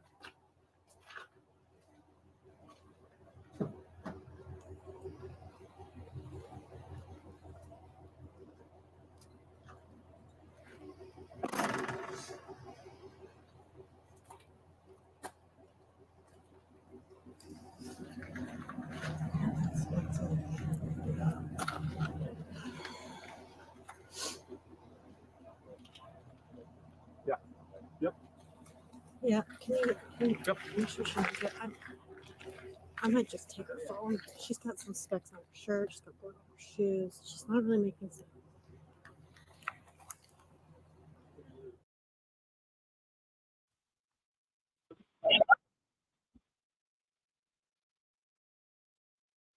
Hold on 1 second. Let me grab. I wanna pull up what happened here. Let me see. Oh, it went to the next one, but that's interesting. I wonder why the playlist did not keep playing. Hold on, give me just 1 sec, because I want to show you the next.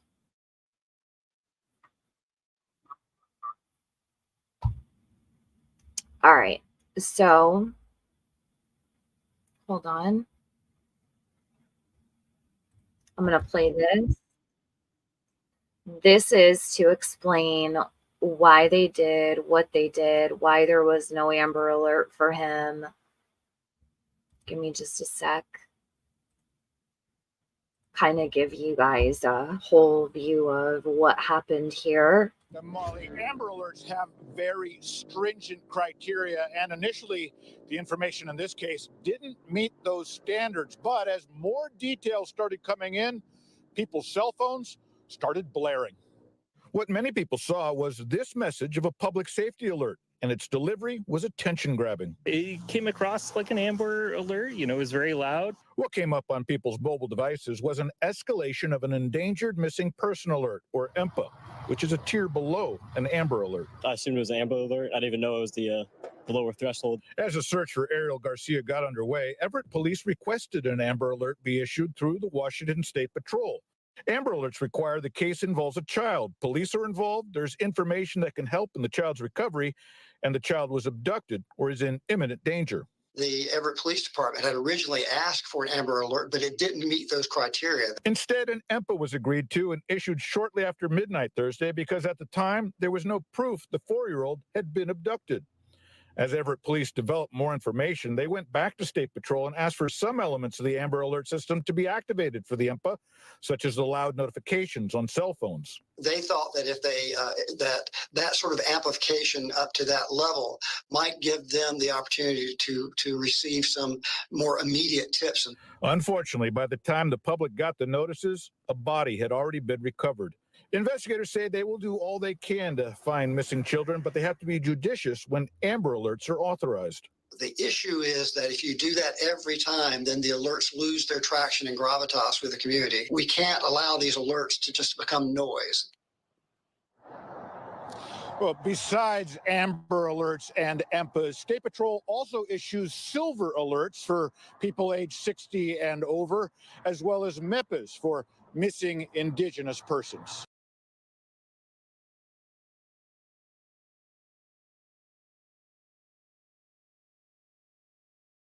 Let me get the next one. So I'm going to show you the woman from the bar. Give me just a moment.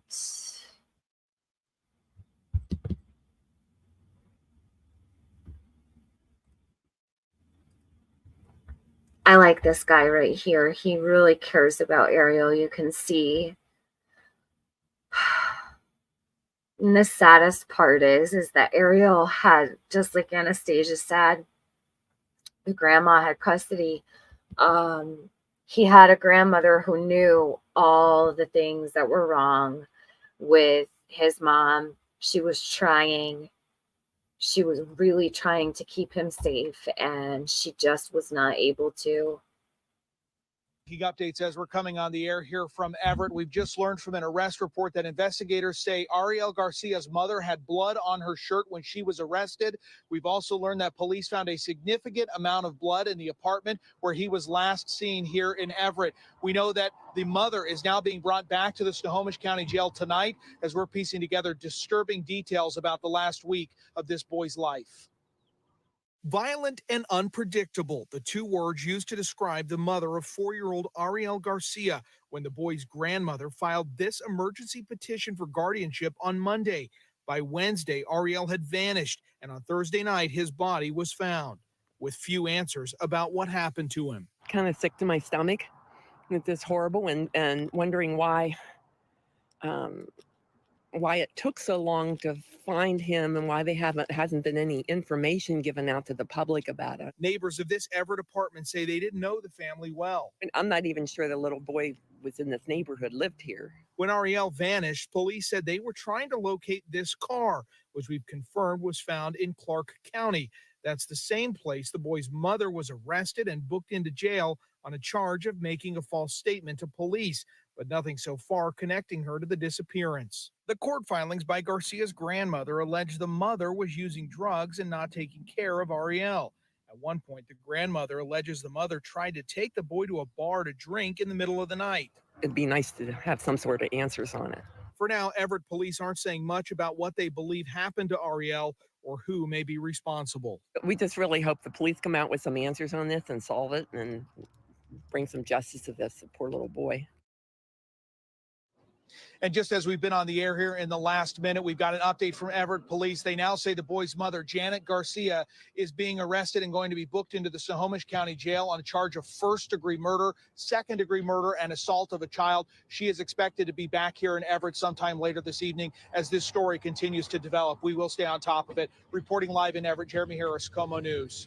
Such a tragedy, Jeremy. Thank you very much. Despite a massive search to find Ariel, police never actually issued an Amber Alert, although one element of that system did ring out loudly on people's cell phones. Como's Joe Marino continues our coverage with the reasons why police held back in this particular case. Joel?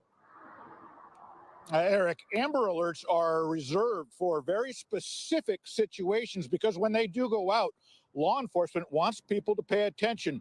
And there was one aspect of this search that didn't meet that stringent criteria.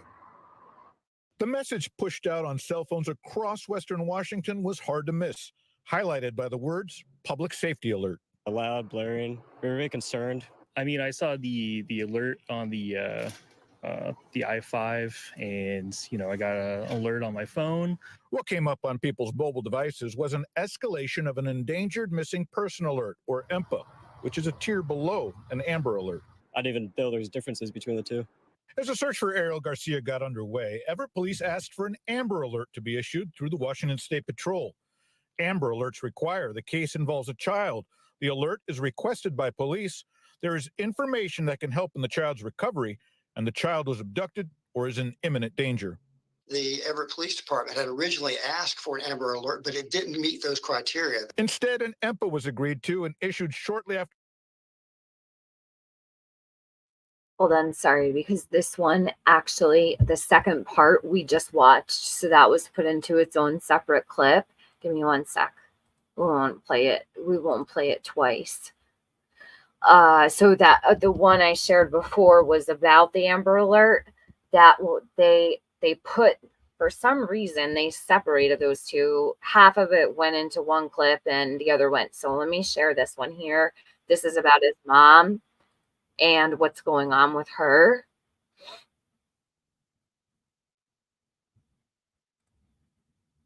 Hold on just a sec. You're going to see her in her prison jumpsuit, which I love. I really am bothered by this case.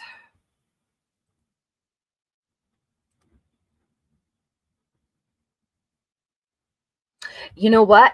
Crispy Treat, I hadn't heard of this case either. I just found the body cam footage like 3 nights ago, and I was laying in bed. It was super late. And then I started searching his name, and I just started going through and saving all of the news pieces that I was watching to a playlist. And then I woke up the next day or the day after, I can't remember, and JLR had spoken about. So JLR spoke about him. I haven't seen anybody else speak about Ariel at all. I don't know. I didn't watch JLR's coverage of this, but I know he did speak about him, and I appreciate that he did. Hold on one sec. Is present in custody. Miss Garcia is present in custody. Janet Garcia is a mother accused of murdering her 4-year-old son, Ariel. There are too many question marks here for the court to assume the state has found their person and that person is Janet. Her attorney making that argument in the same courtroom where the prosecutor pushed for Garcia's bail to be set at $5 million. The reason for the requested bail is obviously the demonstrated violence that Miss Garcia showed towards an extraordinarily vulnerable victim. It's a case that included a phone call. Family says Janet reached her mother and stated that she had given her son up for adoption and she had checked herself into rehab in Vancouver. When her family checked the Everett apartment where Janet had been staying with her son, they weren't there, but blood was on the floor. A friend told police she reached Janet and asked about it. Court documents list text messages where Janet allegedly said, "It is nothing serious." The friend says, "Janet, I need to know that you and the child are okay because there's a lot of blood and I'm worried." Janet reportedly replied, "The boy fell and I brought him to the hospital." By Thursday evening, the boy's body was found in Pierce County near JBLM with at least 16 stab wounds. Investigators say they used Janet's cell phone data to track her location, and it led them to that area. Janet was found in Clark County. Officers said she provided. I said 41. Why did I say 41 if it's 16? Where did I hear 41? How did I fuck that up? Tara, did you hear 41 on a news interview? Because I wouldn't get that wrong. I'm wondering if I might have. I want to correct it if it was 16. I'm wondering why I have 41 in my head. Maybe I'm confusing it with a different case. It could possibly be. So my apologies. It says 16 times. So he was stabbed 16 times by his mom. But I could have sworn one of the news stations reported 41. That's so strange. Okay. Sorry about that. I just wanted to interrupt. Provided inconsistent statements and had drops of blood on her shirt and shoes. There is a danger of turning Janet into a scapegoat and ignoring the signs that there are other parties who are involved and responsible for what may have happened. The defense attorney requested a lower bail, but was denied. For those reasons, the court will maintain bail today at $5 million. Now, days before Ariel Garcia was reported missing, his grandmother filed a petition for emergency guardianship. She said that her daughter had been struggling with substance abuse and the situation had gotten a lot worse in the last few months. Joyce? What are the charges that Janet's now facing, Natalie? She's not officially charged yet, but today in court, the judge found probable cause for first and second degree murder and first degree assault of a child. Joyce? Natalie reporting for us tonight from Everett. Thank you.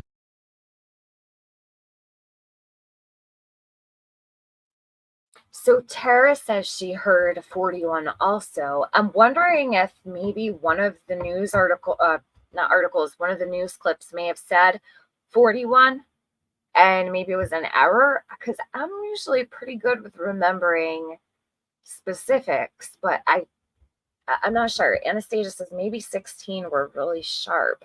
I'm not sure. And now I'm curious to see where I got that from. She needs the death penalty for this. Do they have the death penalty in Washington State? I don't know if they do. I'd like to see her pay with her life. Absolutely. Hold on, let me get to the next one, because there's a bunch of these that I really would like to share here. Hold on, I have a couple more left. Everett mother held on $5 million bail. Oh, this one right here. Someone had asked, I think it was Debbie had asked where they found him. I'm going to show you. I think they show on the map in this one right here. Let me grab this. And thank you guys for staying to watch this. I think you're going to probably be very familiar with his name and his face. I don't think anyone's really going to cover this much. Like I said, JLR did share about it. He might cover, who knows, maybe he'll go and cover things for the trial or whatever. That would be great. I really believe in Ariel having, and any child having, support from the community or anywhere in the country who would go there to support that and to cover cases that everyone's not creating a frenzy over. There's so many kids that do need the exposure, and missing people that need the exposure, and they don't get any because everyone's focused on one thing. And so hold on, let me play this. So yeah, maybe JLR will cover this too. And we do want to get straight to breaking news, the top of our 10 o'clock hour. Fox 13 is now learning that it is a tragic ending to the search for a missing 4-year-old boy out of Everett. Police say they believe they have found the body of Ariel Garcia, pictured here. They say he found him just before 6 o'clock tonight. And as we've been reporting throughout the day, he had not been seen since early Wednesday morning. Police initially said the boy disappeared under some suspicious circumstances after he left an apartment complex in Everett with a family member. Fox 13 was out there this morning as detectives knocked on doors trying to find him. Fox 13's Jennifer Dowling is live in front of that apartment complex in Everett.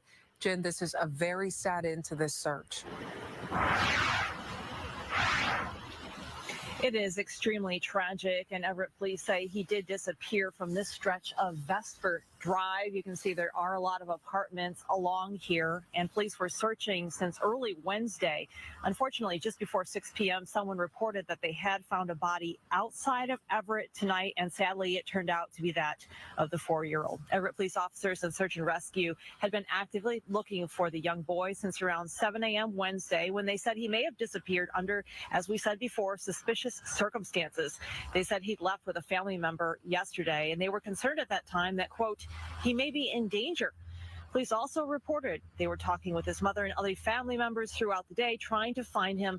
Currently, the Snohomish County Medical Examiner is working to determine a cause of death. In the meantime, officers have this car and are looking to figure out where it was between 11 a.m. to 2 p.m. yesterday.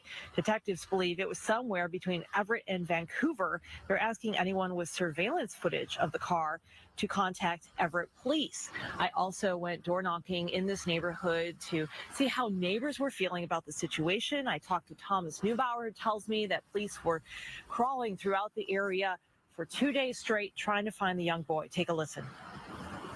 We're out here last night, and the police were all over. We actually went out and looked through our yard because we have a tiered yard. It's kind of hard to get through there. So we went and looked around around the block and around the houses here. It's really devastating, to be honest with you.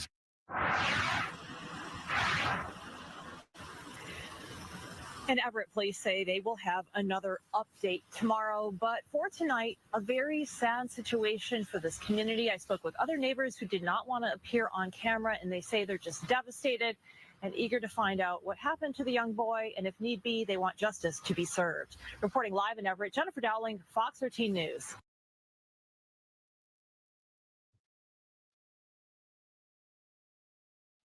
So there's about Ariel. I wanted to share that with you guys before I got off of here today. Hey, Indy, how are you? Yes, another one. I just heard about this. Happened a month ago. Well, it happened at the very end of March, I believe, March 27th. They found Ariel very shortly after, but his mom has been detained, and she's about to go to trial soon. They're getting it done very quickly. He's such a precious babe. I'd have never heard about it. I don't know how it passed me by or slipped by everybody, but I guess that's what happens when there's a feeding frenzy over one kid and you don't notice the other ones. Truly, I think that's probably why we don't notice a lot of things. He is beautiful, gorgeous baby. God bless him. And now he's with the angels. Good to see you, Indy, by the way. I just went and looked around YouTube. How many channels need to go live about Sebastian at once? There's like 14 people live about Sebastian. It's crazy. Uh-oh. What are we gonna do about it? And I don't know what to say, but you guys, again, before I end this, what Dolly did this morning was terrible. Like, he was literally making fun of Sebastian. It might not have been very, very noticeable, but it's what's happening. There's so much hate for both sides that it's turning into a shit show. And while they're attacking one side or the other, they're making fun of Sebastian at the same time. It's not just Dolly that's doing it. Sage says, I wanted to cover Sebastian since I understand autism, but then things turned bad and I'm glad I did not. Well, Sage, there's no harm in covering Sebastian's case. You might just be take into consideration also that people do see what's happening, and maybe a fresh set of eyes, like a new creator covering it, wouldn't be such a bad idea. Sage, you have a lot to offer to the true crime community. You do amazing work. I would love to see you do a stream for Sebastian. Why not? Why not you could bring so much positive to Sebastian's case. I think I would show up for your streams. I would share them. I am not going to be able to obviously go live much in the days to come, but not to cover Sebastian or anything like that, nor would I. And I get that there's also like an added pressure element too, because so many creators are covering Sebastian that it might be a lot of, you might feel nervous to even step in, or people might give you a problem because you're covering it. Like, those things go through people's minds or whatever. It's like sharks on a feeding frenzy, watching those creators try to cash in on Sebastian. Hold on, I'm going to show you. Let's take a cruise around the YouTube streets really quick. Let's check this out, seriously, because here, I'm just going to put in Sebastian's name. I just looked, and like every single creator possible is live going over Queen Bee's interview from last night with Chris and Katie. I am really glad that they went up there. I think QB's is the perfect place for them to go. Because I think that they have a chance to be heard without being attacked over there. Queen Bee's not going to let that happen. I'm glad that they were able to have the opportunity. So, this is interesting. So I'm glad I didn't end this yet. So Spirit Seeker Squad, who she's the one that was in Smiley's chat, right? We saw her earlier while Smiley, we should call her Smiley. Should we have a new name for Smiley? Smiley? I don't know where that came from, but it rolled right off my tongue. Okay, so Smiley, where she was attacking everyday shenanigans for being a Black woman.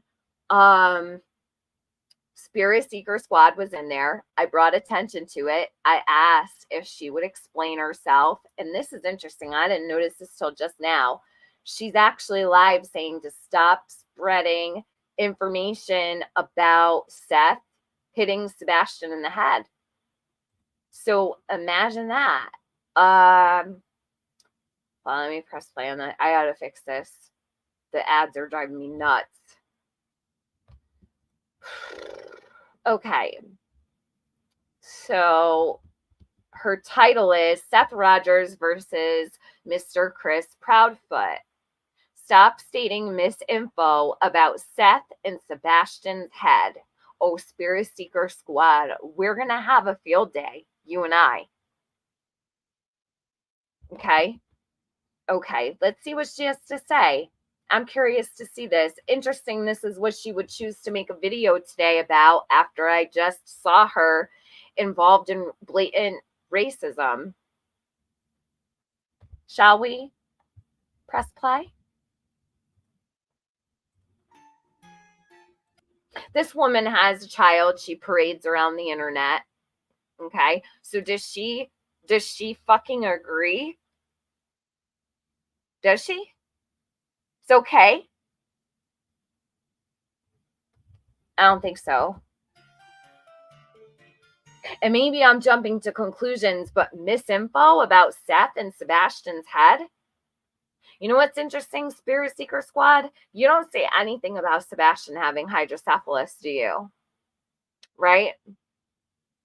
Sebastian is alleged to have been struck in the head, neck, and back. He was struck in the head in front of school staff.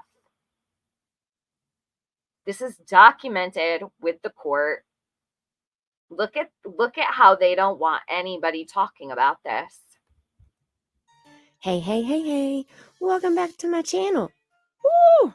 I've heard so many people try to compare Chris Proudfoot, the stepfather of missing 15-year-old Sebastian Rogers, and Sebastian's biological father, Seth Rogers. I don't think that they're comparable. And it's so frustrating. There is no comparison, in my opinion. I've heard, oh, Chris is just pissed and he has every right to be. He's frustrated. Seth isn't a perfect father either, but he needs to realize that not everybody out here is good. even Chris Proudfoot made the statement. I'm not Seth. Yeah. I have the balls and the fucking spine to call people out on shit. Yeah. And then he said a few other choice words that I'm not going to say. Let me make this clear. I am saying this from my own opinions, from my own knowledge of what I've heard come from Seth Rogers, Chris Proudfoot, and Katie Proudfoot.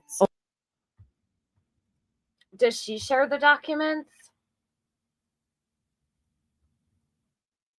She's a fortune teller. Spirit Seeker Squad. She did this in Summer's case as well. She's a fortune teller. She's a psychic. Blah, blah, blah, blah, blah. And I've always kept my mouth shut about her because I just choose and pick my battles. But I love how she puts herself in the middle of, have you ever seen my fucking face on a thumbnail with a missing child? Not in all the years. I think I put my face on one thumbnail. It was when I was calling out chasing. If I recall correctly, oh no, excuse me, and one calling out Scott H. Why is she in between Seth, Sebastian, Chris, and Katie? And why is Sebastian over here with Seth? Why isn't Sebastian in the middle? Why is this lady in the middle? Strange. Very strange. Own mouths with my own ears. I'm not basing. Yeah, so we'll just stare at you, Spirit Seeker Squad, right? My opinions from what anyone else has said or has done or how they feel. So let's do this. They agree with child abuse, Day Tripper. Anybody who ignores it condones it. And anybody who shove it under the rug is down with child abuse. Yep. I'll never understand hiding child abuse, but claiming you care about the child. It's a bullshit. Total bullshit. I'm side-eyeing any psychic who speaks on these cases. You should. Yep. Putting herself front and center. Because Justin has been propping her up. Justin has been pushing her channel out, giving her all kinds of attention, whatever. You know what? I've never even had problems with this girl, but I do have a problem with the fact she showed up in that chat while Smiley was doing what she did, Daverday shenanigans, calling her black mouth and all of that, right? She was completely fine with it. Justin as well. He showed up for it as well. So Seth came out on his day one, wanting all the help that he could get. He's been out doing his own work. He's hired help. He's made a team of people to help him find his son. Chris and Katie came out doing all the interviews, sharing how Sebastian would violate her. Why does Seth need to hire anybody? You have the TBI, the FBI, and the agency itself in his community, right? Why does Seth need all this extra? Why is Seth teaming up with criminal creators? He's picking them. He's handpicking them like you would pick rotten cherries off a bush. It's like, hey, let's go blueberry picking, or let's go strawberry picking, or apple picking, and picking all the rotten fruit. That's what Seth is doing. Katie and Chris, however, are not doing that. They're quiet. They're reserved. They're actually utilizing mainstream media.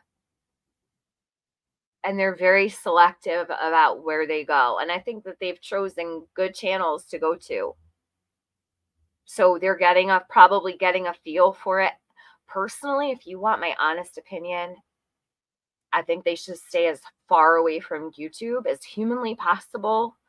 But I also understand that they want to speak out, and I understand they deserve to be able to do that. They deserve to have a voice, and they shouldn't be silenced. So I can't judge them on going to any YouTube creator.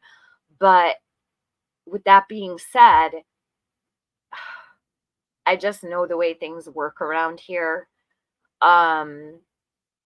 I'd say they should keep it limited. Like they went on Queen Bees last night. They've gone on Cluminati. I think that's great. Go, let it rest for a little while. When things start kicking up more, go back. But stay with the same people. Don't jump around. I would say stick with Cluminati or Queen Bee. I think it would be best for consistency. Seth, however, is jumping around to every single person. Almost like he's trying to gain his own following. So you can hear Spirit Seeker Squad is rallying for Seth. Seth, who wants Sebastian's tech back. Don't let it be lost on you that the TBI came out and spoke about their criminal investigation into cyber, basically a whole cyber ring, right? Where it comes to gaming online. And did a lot of people see that? I didn't see a lot of people go over that, which is strange because their investigation started in February. They're very specific about the fact that their investigation started in February. They recovered, I believe they said they recovered, I don't want to speak on the number. It's on my community post. Hold on, I gotta see because there were a lot of kids they found and rescued. So let me see here. 5 children between the ages of 6 and 12 years old were identified and rescued from further abuse and exploitation. That is Summer's age group. No one talked about that, because it's interesting that usually when it comes to Summer, people you could have a news clip from, let's say, Knoxville, and they'll say, human body found. First of all, right then and there, it's not Summer because it's not a body. A body and remains are very different. At this point in time, and it pains me to say, Summer is not going to be a body, right? Harmony is not going to be a body. It's going to be remains. So common sense will tell you anything in the title with body is not going to be Summer. Okay, it's not going to be Harmony. Now, in the case of Sebastian, I believe they would still say a body, but I'm pretty sure most likely they would also refer to him as remains if, God forbid, he's found deceased. But these people don't have like rational thinking, not even logical thinking. A lot of people be like, oh, use your critical thinking skills. It's not even a critical thinking skill. It's actual logical common sense. So it's so easy to figure out, okay, this is definitely not about Summer. They said a body was found. So you know, after 3 years, Summer is not going to be stated as a body. But this is the thing. When TBI did the presser just a couple days ago, no one really paid attention. I think I saw 2 people share that presser. And I was shocked because you have the TBI. Listen, let me forget this lady. Hold on. I don't even care what she says. She's grandstanding for Seth. She probably wants him to come on her channel. It's ridiculous. Spirit Seeker Squad, we see you. We see you. You're down with racism. You want Seth on your channel. Okay, maybe he'll come over. Why don't you ask him? I'm sure he will. Just hit him up and ask him to come on so you can get some subs.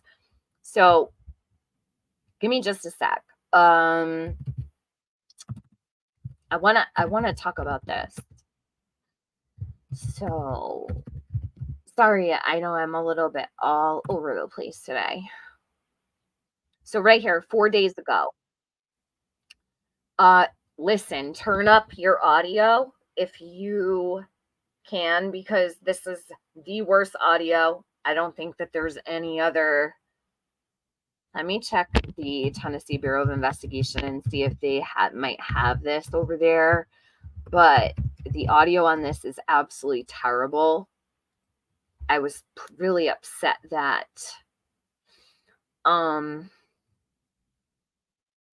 I was really upset that the audio sucked so bad. I wish someone would have fixed it. So turn up your earbuds if you have earbuds in, or go sit in a quiet spot because you won't be able to hear anything.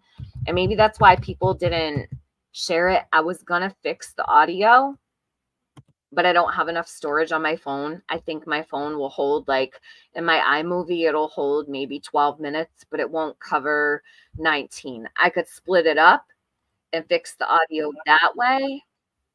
But I want you guys to, and I'll stop where I think things are important. I wanted to do this the other day. So thanks for everybody that's hanging in and still here. Because I know a lot of people left when I pulled up Ariel, see? And that's why people will not cover these cases of the children that have been found. There's no way that they have anything to theorize, speculate. It's all in the speculation. It's all in the dramatics. It's all in the storytelling. That's why people leave, right? How many people left my chat when I pulled up Ariel? It's sad. That's why I don't come live much. It's really sad to me. What are people truly here for? I believe the drama of it all. You know, I do. And it's sad. Can't believe he's been missing for 3 months. I know. But listen, this presser, so I had gone into Granny's. She was live. And when I saw that TBI was doing a presser, I said, oh my gosh, they're doing a presser for Sebastian. Because I thought that's what it was for. Like, I immediately clicked on it and I saw David Rausch and I was like, holy shit. You know, I was hoping that they found him. Well, it wasn't about Sebastian in particular, but the things that the TBI said, I can't help but feel that this investigation may have been opened possibly because of Sebastian. Several days before this presser, Seth Rogers was on panel saying he wanted, on Smiley's channel, saying that he wanted Sebastian's technology back. He wanted his devices back, that they were better off home in Sebastian's room, so that when Sebastian came home, that they would be there. Listen to these statements. They're so this is very important, and I really do hope that people will still share this. It was just 4 days ago. You could view body cam vids. I like watching the behavior. Oh, Day Tripper, I almost did that a couple weeks ago. I had a whole bunch of them I wanted to share, but I get lazy. I'm like, oh, I should go live, and then I don't. So I know you're still here. No, I mean the amount of people that left the second I started talking about Ariel. Very, very sad. I appreciate those who stayed. And listen, people have shit to do, that's fine. But it really does reveal to me what people are truly here for. They want drama. They want to be in these chats surmising, and they want to be making up stories. They want to attack. I only listened to Dolly for maybe 10 minutes this morning as I was falling back asleep. And he made my stomach turn. He is probably one of the worst to cover missing kids. There's nothing genuine about him. He lives with a sex offender. He shares his life with a registered sex offender. He knows his niece was being abused. He did nothing to step in. His family did nothing to step in. People have no clue. Those thousands of people sitting in his chat have no idea there's a pedophile down the hall. Sharing the same house, breathing the same air, showering in the same shower, using the same sink, eating off the same dishes. No. Sorry, using the same washer machine. They have no clue. And how do you let them know? How do you tell all those people? You can't. You can't do it. So, all right, so I'm going to press play on this. Turn up your volume like all the way, because even that isn't good enough.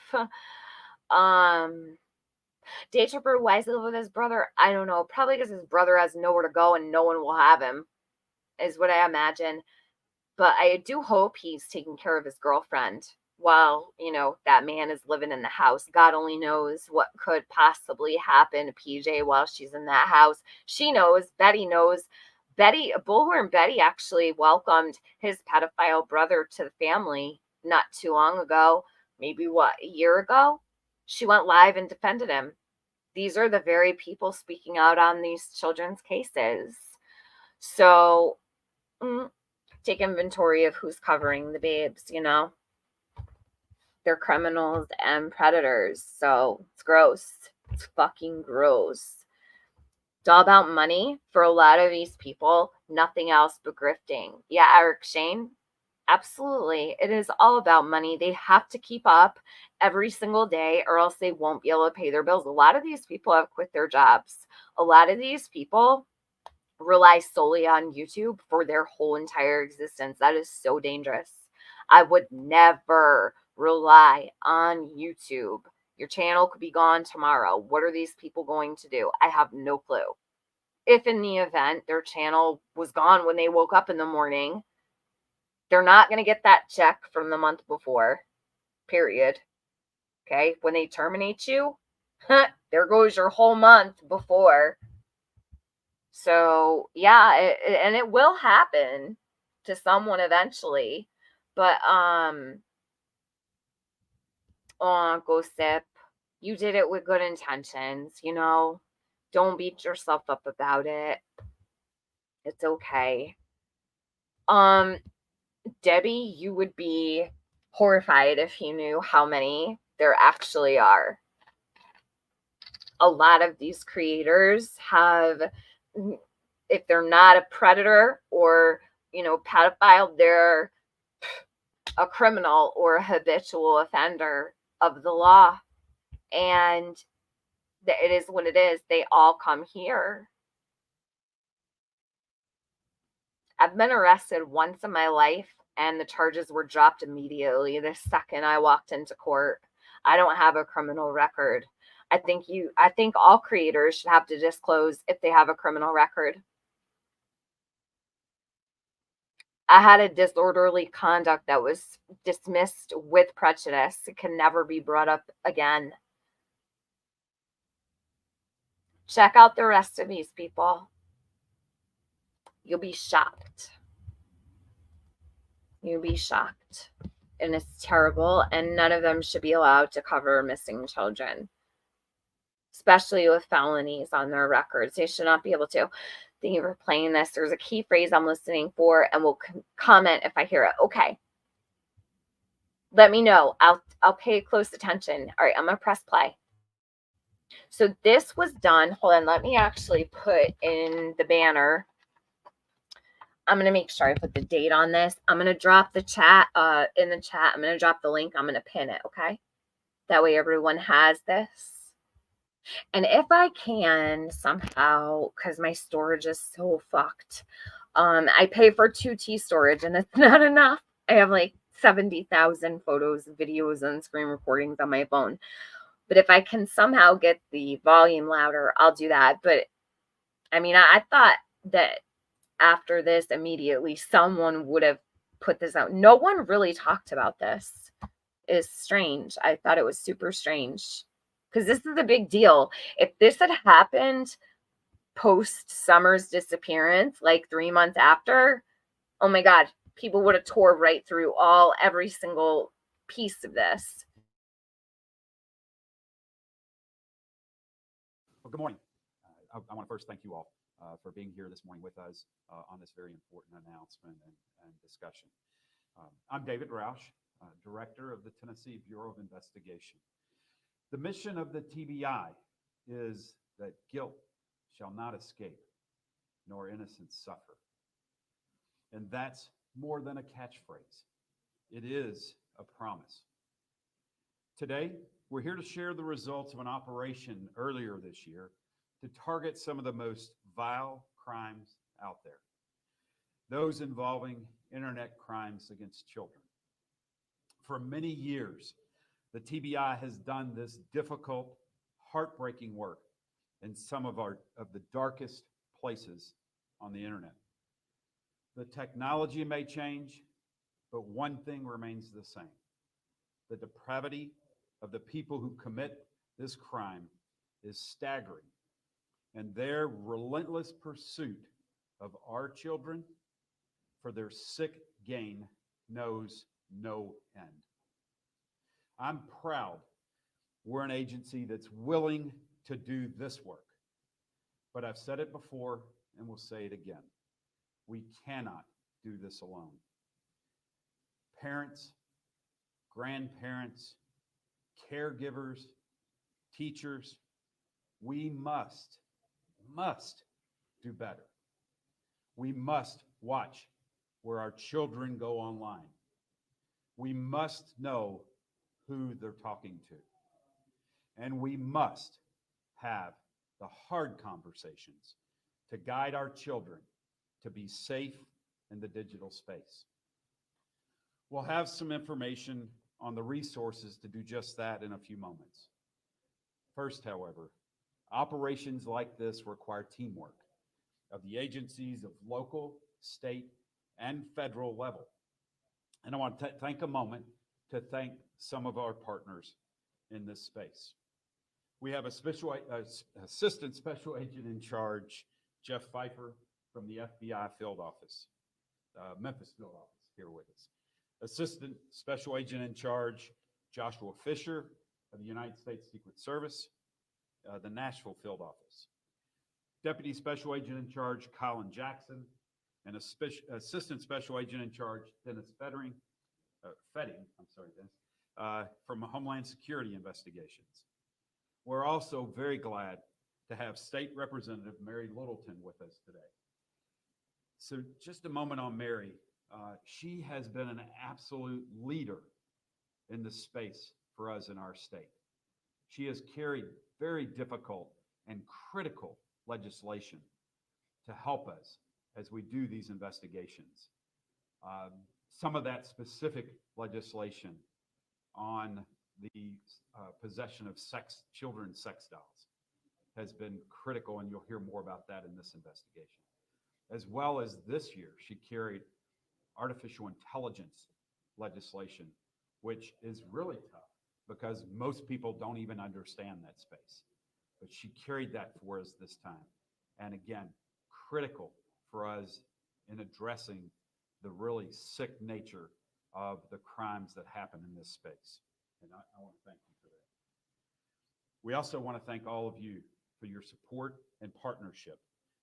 We have also with us several agents from our ICAC squad here. We thank them for being with us this morning. Now, I'll turn it over to Rob Burkhart, our special agent, assistant special agent, what are you, Rob? Yeah, there you are, buddy. In charge in this space for us. And so he's going to talk about the results of this 3-month operation. Rob. Good morning. My name is Rob Burkhart, and I am the Assistant Special Agent in charge of the TBI's Internet Crime Against Children ICAC Task Force. I first want to thank the 4 TBI ICAC agents for their hard work and dedication to protecting kids online every single day. Their efforts and investigations made this operation happen. I also want to thank the TBI agents assigned to the Cybercrime and Digital Forensics Unit, the Criminal Investigations Division, the Drug Investigations Division, local, county, law enforcement agencies, and our federal partners who all assisted with this operation. Operation Protecting Tomorrow had 2 goals. 1, identify and locate child victims of sextortion, and 2, identify and arrest those who seek to sexually exploit children online. During the operation, we identified and located 18 known child victims of sextortion in Tennessee and 1 who lived in Alabama. The ages of the victims were between 11 and 17 years old. These cases derived from NCMEC cyber tips reported by popular social media platforms, including Snapchat and Instagram. We are still actively trying to identify and locate an additional 22 child victims of sextortion throughout the state that we know of. It is imperative law enforcement identifies and locates these children if they become aware, because too many children feel trapped. They don't know who to turn to and might end up turning to self-harm. Kids need to know that they are not alone if they fall victim to this crime. There is an army of law enforcement officials, teachers, parents, and trusted adults kids can tell to get the help that they need. As part of the operation, we also executed 10 residential search warrants and made 12 arrests throughout the state. These investigations derived from NCMEC cyber tips, undercover operations, and tips from the community. 5 children between the ages of 6 to 12 years old were identified and rescued from further abuse and exploitation. They were victims of brand new child sexual abuse material being produced by the offender and posted to social media platforms. 181 electronic devices were seized, resulting in over 250,000 images and videos of child sexual abuse material that were found on these devices. Our work to analyze that evidence, however, remains ongoing, and that number will definitely grow. I've investigated internet crimes against children for almost 8 years, and let me be clear, what we're announcing today is just the tip of the iceberg when it comes to this kind of crime. Sexual exploitation and sextortion of our children happen every single day in our own homes and is only getting worse. Kids are using electronic devices and the internet more and more, and the predators know this. As a parent myself, I get it. It's hard enough to raise and protect our children in the real world, yet now we have to do the same in the digital world. We as parents need to know what apps our children are using, what the apps do, and know what our kids are doing online. The social media companies know exactly what our kids do every day, so we as parents must do the same. I now would like to introduce Lieutenant Andrew Boatman. He's with the Knoxville Police Department, who's the commander of the Tennessee Internet Crimes Against Children Task Force.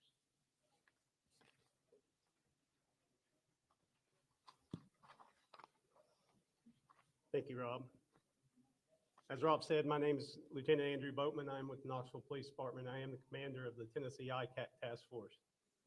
The Tennessee ICAC Task Force is a network of 65 state and local law enforcement agencies across the state of Tennessee who, along with their federal partners, operate under the Department of Justice in the Regional Internet Crimes Against Children Task Force program.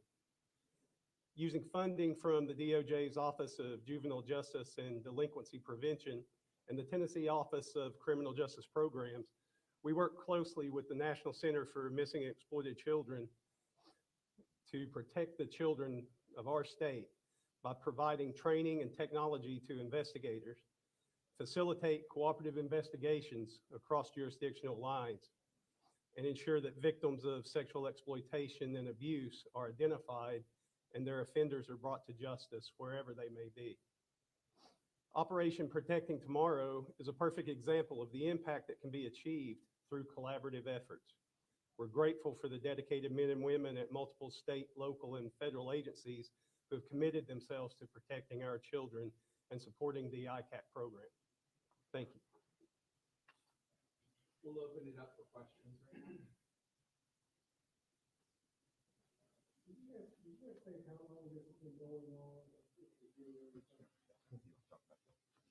We started it back in February, and then it went through April, so about 3 months. Well, it took you 3 months to find all this. Yes. Are you guys going to keep investigating now? Is this special going to be around for a while? Yeah, the ICAC task force for TBI has been around since 2007. So this is all we do all day, every day. Every day we get cyber tips from NCMEC. We get undercover operations, tips from the community. So if there's a crime involving a children and the internet or an electronic device, then we'll investigate it. You talked about being a parent and having to be involved. I'm a parent too. Fortunately, now my kids are adults, but I still am concerned because they're young adults, 20 to 43. What does a parent do? I mean, how do you approach them? How do you start that conversation? Because it is a difficult conversation. Kids can be very ashamed of what's going on. Talk about that process to try to educate people. Yeah, the biggest thing is just make sure you have that open communication with you and your child. I know with my kids, I know what I see every day, and I know the dangers out there. So I make sure that they know not to, my 2 golden rules are don't talk to anybody that you'd never talk to in real life. And then don't send anything that you wouldn't send to your mother or your grandmother. And my boys know that that they're not allowed to chat with anybody. That's one of the biggest things with online, is if you take the communication away, then that limits the exposure that bad guys, these predators have with our kids to reach out and start grooming them. You're looking at those pictures up there a minute ago. Several of those look to be older men. Talk about how this exploitation comes about. I mean, how do these old men find these young kids and be able to get them to do what they're wanting to do by sending pictures and things? Yeah, the ages vary.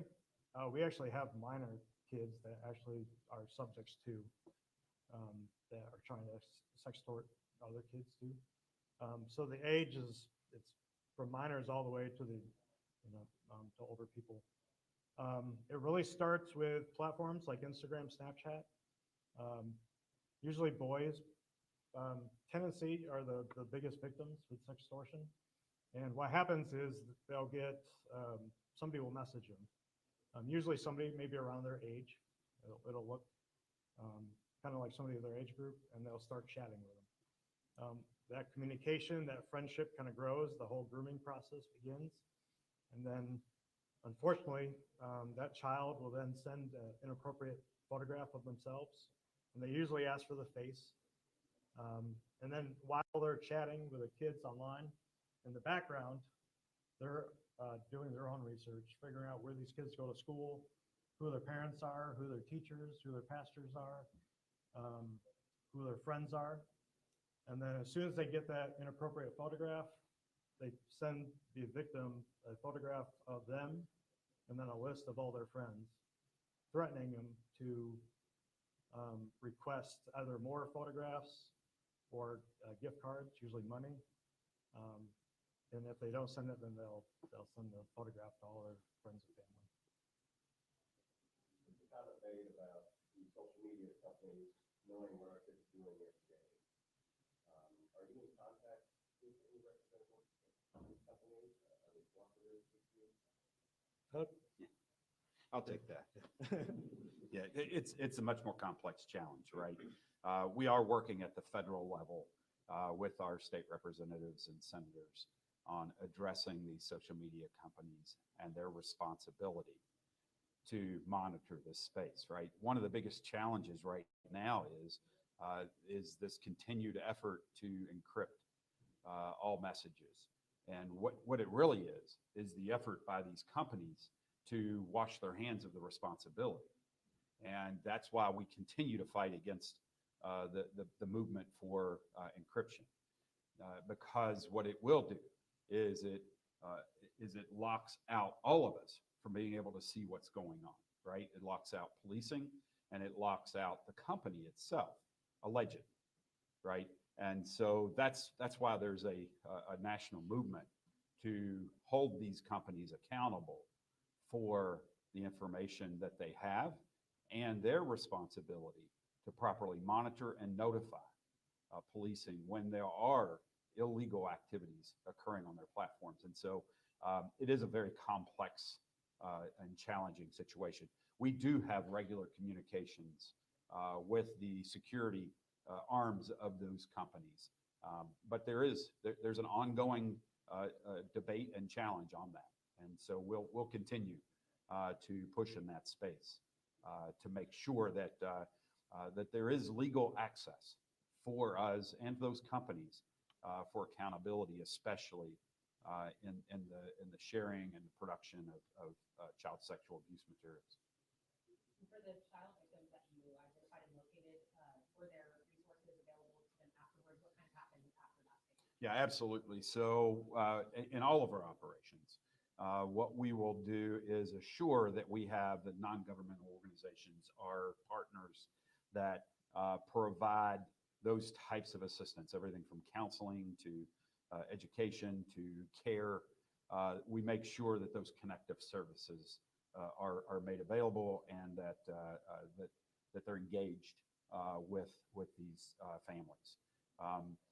You know, the key here is prevention, right? I think the one thing that we all have to understand is we can keep this from happening.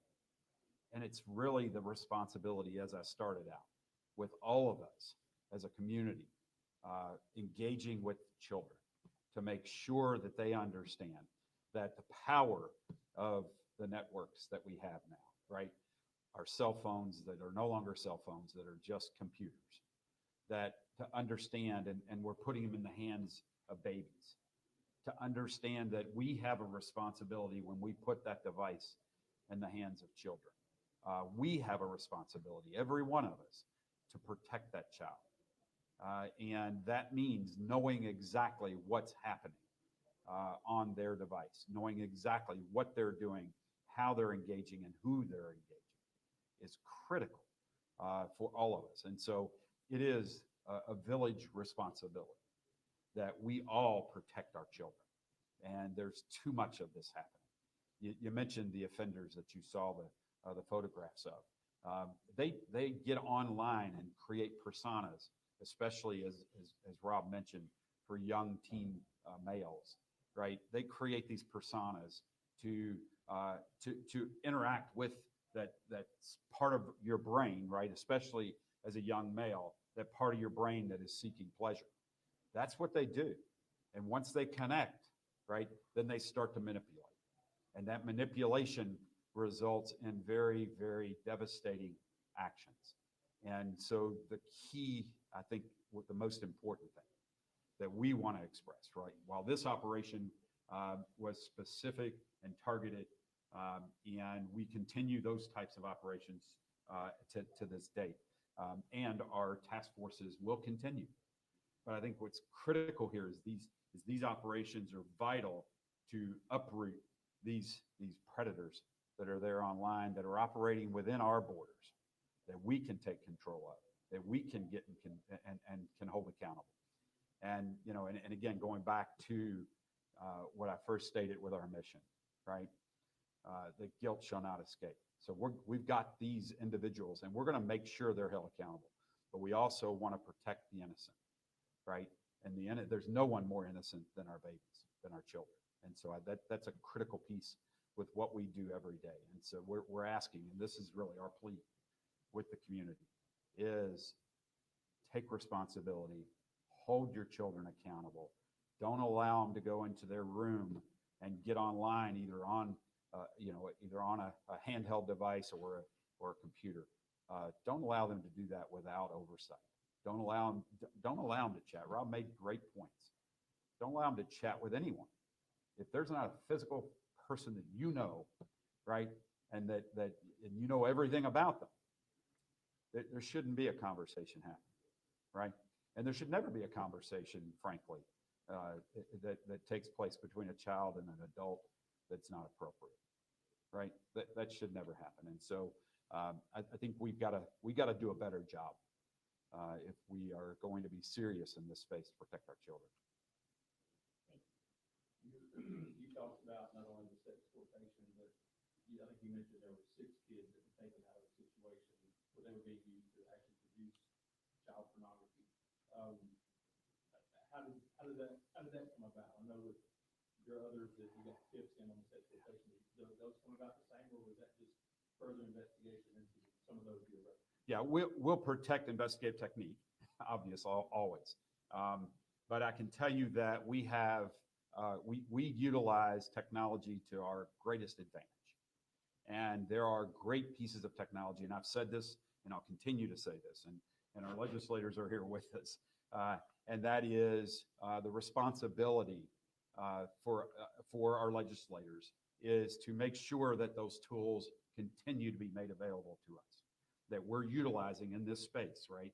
I get that there are tools that people aren't aware of or aren't familiar with, and there are always that lack of knowledge or limited knowledge of the technologies can cause knee-jerk reactions to limit our ability to use certain technologies. I would encourage our legislators, rather than immediately jump into making legislation to ban the use of certain technologies for policing, I would tell them to sit down with us and have conversations before they do that, because their misunderstanding of what that technology can do and does do needs to be clarified. They also need to understand that in policing, right, we have what's different than everyone else. Anyone else out there utilizing these platforms and these technologies.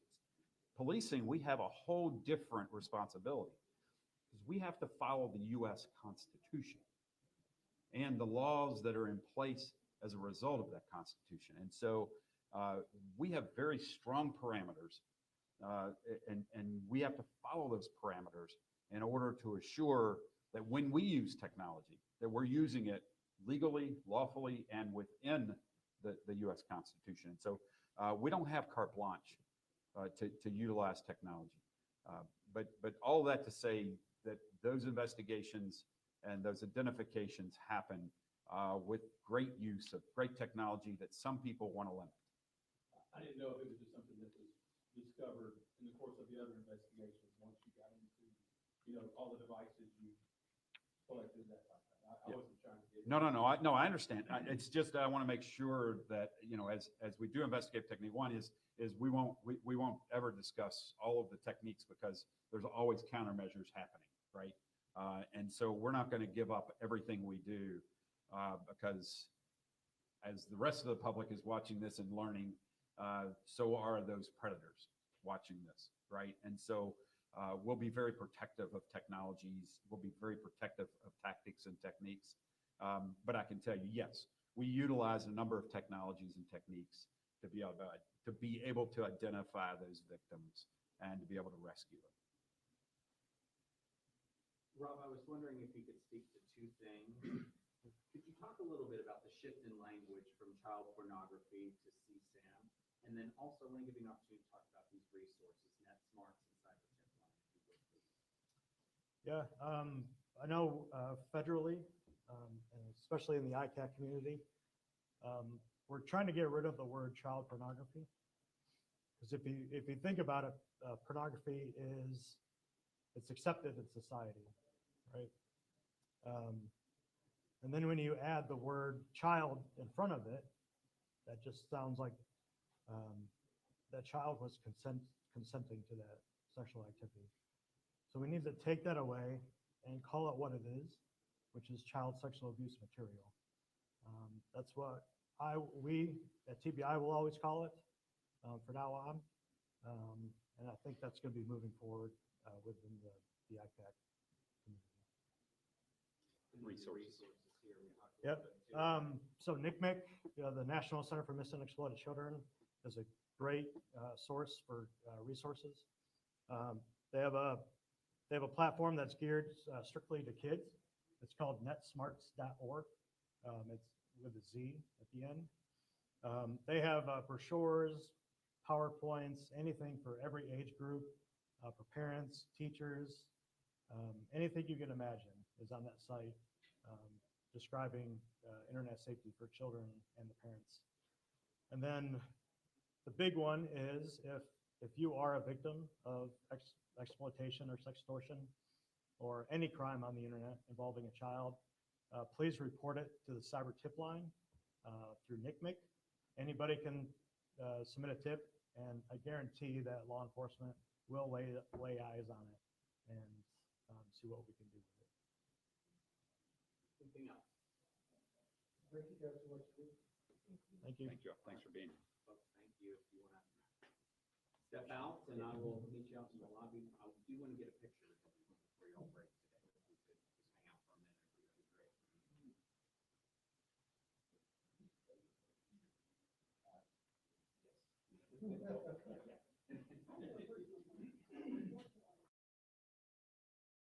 So hold on a second, because a lot of people are asking. Some people said they've never seen David Roush. He is the head top dog.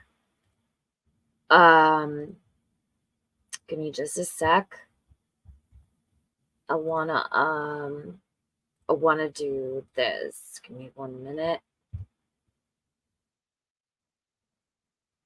So I had to kind of go out of my way to get this one. I think this, let me see, is this the one? Yes. So this here, I had to go into the Tennessee courts to find this. And this is going back a long way. So this is old, okay? Listen to, so this was March 1st, 2022. This is David Roush. He's the director of TBI. We very seldom see him. This here, a lot of people don't know exists. Here, I'll drop the link one more time. But this, he also went on the news and spoke for summer as well, which was so special. They are making a change for children. I think that it is, I actually do think it is related to Sebastian in some way, shape, or form. Whether Sebastian is the reason they started the investigation in February or not, I can't say, of course, but it just feels that way.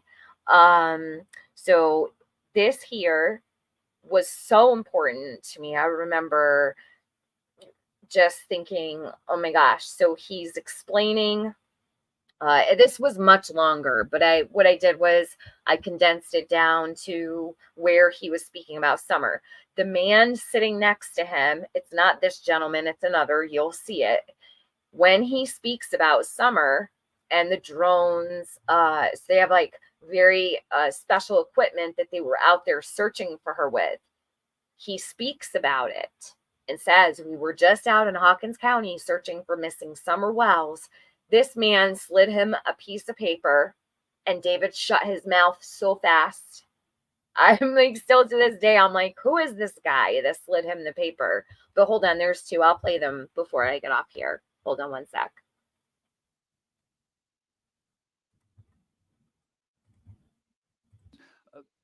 Director, before I let you go and we see if there's a motion on your budget, does TBI use drone technology at all? So can you just describe a little bit about the situations where you would use a drone? Yeah, and how many drones do you have? How are they maintained? You know, something that has to be purchased again on a regular basis, and that a line item in your budget. Sure. Thank you, Chairman. Yes, we do have drones. We use them for a variety of things. We just actually had them up this week over in East Tennessee, assisting us in searching for summer wells. The missing child that's been missing for a while over there in the mountain. The technology on them is amazing. We just purchased these new drones. You have thermal imaging on them as well? They do, as well as they have the capability as well to recognize specific colors. If we, when you can put you can enter the information that you're looking for, and they'll recognize it. And so we knew what color clothing the child was wearing, and so we put that in. And so it's the technology is there and does a great job. So that's one use of it. We also have used them for our. Watch this guy. The second he starts talking about summer, you watching him? The man next to him? Look, I'm going to rewind it back like 10 seconds. Check it out. He writes on his paper, sticky note, and he slides it to David. Our fire and does option they do, as well as they have the capability from Tennessee assisting us in searching for summer wells. The missing child that's been missing for a while over there in the mountain. The technology on them is amazing. We just purchased these new drones. You have thermal imaging on them as well? They do, as well as they have the capability as well to recognize specific colors. If we, when you can put you can enter the information that you're looking for, and they'll recognize it. And so we knew what color clothing the child was wearing, and so we put that in. And so it's the technology is there and does a great job. So that's one use of it. We also have used them for our fire investigative unit. So they'll send them up to map a fire scene, which will help them to kind of see, again, looking at the heat signatures of fire will help them determine where they need to go to see where the origination of a fire is, and to determine if it was intentionally set through the rest of their investigative tactics. But that's a game changer for us to be able to have something from the sky, map that scene, find that heat source, and be able to help them go directly to where they need to be to start their investigative effort. And so that's a utilization of it. We have utilized it for searching for missing persons. We've utilized it for searching for, or we have them available to search for fugitives as well. If it's an area where we can't get our plane up to be able to do so, we can use them for that. And so there are a number of investigative uses. We have a very clear policy on how they can be used, so that there is no inappropriate use of that technology. And yes. That's one thing I was going to ask you quickly about images that you may capture that weren't part of the mission that you were sending up for. What happens what can you do with those images, and what do you do with the footage when you get through with a fire scene or a crime scene? What happens to the footage? Yeah. So the footage that we capture during the investigative process on the crime scenes and the fire scenes, that footage is maintained and stored in our evidence database. so that we're able to obviously pull it up if we need it. If it's not, if we determine that it's not evidentiary, then it is disposed of. It's removed from the system. Okay. All right. Authorities are still searching for a young girl missing out of Hawkins County. Summer Wells disappeared in June 2021. She has since turned 6 years old. This week, search crews began combing through the Beach Creek area around her home. TBI Director David Roush spoke before lawmakers about the case. He says search crews are now using upgraded aviation equipment for surveillance with thermal imaging. Typically, when we use this asset, we're either hunting for a missing child, a missing adult, or a fugitive. And so what it'll do, it will allow those on the ground to actually be able to see what the airplane sees. A $74,000 reward is being offered for information leading to Summer. Anyone with credible information is asked to call the TBI. All right, and I'll show you the one other place that he spoke on Summer, and this was specifically for her. He went on the news. This is old stuff, guys, but it's the only time I've ever seen David Roush, and he seems like such a nice guy. This was on WBIR way back. The date on this is March 7th, 2022. Now, this is 6 days after that conference. So had the WJHL not shared his segment there where he was sitting there before the Congress, I would have never known it was there. We wouldn't have had any idea. This here, he took time out of his day sitting in his car and speaking about Summer. So this here is, I'm going to put the link in the chat. This is the only time I've ever seen David Roush in the case of Summer. Yeah, Diamonds Creation. This is the old stuff. I kind of archived what I could, and it's been there for all along. Okay, let me play this. And I was like really excited. This is the director of the TBI, so I thought it was super big deal. And it's a super big deal that he just got up there several days ago and spoke on internet crimes and their investigation that started in February. It matters, in my opinion. I don't know why people are not talking about that. It would be such a great conversation for people to have. And I'd love to see all those creators popping off about Katie and Chris and Seth. Why don't they cover the presser that was just done? Like, that's actually substantial. It's from law enforcement. They don't want to share anything from law enforcement. And it's gross.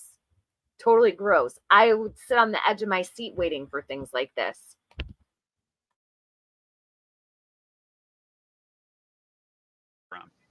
Director, we've seen what seems like an inordinate number of Amber Alerts recently, 12 in 6 months. Are more children missing these days, or are we just in this process a little bit more efficiently? Well, there's a couple reasons, John, for that the increase. I think one is we've taken a different look. When I came in the door at TBI, we took a different look at how we issue. So let me explain Amber, because a lot of folks don't understand the Amber Alert program. So Amber is a program that is federally structured, but each state runs it the way that the state feels it's most appropriate within the guidelines of the Amber program. And so we tend to be a little more liberal in our decision on when to pull the trigger on alert. Now, the alert is a statewide alert. There's no such thing as a national Amber Alert. It's a statewide alert. So the alert goes out throughout the state when we put an Amber out. And what that means is that then everybody across the state knows and hopefully starts looking for the signs and the evidence that we are able to express in the missing child. The challenge obviously for us with those alerts is really it's getting an understanding that people understand that it is just statewide. If we have information that the child may be taken to another state, then we will connect with that Amber coordinator and request them to follow up with a alert as well. Doesn't always happen, but we do make those requests, and so there's a lot of misunderstanding. That explains, Amber, in terms of the number of children that we're seeing missing, there does seem to be an uptick in that arena, and really, especially with the ones that are being taken or disappearing under suspicious circumstances. We got to take another quick break. Susan.